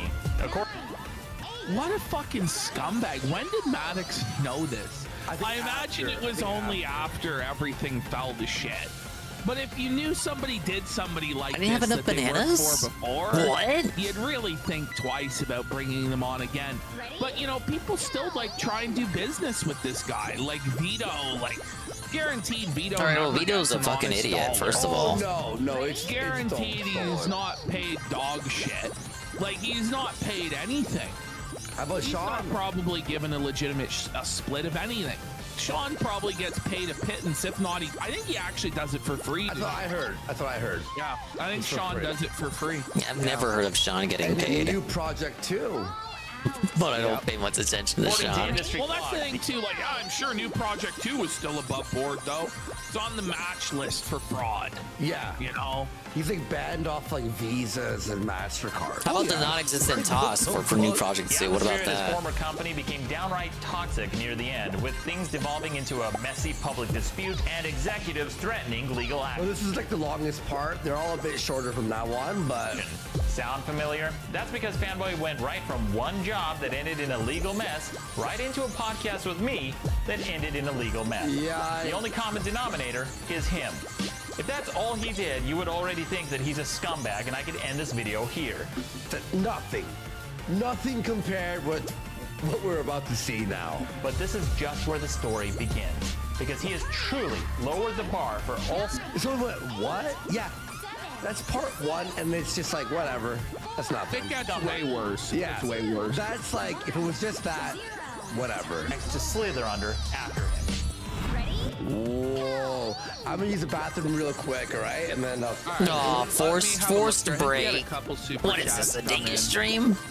We've got Lady Humper saying, how fudging dare you subject us to Geneva Convention breaking torture with the IDUB segment. We got Gino88 for $10 saying, just rewatch the PPP versus DAG stream on YouTube. Love seeing you make those. Well, yeah. It's crazy because aside from like the new Project 2, like I knew nothing about Dick. I knew nothing about Ricada. I never watched any of their shows, and that's why I think they had such trouble dealing with me, was because both of those there was no guys point of were reference used to being for someone like treated with total PPP. deference and respect, and never being challenged in any way. So when I just came in, they had nothing viewed for them as them. nothing, I treated them like they were nothing but the shit on my shoes, and they couldn't fucking handle that. And I was like 9 beers deep at the fucking time. If you watch, I had been streaming for 5 hours, laying out the whole conspiracy while I was slamming beers with Surfer. And then I just called in and they just didn't know what to do. And they had no Oppo research on me. There was nothing they could fucking say. Dick got desperate. He called in Zoom, which made everything look way more fucking sketchy. And it was like, whoa. And then Zoom felted the diddler and doxed him live on air, which was Kino as fuck. It was quite something. It was quite something, you know? But it was really nothing. Those guys think that they're like God's gift to the world, but they aren't fucking shit. The Emperor has no fucking clothes. I remember thinking, I'm like, fuck, this was really easy. Like, supposedly a professional comedian and a lawyer, and they're getting schooled by some fat fucking retard. Like, what's going on? Just fed the cats there too. All right, guys, y'all ready? Melty says he can't believe the Maddox stuff was all lies. A lot of people are like that. I think that pretty much 99% of everything that Dick Okay, really it was 55 leveled at bananas. Maddox was bullshit. Was Maddox like retarded at various points? Like, absolutely. But the diddler is the bigger evil and always was. Yeah. But the thing is, everyone has like, you know, things in their past that they might have been not been perfect, right? Should Maddox have lost everything for Dick? No. But he didn't lose. But he didn't lose everything. It's just revisionist bullshit from Diddler Dax. True. Maddox was doing his own thing the whole time. He was happy. Like, Dick Masterson is never flourishing. He's never been a success. I never thought He's much of never been Maddox, but happy everything with I knew himself. of Maddox He's a seems to bum, have come and he always has directly been. from Dick. All right. Hey, loves We're Technicolor. doing the next part here. There we go. It's part 2. We're watching Maddox expose Dick Masterson. These intros are just the same thing. Maddox. No, I'm playing the new monkey ball. I'm taking a sip break. Maddox and Maddox. The final episode of the podcast was recorded the weekend of May 28th, 2016. I told him we were recording that weekend, but he wanted to reschedule the show for yet another vacation, this time to Mexico. The week we were set to record we love is when Mexico. I caught him lying and talking behind my back. My goal was to end communication with him as quickly as possible, so I offered to let him step down or to end the podcast to avoid any further contact. Not because I needed his approval to make a decision about my podcast, but because I wanted to move these on people as are, but that quickly as sounds possible. cool. That's He fair. chose to Barely end it, anyone so we does. recorded as scheduled, and he still didn't show up, even after he decided it would be the final episode. He of course played the victim and pretended like he didn't know, but here's the proof he was told when we were recording. In the final episode, I thanked everyone involved with the show, but not him, because I wasn't about to thank him for not giving it. So he doesn't even show up for the final show to go to Mexico? What a bitch. Enough of a shit to come into the final episode, or his unprofessionalism, lying, talking Won't even go to behind my Mexico back, to see laziness, Ralph. and not What disclosing makes you think he income. went for that and show? Since he made it clear his goal was to use me for attention, I decided right then and there to never mention him again. This part gets. And for the most part, Saw I that haven't. coming. In order for you to understand why, we first need to discuss the animal rights group, PETA. You'll see why in a moment. I used to criticize PETA on my website for their over-the-top campaign Rightfully to promote so. vegetarianism. From downplaying the Holocaust with their Holocaust on a plate campaign. This shit was to crazy. dressing That was nuts. I remember, like, back in 2007, 2008, everybody went in on PETA. I remember the Big Al 2K6 rant against PETA. Penn and Teller did their episode on PETA. I remember PETA used to have these video games called, like, Super Chick Sisters. Did you ever play this? No. Where you played as like a chicken that was fighting Colonel Sanders. I want that big old banana bunch. Like Colonel Sanders is like the final boss of the game. It was crazy shit. Really? Okay. Yeah. Setting up as clan members to hand out pamphlets, to mocking fat people, and even promoting the discredited theory that milk causes autism. PETA was irresponsible, reckless, Got autism? and possibly causing harm with their marketing. It wasn't until one day I received an email from a vegetarian who told me that he was also disgusted by PETA. She said PETA's campaigns were outlandish not to be persuasive, but rather to be a spectacle Milk to give them causes free autism? publicity. That It didn't explains a occur lot to me about that me. maybe their campaigns were over the top because that was the point, to get people to talk about them. PETA seems to have engineered their marketing campaign to manipulate people into giving them free publicity. It's a nod to the old adage of all publicity is good publicity. So I decided that day to Oh, never I remember talk that about Super PETA again. Tofu Boy And shit. With very few exceptions outside of this video, I haven't. I choose not to reward companies and people who exhibit manipulative behavior to get attention. So when it became clear that By the way, it's still being done to this day with like many. I mean, look at like. Remember like Vitali or Nick Webb? Those fucking clowns, yeah. Fanboy was using me for money and attention, in his own words, I decided not to talk about him ever again. That was one of the big reasons I stayed silent for so long. For 3 years, from 20... Did he call money Skrilla? That may be more I just phased through the embarrassing platform? than atavistic. It's pretty bad. Yeah. 16 to 2019, not one tweet, not one mention on my podcast, not one Reddit No, you post. either With chug very few milk and get exceptions outside of this autistic, video, or I chug rarely soy milk talk and about turn this into in a soy public. boy. This drove him crazy. Because remember, he thinks being ignored is worse than being hated. So he tried... That's what Why you am I said still earlier. getting hate? Yep.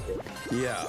tried to provoke me into giving him attention. I don't think he likes when we mention him, though. Well, okay, here's the thing. How he wants to be perceived is as this I blame the camera. badass contrarian that's triggering like moral prude. No, Yeah. I just People use who it in don't my know any cereal. better. You gotta be like We just LTT, look you at gotta him use and go, water, this buddy. guy's a fucking freak that's basically abusing a mentally ill girl. He's a con artist. He's a scammer. Da da da da. Like, it's not the, oh wow, he's so offensive and we're so, like, that's not the way we approach him. And he doesn't like being made to look the fool like this. So fair enough. He gets narcissistic injury from the way that we go after him, and that's why he doesn't like to engage with us. With stalking, fraud, harassment, blackmail, theft, and even extortion. For example, when he That's harassed my exactly neighbor... right, you got felted. If you just call him a fat old man who's balding, it just burns his ass. Block you on Twitter in a second. She asked him to leave me alone, and he said he would under the condition that she called into his podcast. Extortion is forcing somebody to... Wait, yeah, did you hear this? You hear this one? Wait, yeah, that's right, I think it's under the condition that when he harassed my neighbor, she Trying to asked him time to it leave so I me could have alone, and he the said he most would time under the to condition get that she big old called into his bunch. podcast. What? Is that legal? Mental illness. What the fuck is that? Like, call in or else I'll come up. I'll keep bothering this guy for years and years. Like, they're not invested enough in this shit to actually, like... Fucking neighbor, dude. Extortion. Now wait a minute. Forcing somebody to provide money, goods, or services to avoid harm or harassment. He also threatened to reveal private or embarrassing details if the behavior of me and my then girlfriend, quote, displeases him. That's why- Ladies and gentlemen, 100 100 fall gouts. He also did the same to one of my close friends and colleagues, threatening to reveal private sexual details. So, more blackmail.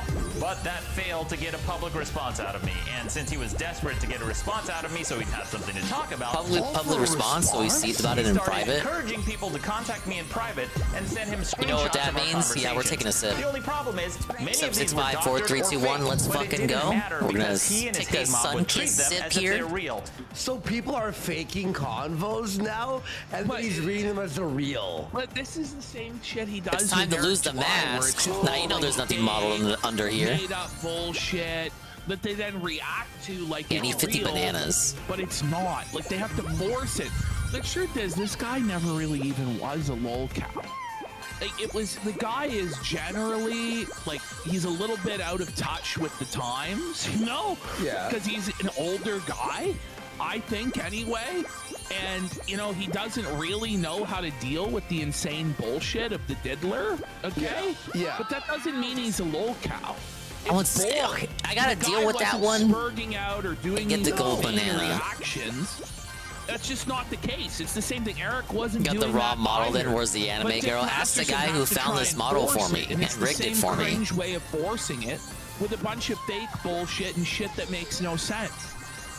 He was gaslit into being. He's fiddled around with it and given me some costumes though. I had like 3 Halloween costumes last year. He was being. He replaced the Shy Guy mask with a Phantom mask from Mario 2. Delusional Dax fan tried And to tell him also a guy replaced the saying mask he with a got a Tonberry bounce face from Final calmly Fantasy. was threatening to hurt Riley. No, wait! It's Okay, like that's what you either do. just straight You have up the ball making push shit you. up out of whole cloth, or it's just doing this delusional twist on reality Those that no make you normal person nut? could accept. That's Like, nuts. oh no, the guy's really gonna hurt him. Like, no, it's retarded. He's just filming from the. Yeah, I gotta ask him for some new costumes this year. He's just filming Get some from outside, diversity.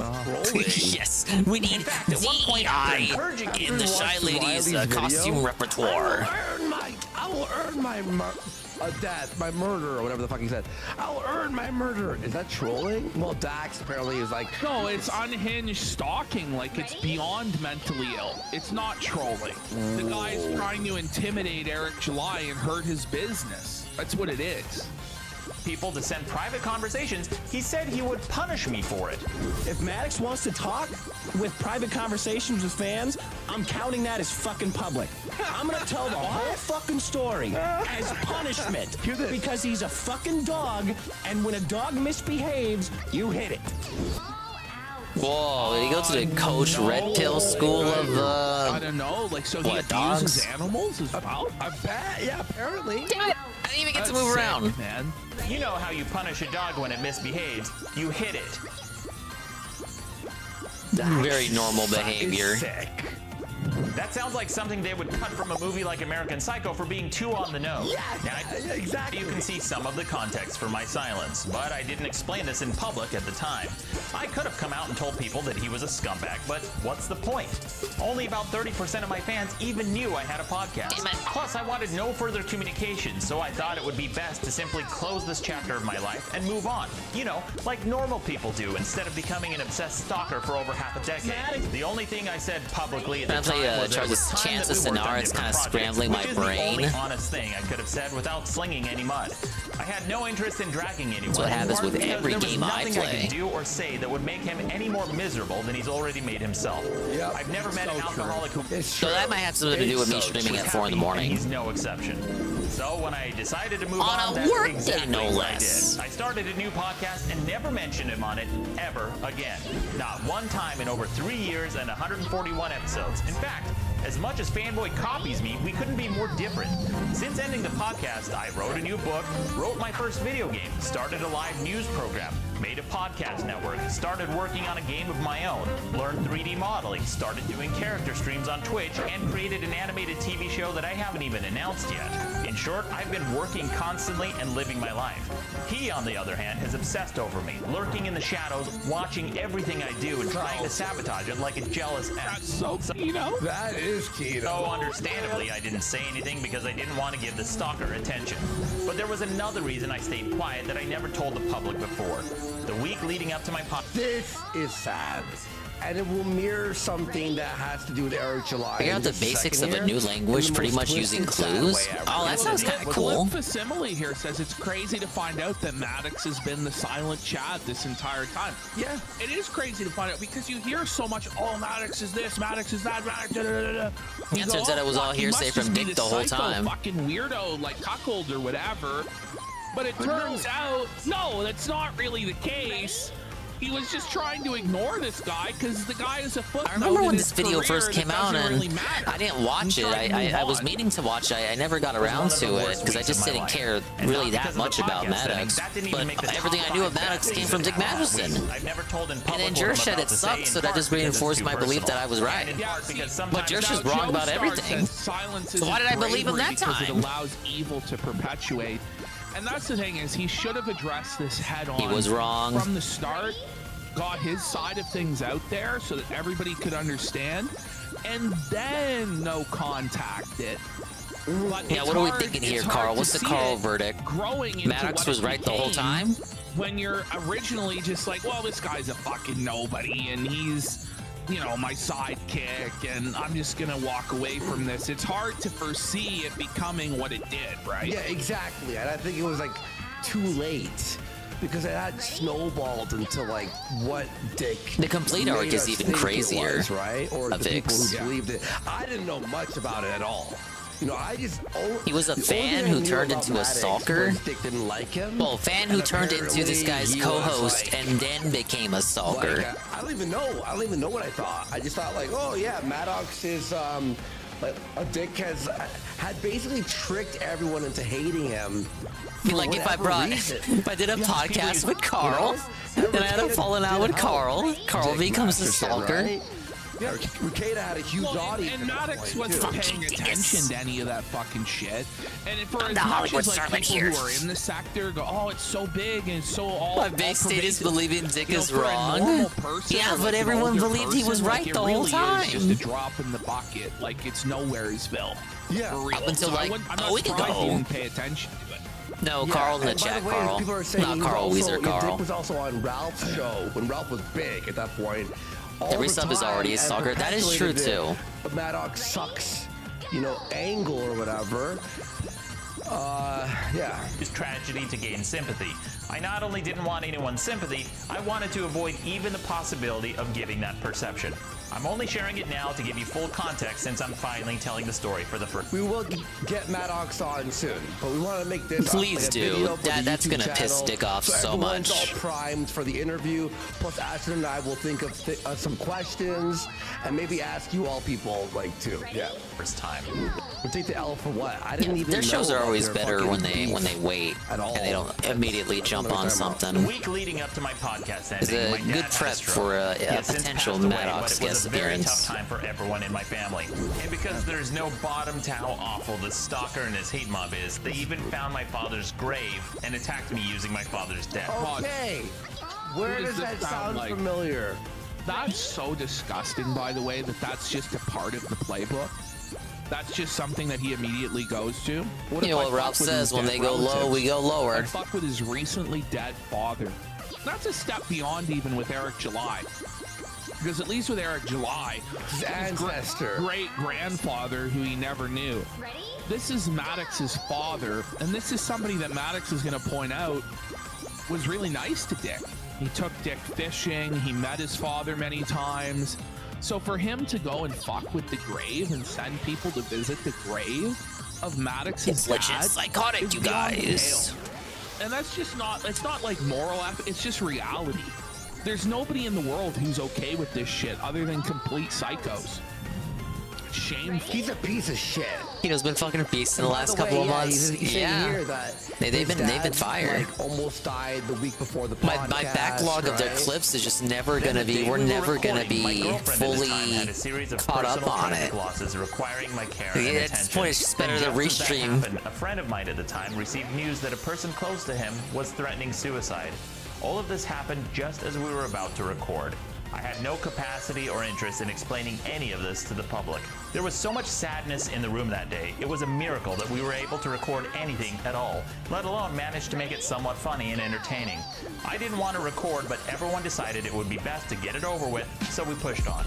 And all of that happened on top of all the scummy By the way, fanboy. what a professional. Just the contrast there is mind-blowing. Yeah. Nick Masterson couldn't be bothered to show up because he had to go to an aquarium. Just catch or up to on the Disneyland, R2 backdoor or and to Jay's Burning PC Man, diggers off the rails. You really think he did it, But Carl? Maddox Because showed we've been up talking about as it for his the past father couple. I was don't think he did dying, it. And his girlfriend was dealing with unimaginable emotional Mentioned in the stress. Ant server, we were He talking about it came today. to work. I really think He Jay is showed just up. stupid. He put a fucking smile on. You really and think he Rich did performed. it? And I have so much respect for that. It's unreal. Maddox, You're giving him the good Shame on faith? Dick. The Kino Casino dude. good faith Honestly, interpretation? Behind my back that I didn't even mention. So Of course, I thought he didn't, but I do think he did. Exposed and put the mask down so we could like go back I don't retrospectively know. and look at this. I You know, got and I'm glad doubts the audience because actually, oh, you know, Jay's we actually stupid, were like, well, there might and be a some lot of what people he's who saying believe is Dick just Masterson circumstantial, and, like, might connected be, dots you bullshit. know, like, wait, what are you guys doing? I need a little bit defending more than Maddox? that. Well, you know what?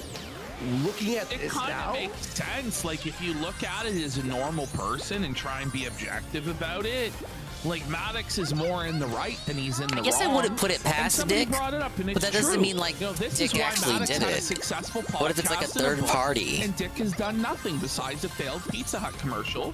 I know because he's Maddox is unhinged, but that actually a doesn't mean like, professional that oh, performs. okay, he's unhinged, so like literally every Dick is just a schizo flaky allegation, drug psychotic thing, he Yeah, look at obviously this, did because you he's know, crazy. So a he W, obviously must have I done believe it. Him, it's crazy how astroturfed all that was, and it was. And again, he Like Jay will- himself he will says there's show no us direct evidence of a some more backdoor and proof of key that. logger. comedy people bring you comes at a great He just personal speculated cost that to it them. existed, Nobody and the owes casino you free kind of ran with that, entertainment. You and aren't then he got entitled to know mad the that they ran private with it and details called of them the drama lives of the queens on his last entertainers you stream. enjoy. They shouldn't have to explain Which these they things are, by the to way. You know what But was that's why the also show is so something that good. helped Dick Masterson a lot?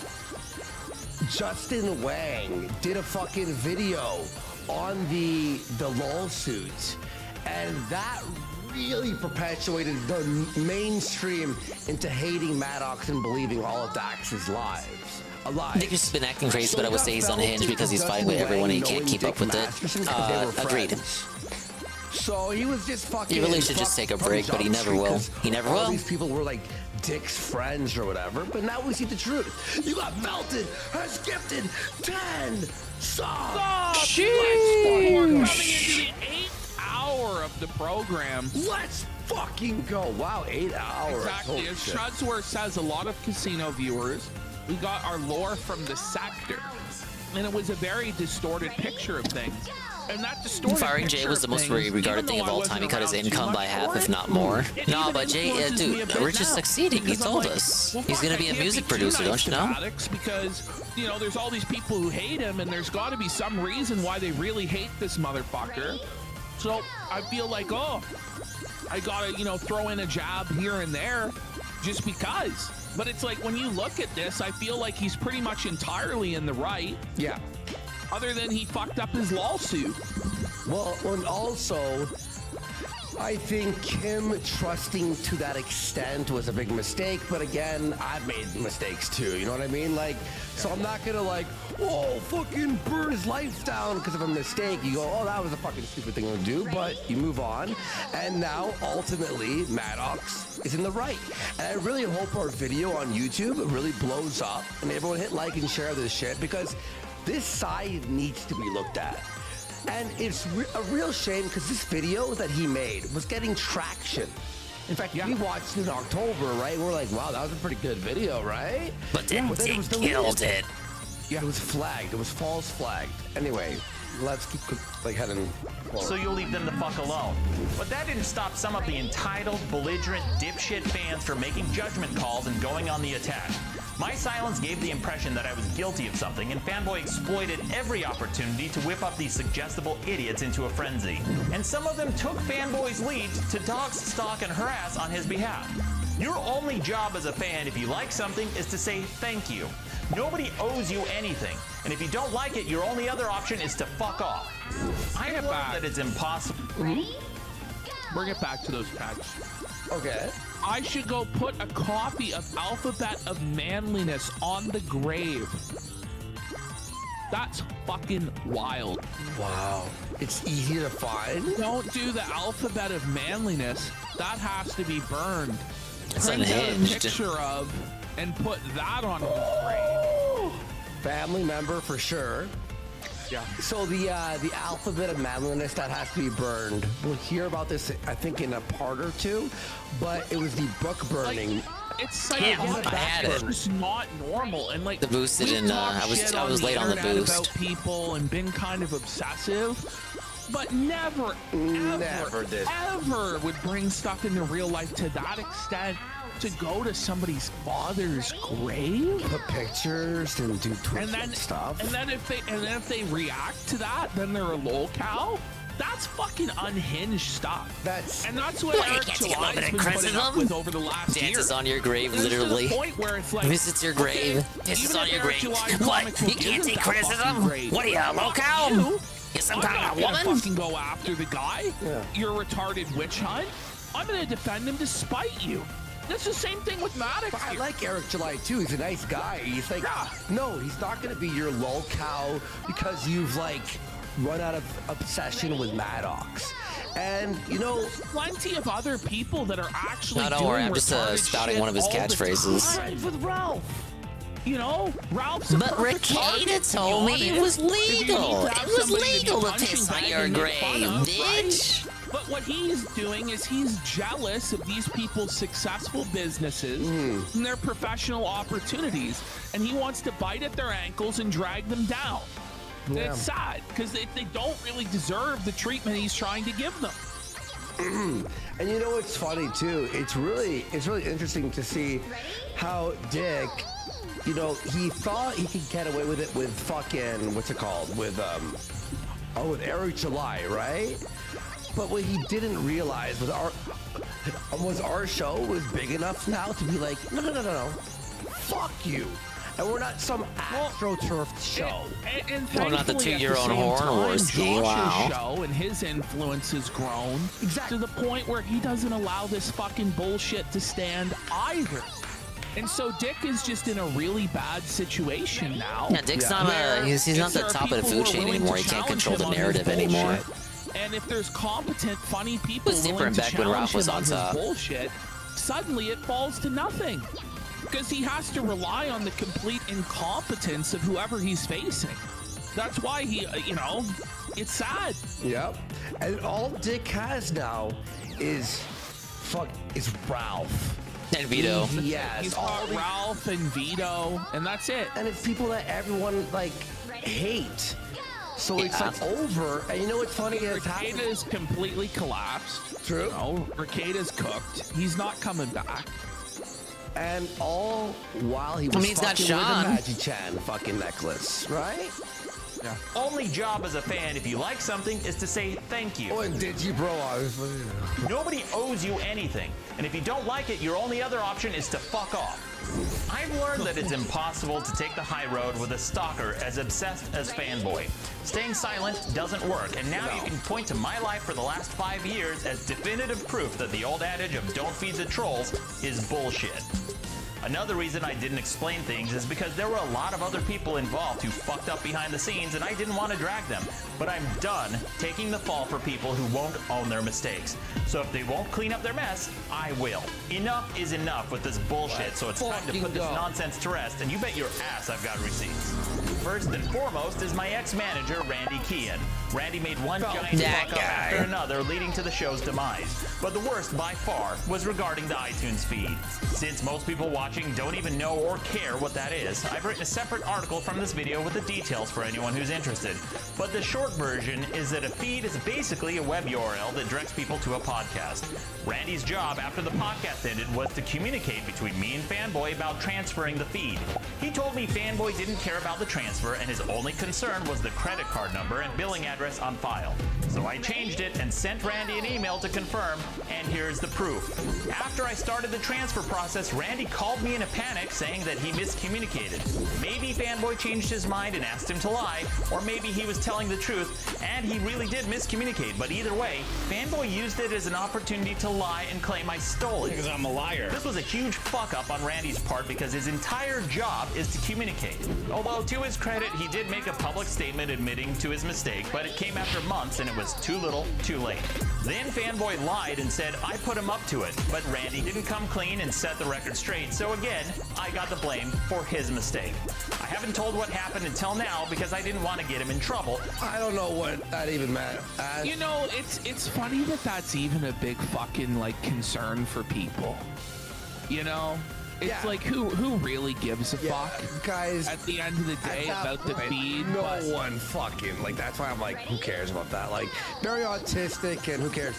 Wait till the rape list or the doxing. AUT, ISM, autism. That's what. We'll move on to the next thing because that's sort of like no one cares about that. It's kind of it was kind of reaching for with that one. I mean, I guess. Big fan of the show. I guess he did get the blame for that one. one. Or, you know, if you were involved with the show, I imagine that's an important aspect. Yeah. But for an outside observer, it's hard to kind of see the you know big relevance to that. But all right, so we're heading now into the irrelevance section.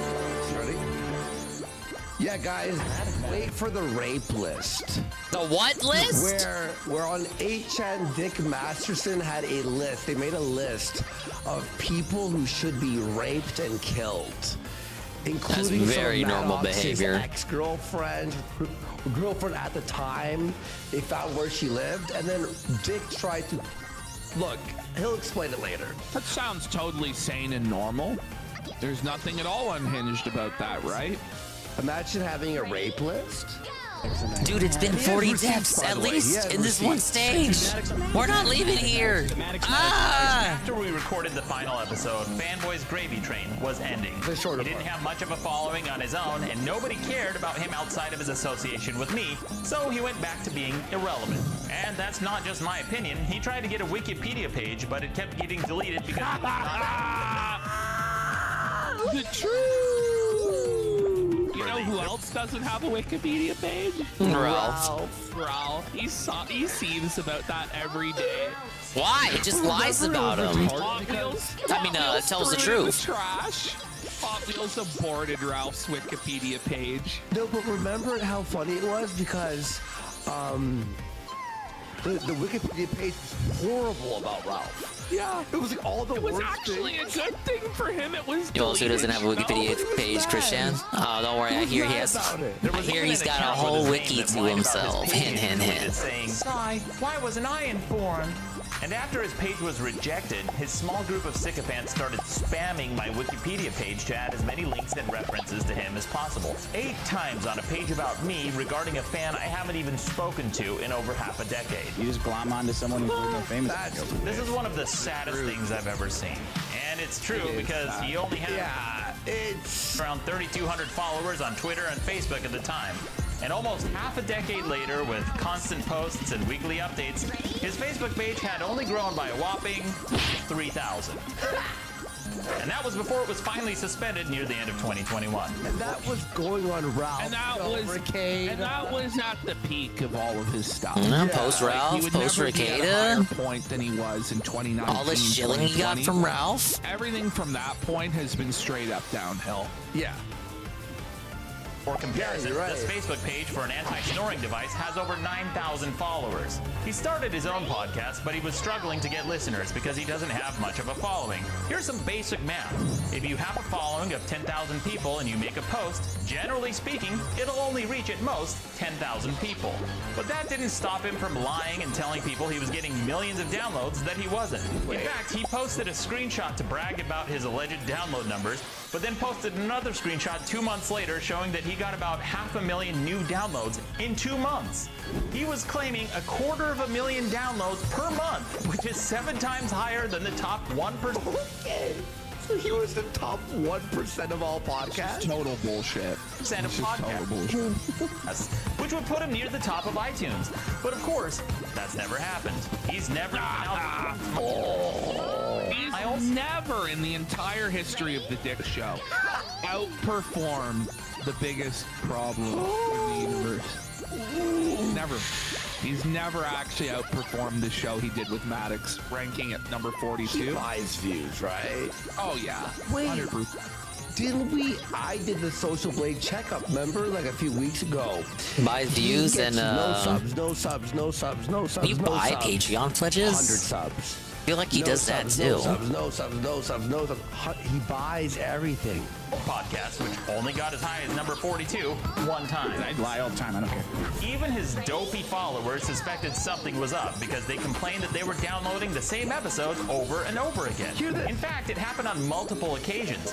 Some people even said they received the same episodes pushed to their devices up to 3 times. So he's like sending it over and over and over. So you're downloading the numbers? Yeah.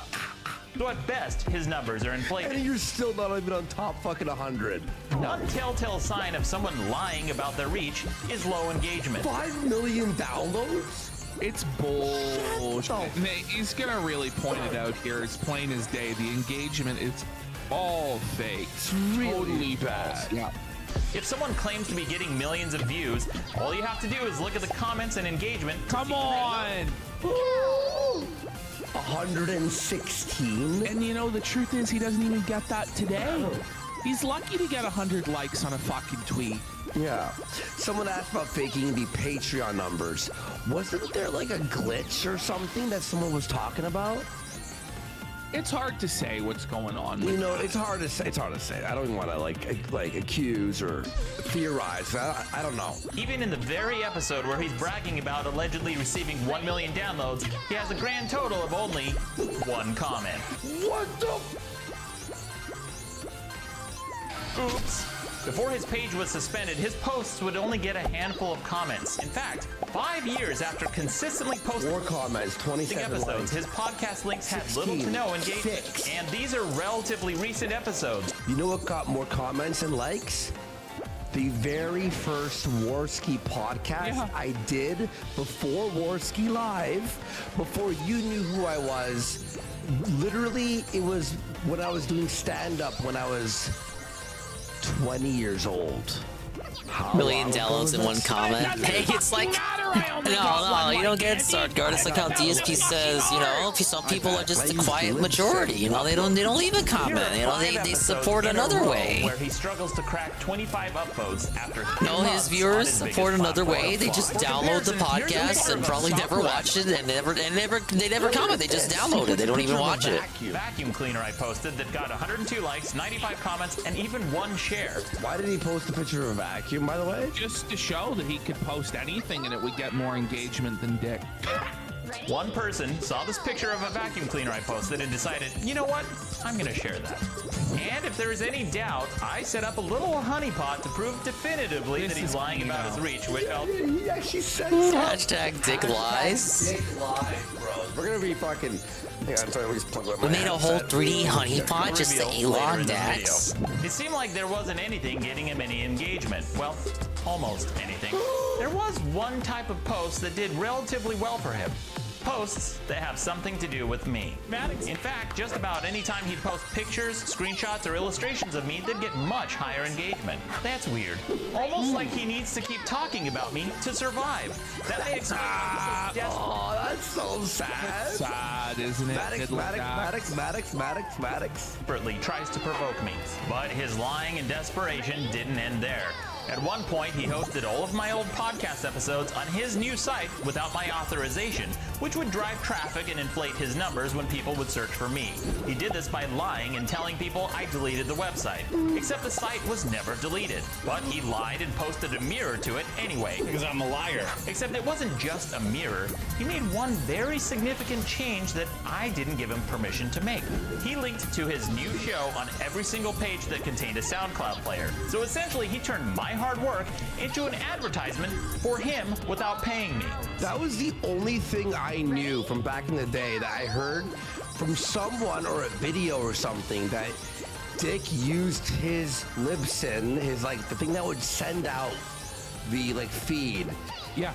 He had no idea, and it would send people who were subscribed to Maddox the Dick Show. Yes. I remember hearing that on a video or something. He tried to turn it around and say, oh, Maddox stole my feed. No. Yeah. No. No. That would be like a band breaking up and one of the members hosting their entire anthology on his personal website and then inserting an ad to promote his shitty solo project.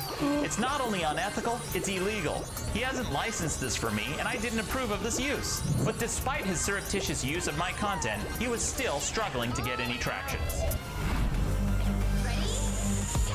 Okay, here we go. Now we're heading into the next part. We're on part 4. It's say part 4? Here we go. It's 14 parts. How long We is just got this? a long ways to go. I know, dude. They're gonna have to take a break or something. And it was the only reason to. Maddox in there. Maddox. This one we could skip, I think. Can I just tell you the gist of it? Because it's sort of like, okay. Because he compares. Nah, they're getting tired. I'll just say this. Dick Masterson, he got everyone to burn Maddox's The stage is the true filter, the one filter. It with like historical books that were burned, and like it's really like It's more so that Dick basically directed everybody in his audience to go review bomb Maddox's books and write bullshit reviews, even though they never read the fucking books. And he was hurting his fucking business. No, it's not really necessarily the most important aspect or the juiciest part of all of this, but it is a pretty assholeian thing to do. Yeah. Go review bomb some of these books and try and ruin their business for no good fucking reason. Yeah, everyone's just saying whatever. And it's part of what they've done to Eric July as well, is review bomb Dick is losing his gaming power. It's because it's part of the morning, stupid. We'll go to the next. Yeah, this one was not flagged down. You can find this as part 4 on Maddox's channel. Yeah, but basically got people to spam, you know, like 1 or 2 star reviews and stuff like that. So that's all it is, okay? We have a long way to go, and this is not even like one of the most egregious. Well, it's egregious and crazy, but like, yeah. All right. Ready? Dear Maddox. Tucker and his hate mob started doxing me. If you're not familiar with doxing, If you want to watch, okay, this one's crazy. It's when you post someone's privately identifiable. By the way, you know who's gonna get a shot here a little bit? Ben from the Drunken Peasants. Watch this. Information like phone numbers, home address, or other. Status has gifted 5 subs. Let's go. Heading into to 5 a.m. No, I agree, Raytheon Technologies. Oh It's my God, I ironic. actually If did it. Dax didn't go after Eric, he probably Oh, could God, have never kept mind. his narrative about Nat Maddox. But now it's all going to tumble down because the parallels are too strong. Exactly. Yes. And the casino's on the case. I can't even feel my hands anymore. Usually for the purposes of harassment or malice. Pray for you. I'm doing Early when this this stuff stalker now. targeted one of Yeah, my you got my sponsors, sympathy. The Worski I got your sympathy for your synthesis. Followed suit and doxed the marketing director on his official Facebook group. Then they even doxed my sponsor's girlfriend in an effort to intimidate them into dropping some. To drop somebody's personal phone number for everybody to call, like, that's fucked, man. Piece of shit, man. Piece of fucking shit. Support of my podcast. And when Fanboy was confronted about it, he literally blamed the victim and said he was asking for it. Okay. Then the stalker started escalating. I know a lot of things that Dick is asking for, and he won't like it when he gets them, right? Yeah. By the way, yeah, people are saying, "Oh, this is awesome." Oh shoot! I'll say this: like, we are signal boosting this for sure. But he did a great job here with the edit, with the way he's telling the story, with all the receipts. I'll say that much, like for sure. And I'm glad he's getting his time to shine with us. Now he had a lot of views, but not enough. And then it was flagged down. But no. He got a lot of views, but it didn't reach the right people. That's the thing. Yes. That's the thing. It didn't reach the sort of people that could actually really felt Diddler Dax. Yeah. Yeah, this is live. Exactly. I have no idea why they're still awake. They would have. They should Out in have. October. They're usually clocked out by now. How's Spin Dash working for you? It's okay. Sometimes it just. Well, it's 4 years too late. I think it's but like is it too the late? physics, but sometimes Yeah, you'll use it and you don't Never too late. get the boost that it feels like you should be getting. To an L, you know. Yeah. Facebook page when I was grabbing drinks with one of my friends who is not a public figure. Then he went a step further and discussed details about where I live on his podcast. He did this by mentioning specific landmarks that were unique to my neighborhood. I'm gonna get a billboard right outside your house. That billboard. Is that a normal thing to do? To like put a billboard outside of somebody's house to fuck with them? No, it's based in Redville. What are you talking about? It's What is that, psychotic, rude? weird life ruination shit, trying to ruin a guy's reputation in the neighborhood in which he lives. It's totally legal. The podcast you worked with him on There's didn't nothing wrong with end, it. like in the way that you hoped.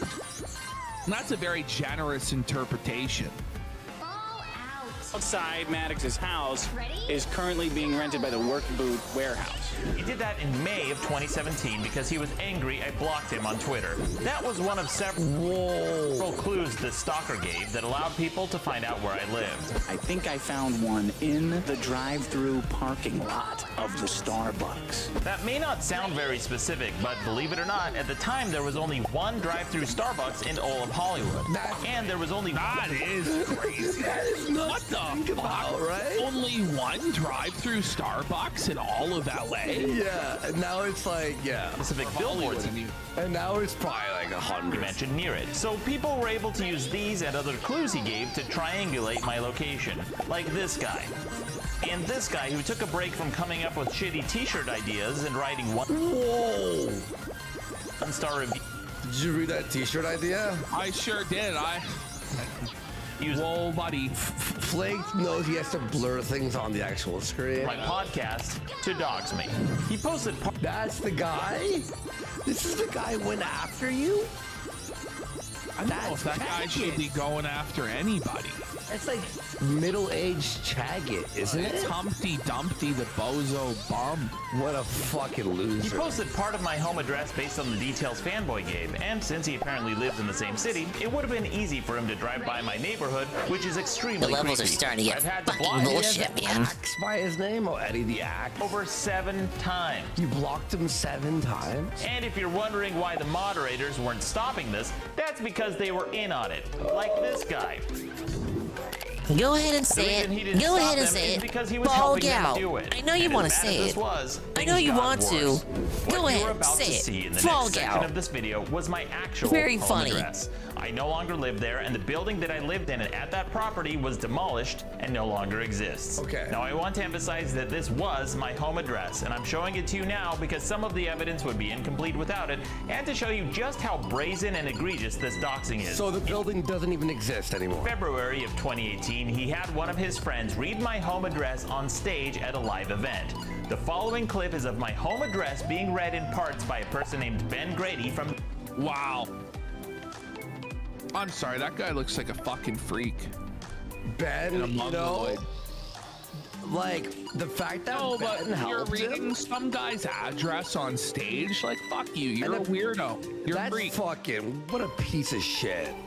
What a piece of shit. They all look this way. Why do they all look like that? Why do they all look so unwashed and filthy and disheveled and mentally ill? He looks just like Riley. Yeah. You know, I like Billy the Fridge, and me and this guy buried the hatchet from some other shit, right? But like, when I saw this, I was like, really? Fucking Peasants podcast. Sycamore. Sycamore. The last one is 8-1 man. And look at Sean and this girl here, by the way. I mean, Yeah, Dax is smiling his ass off, but we just about the N-word, obviously. Went to Maddox's house many, many times. He'll say here in a bit. Yeah. Area code? What is Sycamore? After Ben doxed me, it didn't take long for Fanboy's hate mob to realize that Ben had just read my home address in public. They pieced it together on Reddit and IRC, and you can see this person figuring it out in real time.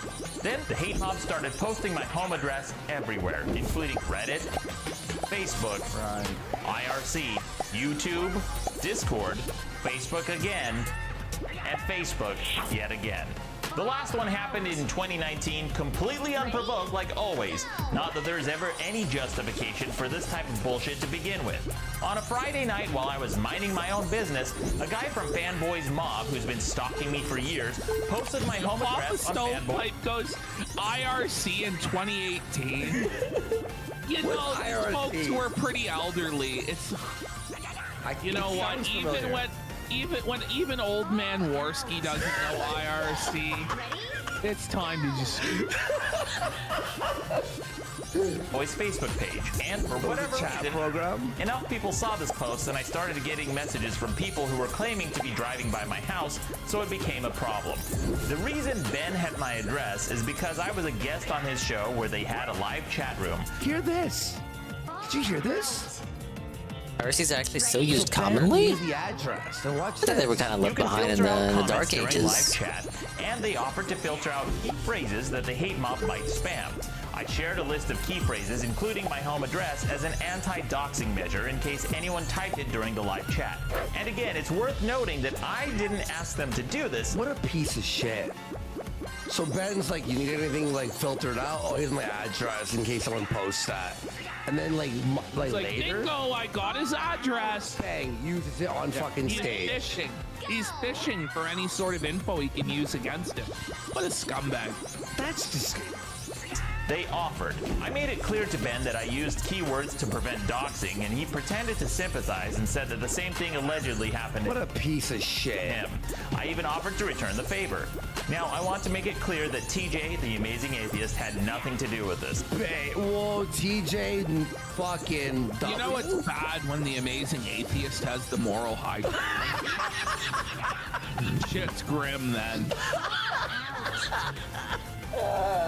He was always kind and courteous to me. This was entirely Well, that makes Ben sense and why you fanboys dropped the doing. hard R. There were also two other He was people reading on that filterless. stage. Now look, I think Maddox Hey, is we're wrong going for on, what he's about Sean. to say here, and let me explain why. Who knew my home address because they'd been to my house countless times, including Fanboy's co-host and audio engineer Sean Jacobson and his contributor Paige Saliba.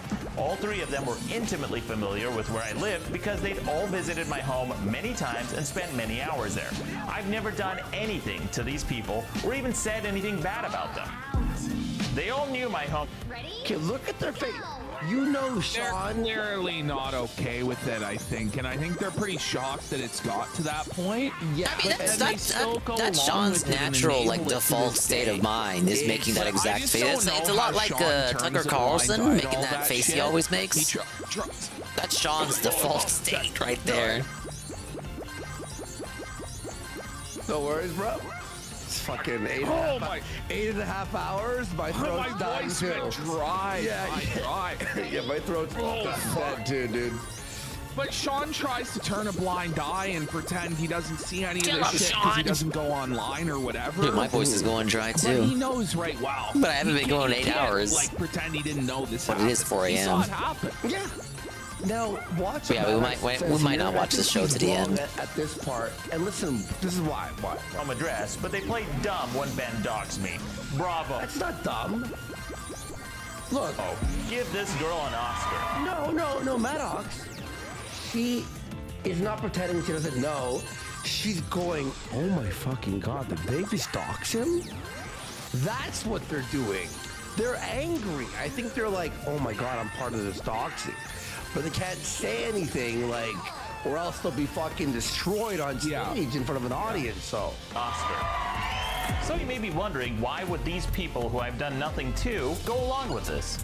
Sean directly profits from this smear campaign, but as for Paige, she used I don't know, actually. Sean doesn't make money. I don't think Sean makes a penny from any of it. I think Dick just rips him off. He just goes in there doing a favor for his friend. Which, by the way, like the backstory of Sean. I never saw which the golden told banana briefly, anywhere. But Sean was like some 30-year-old creepy weirdo that hung around the high school parking lots and would buy like Diddler Dack's beer when he was in high school. You know? I thought that was just a joke. That's real? Wait, really? John was like a major fucking drug addict or alcoholic. He had some sort of serious problem, and Dick helped him get through it. And so because of that, Sean thinks that he owes Dick a life debt and will sweep for him no matter what. Whoa. All right. With Fanboy's former co-host and contributor, Asterios Dazed and confused by the McConaughey, exactly.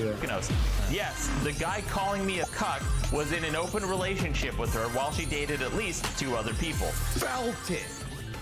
So they called him a cock. Maddox a cock, when meanwhile he was actually This girl had 3 boyfriends at the same time. Asterios felt. Oh, buddy. What's Asterios doing now anyway? I've never heard of him in years, man. Yeah. Not that anyone should care, but if you want to hear all the juicy details, sign up for my next bonus episode on my Patreon for just $20. Maybe I'll tell. Oh, part of the For book just burning. $20. No, oh, it's a joke. It's a joke. He said he doesn't have one. What he's referring to is on the book burning part. He refers to Dick Masterson. Oh, there's the golden saying banana. that, like, about Maddox stories. He'll be like, oh, by the way, if you want to hear the story, it's going to be on the next Patreon episode. Okay, there we go. Surely that's gotta be the golden banana. Okay, Stephanie, To we're good. profit off of rumors and gossip about other people. I could do it to any one of them. You just have to be sleazy enough. But I wasn't joking The about hell having is this receipts map? from earlier in this video. What? I'll show you for free. Now, normally, I wouldn't share conversations like this, but when you dox me, all bets are off and you can go fuck yourselves. I didn't tell him you told me you were in an open relationship. Oh, no. If you don't have a problem with it, I have a problem with you.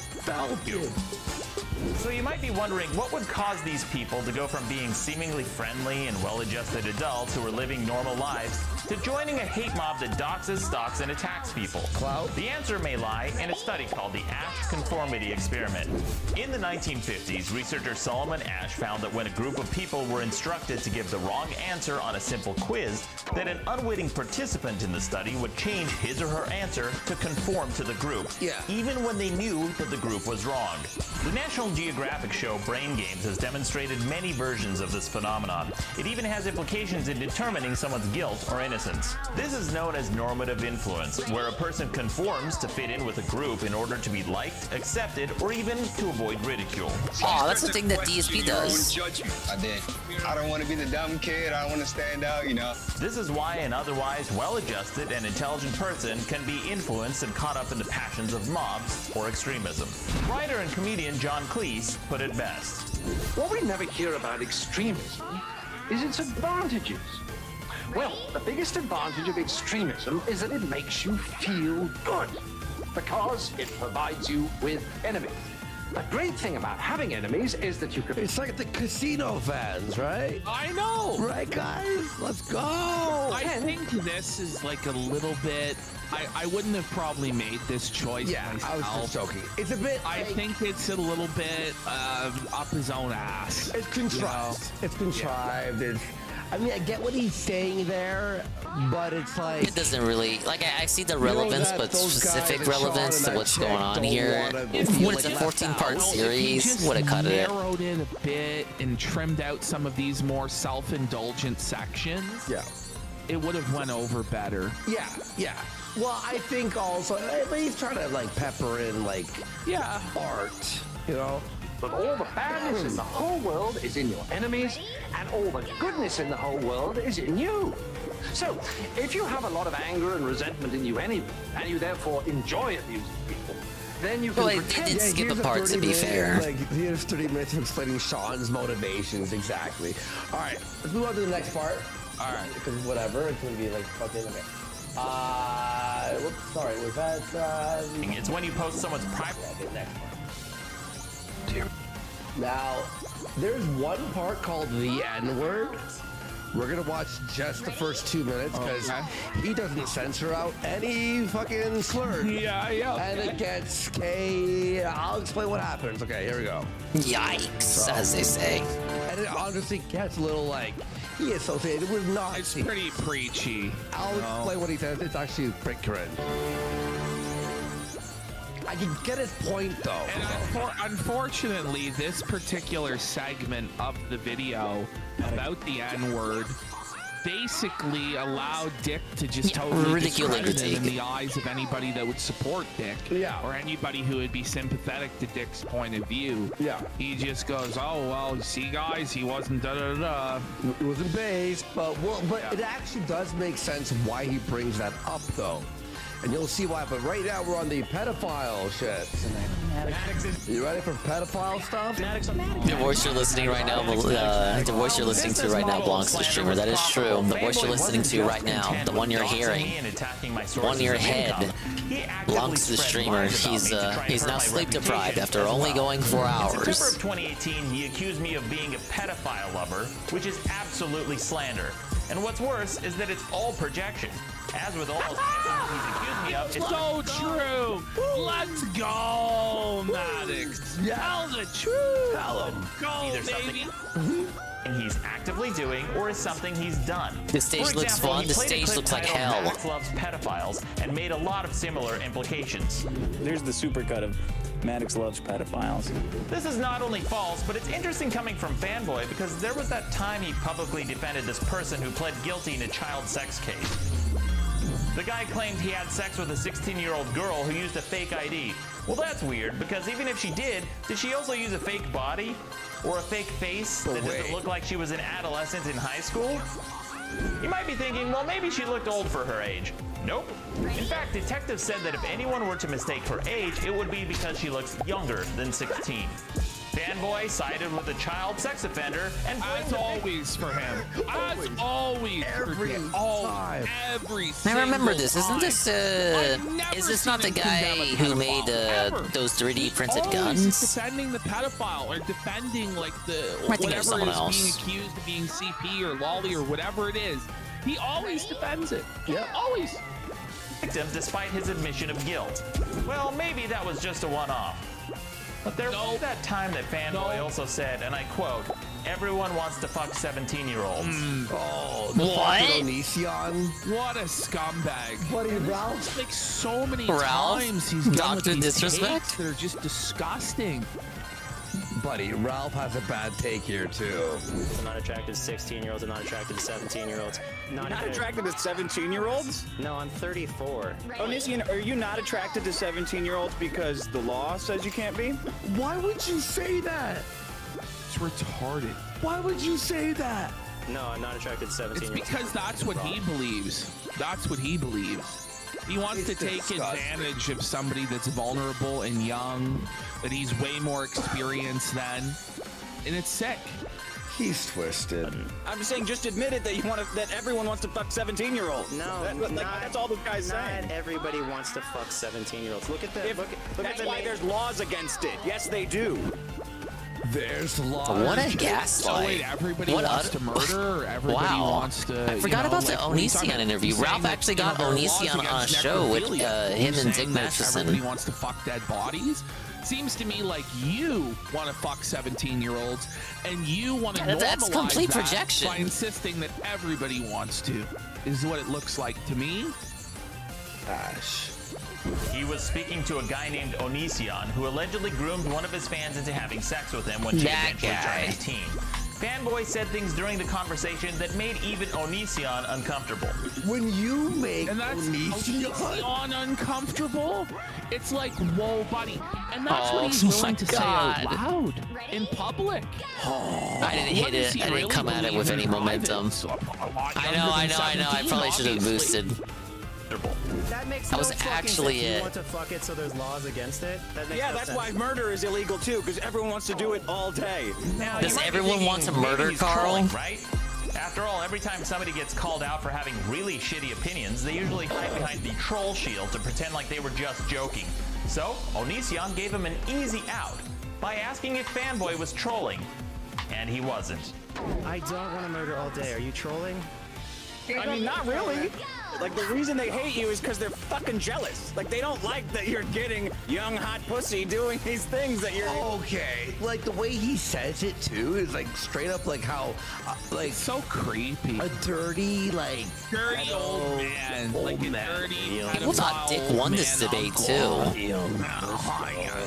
I guess because Onision was the primary, like, target there. You know, he was the man of the hour. To get away with.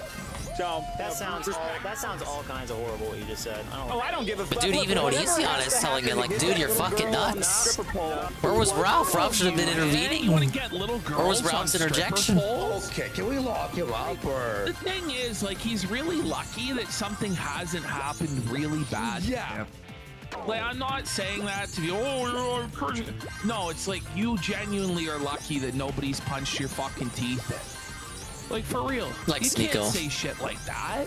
Doesn't this mirror what happened with fucking Mint Solid? Yeah, of course it does. Yeah. All right, look, those are just 2 examples. Everyone can make a mistake twice, right?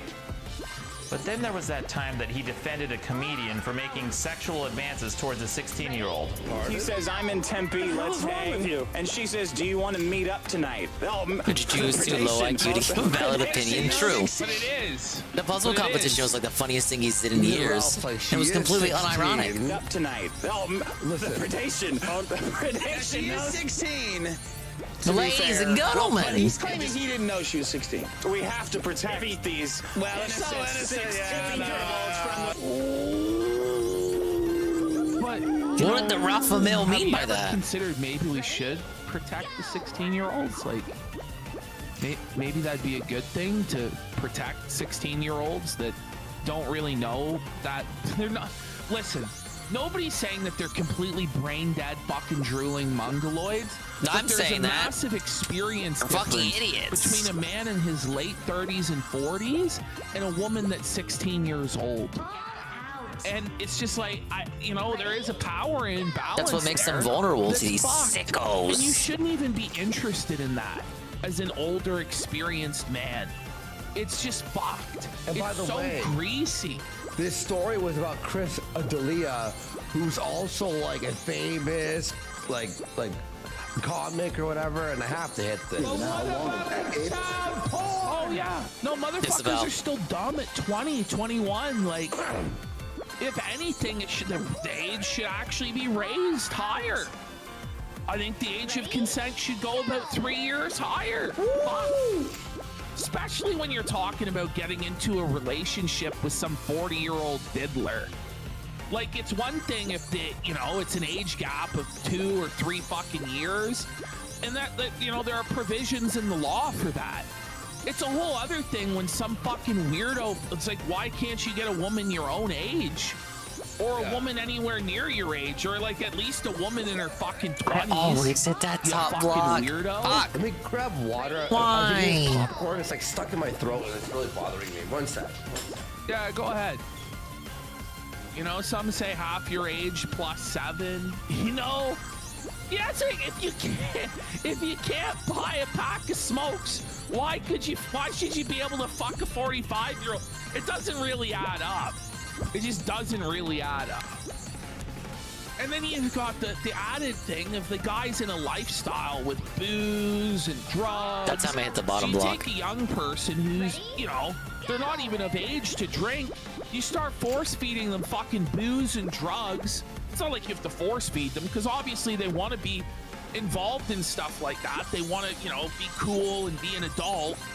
But it's obviously grimy, it's grooming, and it's fucked. All right. predation of these fucking comedians, these these poor 16-year-old whores. Oh my God, what are they gonna do if they accidentally see this comedian's cock? Here's the fucking Instagram of this chick. What the fuck? The Instagram of the 16-year-old, okay. Fucking amazing. Yeah. Is it legal for me to put this on the show? All right. When you have to ask that, you're fucked. Okay. This is diddler maxing. God. Look at this. Yeah. All right, look, that's 3 examples. Who hasn't made a mistake 3 times? Okay, I got it. But then there was the time he had an actual pedophile on his show. What? The following clip is extremely disturbing, and I usually don't list warnings in my videos, so if you don't want to hear it, skip ahead 34 seconds from now. But you are self-professed, what is it, Lolicon fan? Yes. Does that mean what does that mean? This is scary. It means that I am a huge fan of illustrations of little girls getting fucked. Disavow. Wood chipper. Bat. Axe. See, that makes it. You see what when you do that? Yeah. It makes Sawed-off shotgun. Very uncomfortable. Of course it does. But like, I have to fight for that shit harder than anybody because I like that shit. Now maybe you're thinking you can't quite predict what a caller is going to say ahead of time. So you cut it from the episode and block that caller, right? Yeah. Well, he didn't. In fact, the caller, a person named Digibro, was invited back on at least 8 other times. Except this pedophile wasn't just a guest. He and Digibro have hung out together. In March of 2019, after the call admitting he's a pedophile, Fanboy invited Digibro, someone who has sexual fantasies about children, into his home. They not only spent hours in his home together, but they went out for food and really beer is afterwards. the Maddox blast. Maddox blast! Motherfucker. This is Let's go. Maddox blast. Giving you some string Bring facts. it up. Boy treated him. I just kind of asked if I could come in. Machine gun with the unlimited ammo cheat, yeah. He just Put in the responded Konami code. immediately with his home address. He lives in what I would describe as a very small 2-story house. Afterward. Dame is falling so hard. I don't know what happened to him. Dick and I. Wait, so this He's become so pedophile dented phones as of you and late. It's messages just you, kind of and you depressing to even reply read with your him, address? read his Twitter. He's just lost a lot. Don't read Dame's Twitter. It'll make you sad. It's like he's literally not even the same person anymore. Girl all went out to lunch. Dick bought us some beers. He's the only person who's openly defended my position. And that wasn't Boosting forward to nothing! That's so bad. That's so bad. Buddy, are you fucking kidding me? Time they'd met in person. Fanboy downplays this form of child porn by saying Carl. it's just illustrations. But these aren't stick figures, and saying they're just illustrations doesn't acknowledge how realistic illustrations can get. Yeah. For example, this is not a photograph. It was made by hand. And what's worse is that these illustrations are often made using real reference photos of actual child exploitation. I don't believe there's anything... What a king. Maddox blast! Like, whoa, buddy. Just totally felting the diddler. Just crushed. What a king. What a king. innocent about this. But Fanboy There. doubled down and even publicly... What the fuck? Yeah, there I am, by the way. I know you're seriously gonna defend Lolly on the road while teaming with the pedophile? And he said he's gonna beat off the LollyCon live? I didn't meet the banana goal though. 70 bananas? That's schizo. Bring it up. PPP But it's not even, it's just like, it's like a big L from them. It's like South L. Like, you just have to show up and exist to get dubs against these people. Oh my god. Look at the people involved in this tweet, by the way. Oh, it all adds up, doesn't it? Tenaple, Digibro, Ralph, Ricada, Dame Pesos, Trump. He's made a Dame. He announced that you know, like, I don't know. he would masturbate to lolly porn. He even tagged some of his friends like they're his own personal accountability pedos. And if he actually went through with it, it's possible that some of Big up Seagull. these illustrations were made using real reference photos, which could be a felony. If you're No, I aroused checked the by pause menu illustrations for of that adults level. It's having actually sex, 70. It stands to reason that you'd also be aroused by seeing the real thing. Same goes for children. This person This is a isn't pedophile. rocket science, and it never has been. It's clear as day what this all is. Yeah. And then Fanboy invited another guest to his home who claims he had sex with a 13-year-old. When I was 8. Oh, Jagged! Oh. It's funny how much of the stuff I covered ended up, you know? Yeah. Whoa. I hooked up with a girl who was 13. I'm now 29. This is fucking crazy. So obviously I don't hook up with 13-year-olds anymore at all. Why would Jagged self-report like this? When this first happened, I thought it was him like bragging to be like cool to the crowd he was hanging out with at the time. But I don't know what to think now, because he is like factually confirmed autistic. It's regarded.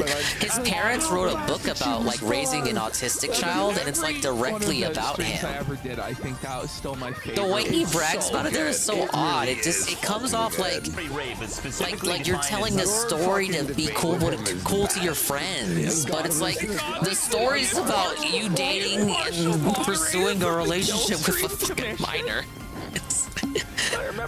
so partial to you. That was the whole thing. Is I know. We just Filthy, have to set up man. the rules, and then when we start breaking them, his mind won't be able to handle No, it. I would love to be. Cold-blooded fuck, you know? So good, dude. I'd love to be proven right about that. That it was just him bullshitting. With harsh penalties when the age difference is 5 years or older. And when confronted about it, here's what Fanboy said.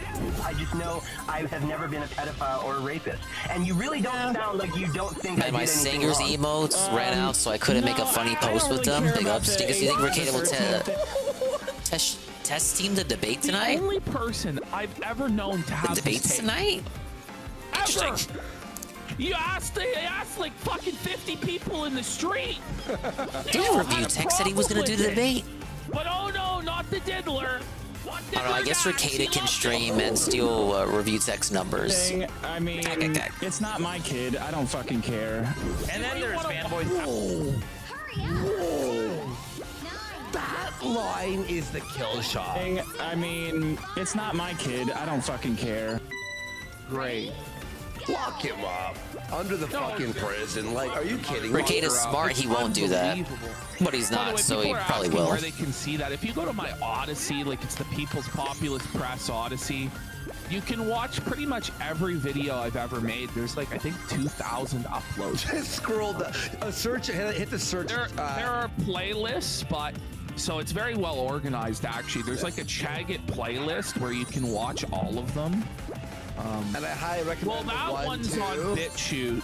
Why did you ban me, Andy? The Starfish video is on BitChute. I thought you asked if I banned you. I'm like, what?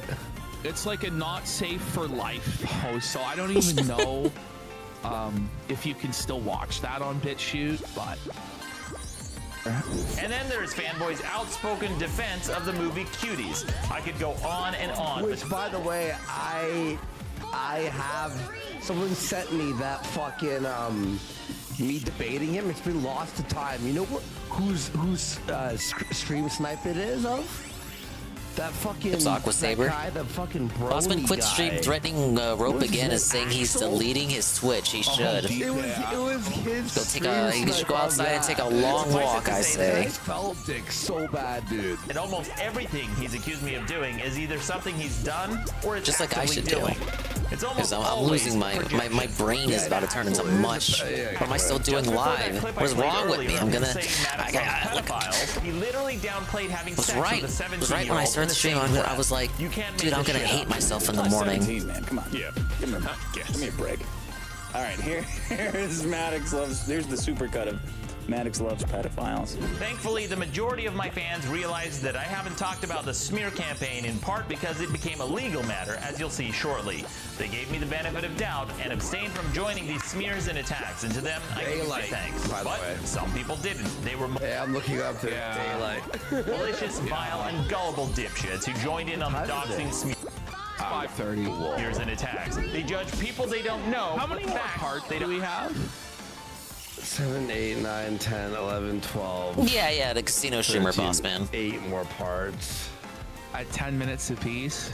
Yeah. They're not finishing this tonight. We're gonna have to probably call it at some point. We're gonna go as long as we can, but I do want to give the material like justice. You know what I mean? Yeah, that's why. Don't have. They've already skipped the one part. Just call it. Do it tomorrow. Flaked while Do you're it here, tomorrow, bud. While you're buddy. here, yeah. So this video we're doing right now is really important that this edit is done with fucking oomph. You know. Also, They lost the oomph like 2 hours ago, which is around when I lost my oomph. So if we are too hard on him, just know just like smooth things out. Yeah, smooth it out because we sort of made some Make jokes. sure that there's a lot of glaze. Yeah, that we're sucking him, and all right. They are the worst elements of mob mentality. He's like, okay. And represent everything I hate about cancel culture. They spread lies, I hate gossip, cancel and rumors culture, without ever Carl. fact checking or even considering that the person they're getting most of their narrative from has a profit motive. And All right, so now I'm gonna sort of start picking and choosing the parts that I remember that are good. Okay. Oh my god. This is short. Most of them have been They're supposed to do this part justice, by the way. They gotta do the documentary justice. Okay, let me pick and choose the good ones. 9 hours hitting. Into my personal. I know. may seem Maddox. Okay, I'll explain this really fast. It's very easy. So fucking Dick randomly one day goes, I bought my anti-Maddox fucking protection, and it's a gun, right? Very normal behavior. Even while saying that, like, Dick starts to antagonize him and starts to actually go to places where Maddox is, and he's like, if you were so scared of me and you bought a gun to protect yourself from me, why would you antagonize and show someone you think is so dangerous? Because he doesn't actually think you're dangerous, obviously. Hopefully that was a rhetorical question. You kidding me? Attack and provoke me. The N word, okay. So here we go. Let's watch the first 2 minutes of this, and I'll explain the rest. But when he and his mob couldn't find anything on my podcast that could get me canceled, they decided to wage a guilt by association campaign by expanding their search to people I knew and shows I had nothing to do with. For example, someone who had a show on my network said the N-word on a different show that didn't air on my network. I had nothing to do with it. Hear this. The show in question was a private show behind a paywall. And again, I had nothing to do with it. Not even on his network. I didn't say it, and I didn't air it on my network. But even if it was on his network, who gives a fuck? It wasn't him who said it. I know. Right? Now watch this shit. The use of the word. But because of my loose association to the person who said it, and he had an unrelated show on my network at the time, Fanboy promoted the idea that it was okay to go after my sponsors because of this guilt by association. Because I'm a liar. Fanboy then lied and told people that I aired it on my network. It was such an egregious lie that at one point even his co-host pressed him and asked for clarification if the clip actually came from my network. He lied and said that it did, and then he added, it doesn't matter who said it. You said, I think that your sponsors would want to know what kind of shit they're supporting. Was this on the podcast? No, this was on his network, but it doesn't matter. No, because I was going to say, what the fuck is this? It's so dude, he lies so casually. He's such a libertarian. How's this shit gone uncontested for so long? He defends the rights of pedophiles to talk about shit, right? I guess I gotta felt myself too, because I never really questioned anything. Like when it came to Maddox, I didn't really care about it. That's how I just kind of took is on the Dick's First word for Amendment. everything. But somebody I assumed that was the same for a lot of people. Said the N-word, not even on Maddox's network, but behind a paywall on someone else's show. Apparently, it's on somebody else's show. And now it's time to go after this guy's livelihood and get his sponsors pulled. Where does that sound familiar, by the way? You know, there's a verse. SCPS. That's exactly what it was. That's exactly what it was. Yep. Yeah. And hear the way he's talking about it. Who said it? Well, yes, actually, it matters a whole fucking lot who said it. Whoa. When you're forming a mob to go after someone's livelihood, you better fucking make sure, or better yet, don't do it. But Fanboy lied and said that it was on my network. This didn't happen, period. He is a liar. And I lie all the time, I don't care. He doesn't provide any evidence for it because there is no evidence for it. He said it as justification to attack my sponsors. In a leaked conversation, he posted a screenshot where I was telling someone I didn't air it on my network. But he not only doubled down without any evidence, but then he tried to rope in my co-host at the time with this guilt by association campaign. By the way, this false moralizing, it's bullshit. The Diddler said the hard R. Yeah. In a bit. Raped by a pack of... Why he was banned off of Patreon because Jesse he lost the pizza commercial from that. I think that fueled this this bit here with Maddox. He's been seething about that ever since, but it's like what goes around comes around. Right? You reap what you sow. Exactly. The guy's an absolute douchebag. Called it a job lynch mob, an explicit. Wait, by the way, more hot goss. Hot goss. It's so cringe, and it always was. And with this guilt by association campaign, he called it a job lynch mob and explicitly encouraged people to contact the sponsors of shows if they disagreed with their content. Except Harry's wasn't sponsoring the person who said it. I actually use Harry's blades. Do you? I really like them. I do actually, yeah. Oh shit, nice! I love Harry's blades. They were sponsoring. I don't have to use them very often. You know, I have to do my twice a week shave. Yeah, you know? yeah. I use my underbeard. And he was attacking Harry's. Shout outs to Harry's blades. Despite the fact that I didn't say it and I didn't air it on my network. This was part of a coordinated attack by Fanboy's mob. We should be sponsored by Harry's, by the way. Against my sponsors. In fact, one of the dipshits in the stalker mob helped coordinate some of these attacks before this incident, and he even used the phrase job lynch mob. What's especially I really want to watch the end of nefarious this, about but I guy can't is that he possibly knew go this. anymore. Hear this. We're gonna Wouldn't end it take before we much, even get estimating 200 around fallouts. 10% of the group to get the job done. And the Yeah, reason he knew that is because look. he's the creative director. Look, I wish him the best. I wish him. I don't know how much longer they're gonna keep going, but I can't possibly go much longer. I'm gonna collapse, Carl. Sorry for not booting up even earlier. Or should I say on time? But no, we gotta pick this up tomorrow. Like, I'll watch this on the rewind. I need to. I literally have to awaken in a couple of hours, and I'm gonna regret it. I'm gonna regret it in the morning. I know I am. I'll be back later today with Luigi's Mansion 2 HD. Hopefully it arrives on time. It's not like a day late and $1 short like I was yesterday. Yeah, but look, you can go watch them on your own time. You'll fall asleep to them if you want, if you so choose. But I got work, and maybe some of you do too. So why the fuck are you still here? We'll find someone to raid. Big ups. Hopefully it's not a mid remake. You mean a mid remastered? It's not even a proper remake style remake.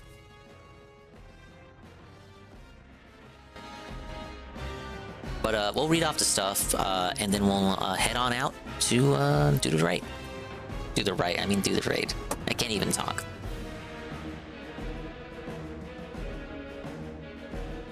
I got my MH Rise Collector's Edition. I had to wait like another 3 days.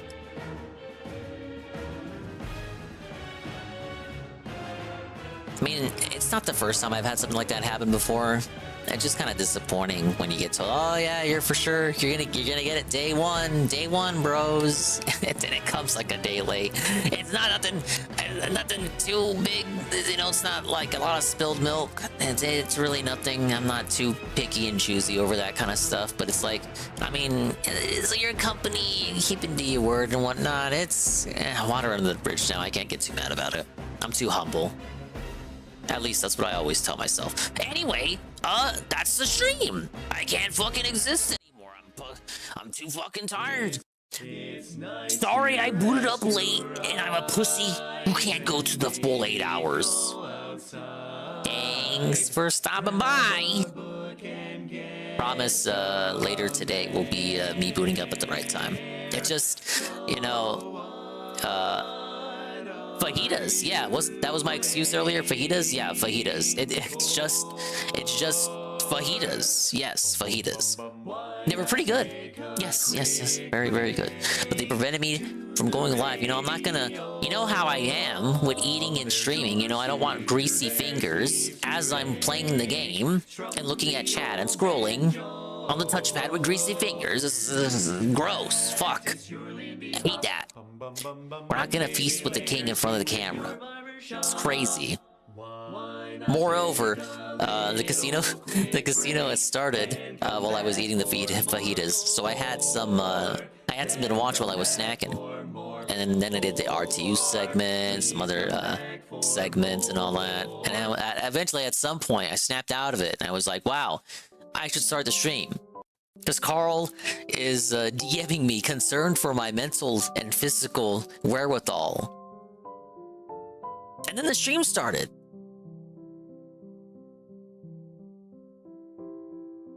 Big ups to the dingas, the dongas, and the swollen underscore ones who somehow made it to the end of the stream. Wow, oh my god. Thank you to Mr. Pun, Iggle Wiggle, Perez, Rent Check,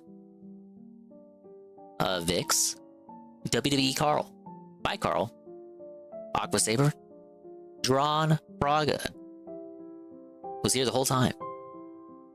Lane 1, Juzzy 51, Almighty Goki, Ivan Zypher, Lost and Technicolor, RRU, Colgers, Kog Life, the Lurkers, like Almighty Tef and the Guy, and Lee, Alpha Elite TV, UNFW1, Natal Cog, Peaches and Keen, The Expired Bread, Iviga, Pim Pam, BR Joe, Cerulean86, Fedora Glow, D Scythe, Heavy Metal Gamer, Kian Goon, Law Power, OMG Zelda, Bones, OS2, Rico Zephyr, Sardguard, DOD, USB, Oceanios, and Volcari. I'm just gonna pronounce that like Volcanian, because that's your avatar. I'm assuming that's what your name is derived from. That is, if you're even awake.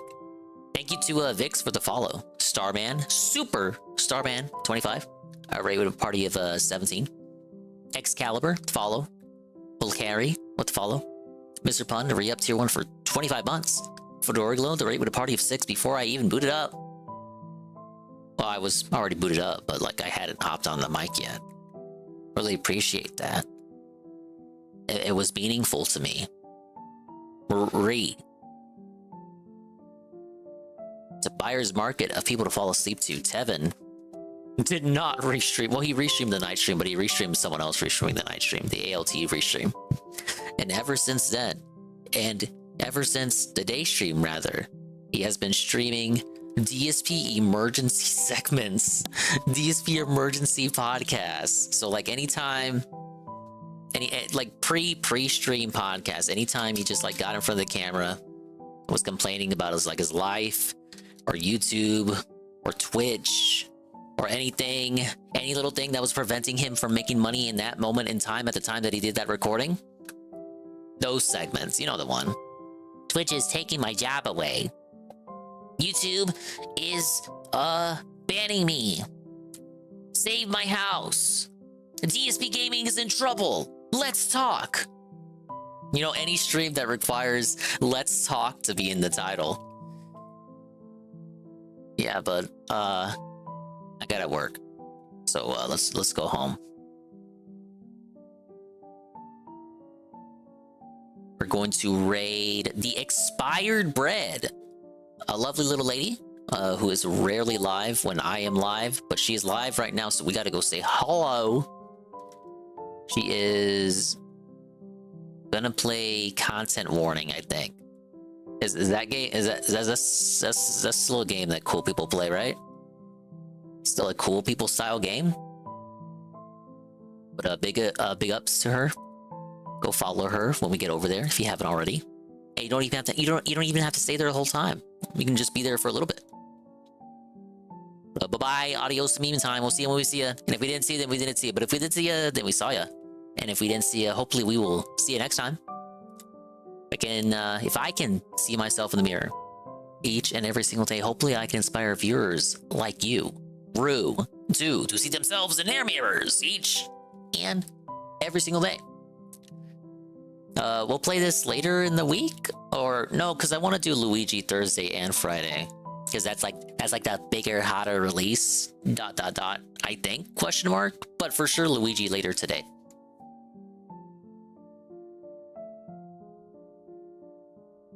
But the raid message is, oh my god, the Expired Bread and this unexpired raid. It's so stupid.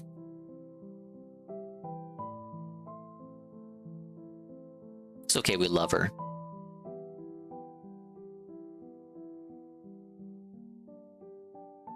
With the happy, we never use the happy face for raid messages. There we go. Give her a look, see, look, listen, and we'll see you on the next one. Thank you guys, and thank you for all the positivity and all that. Take it easy. More monkey ball soon.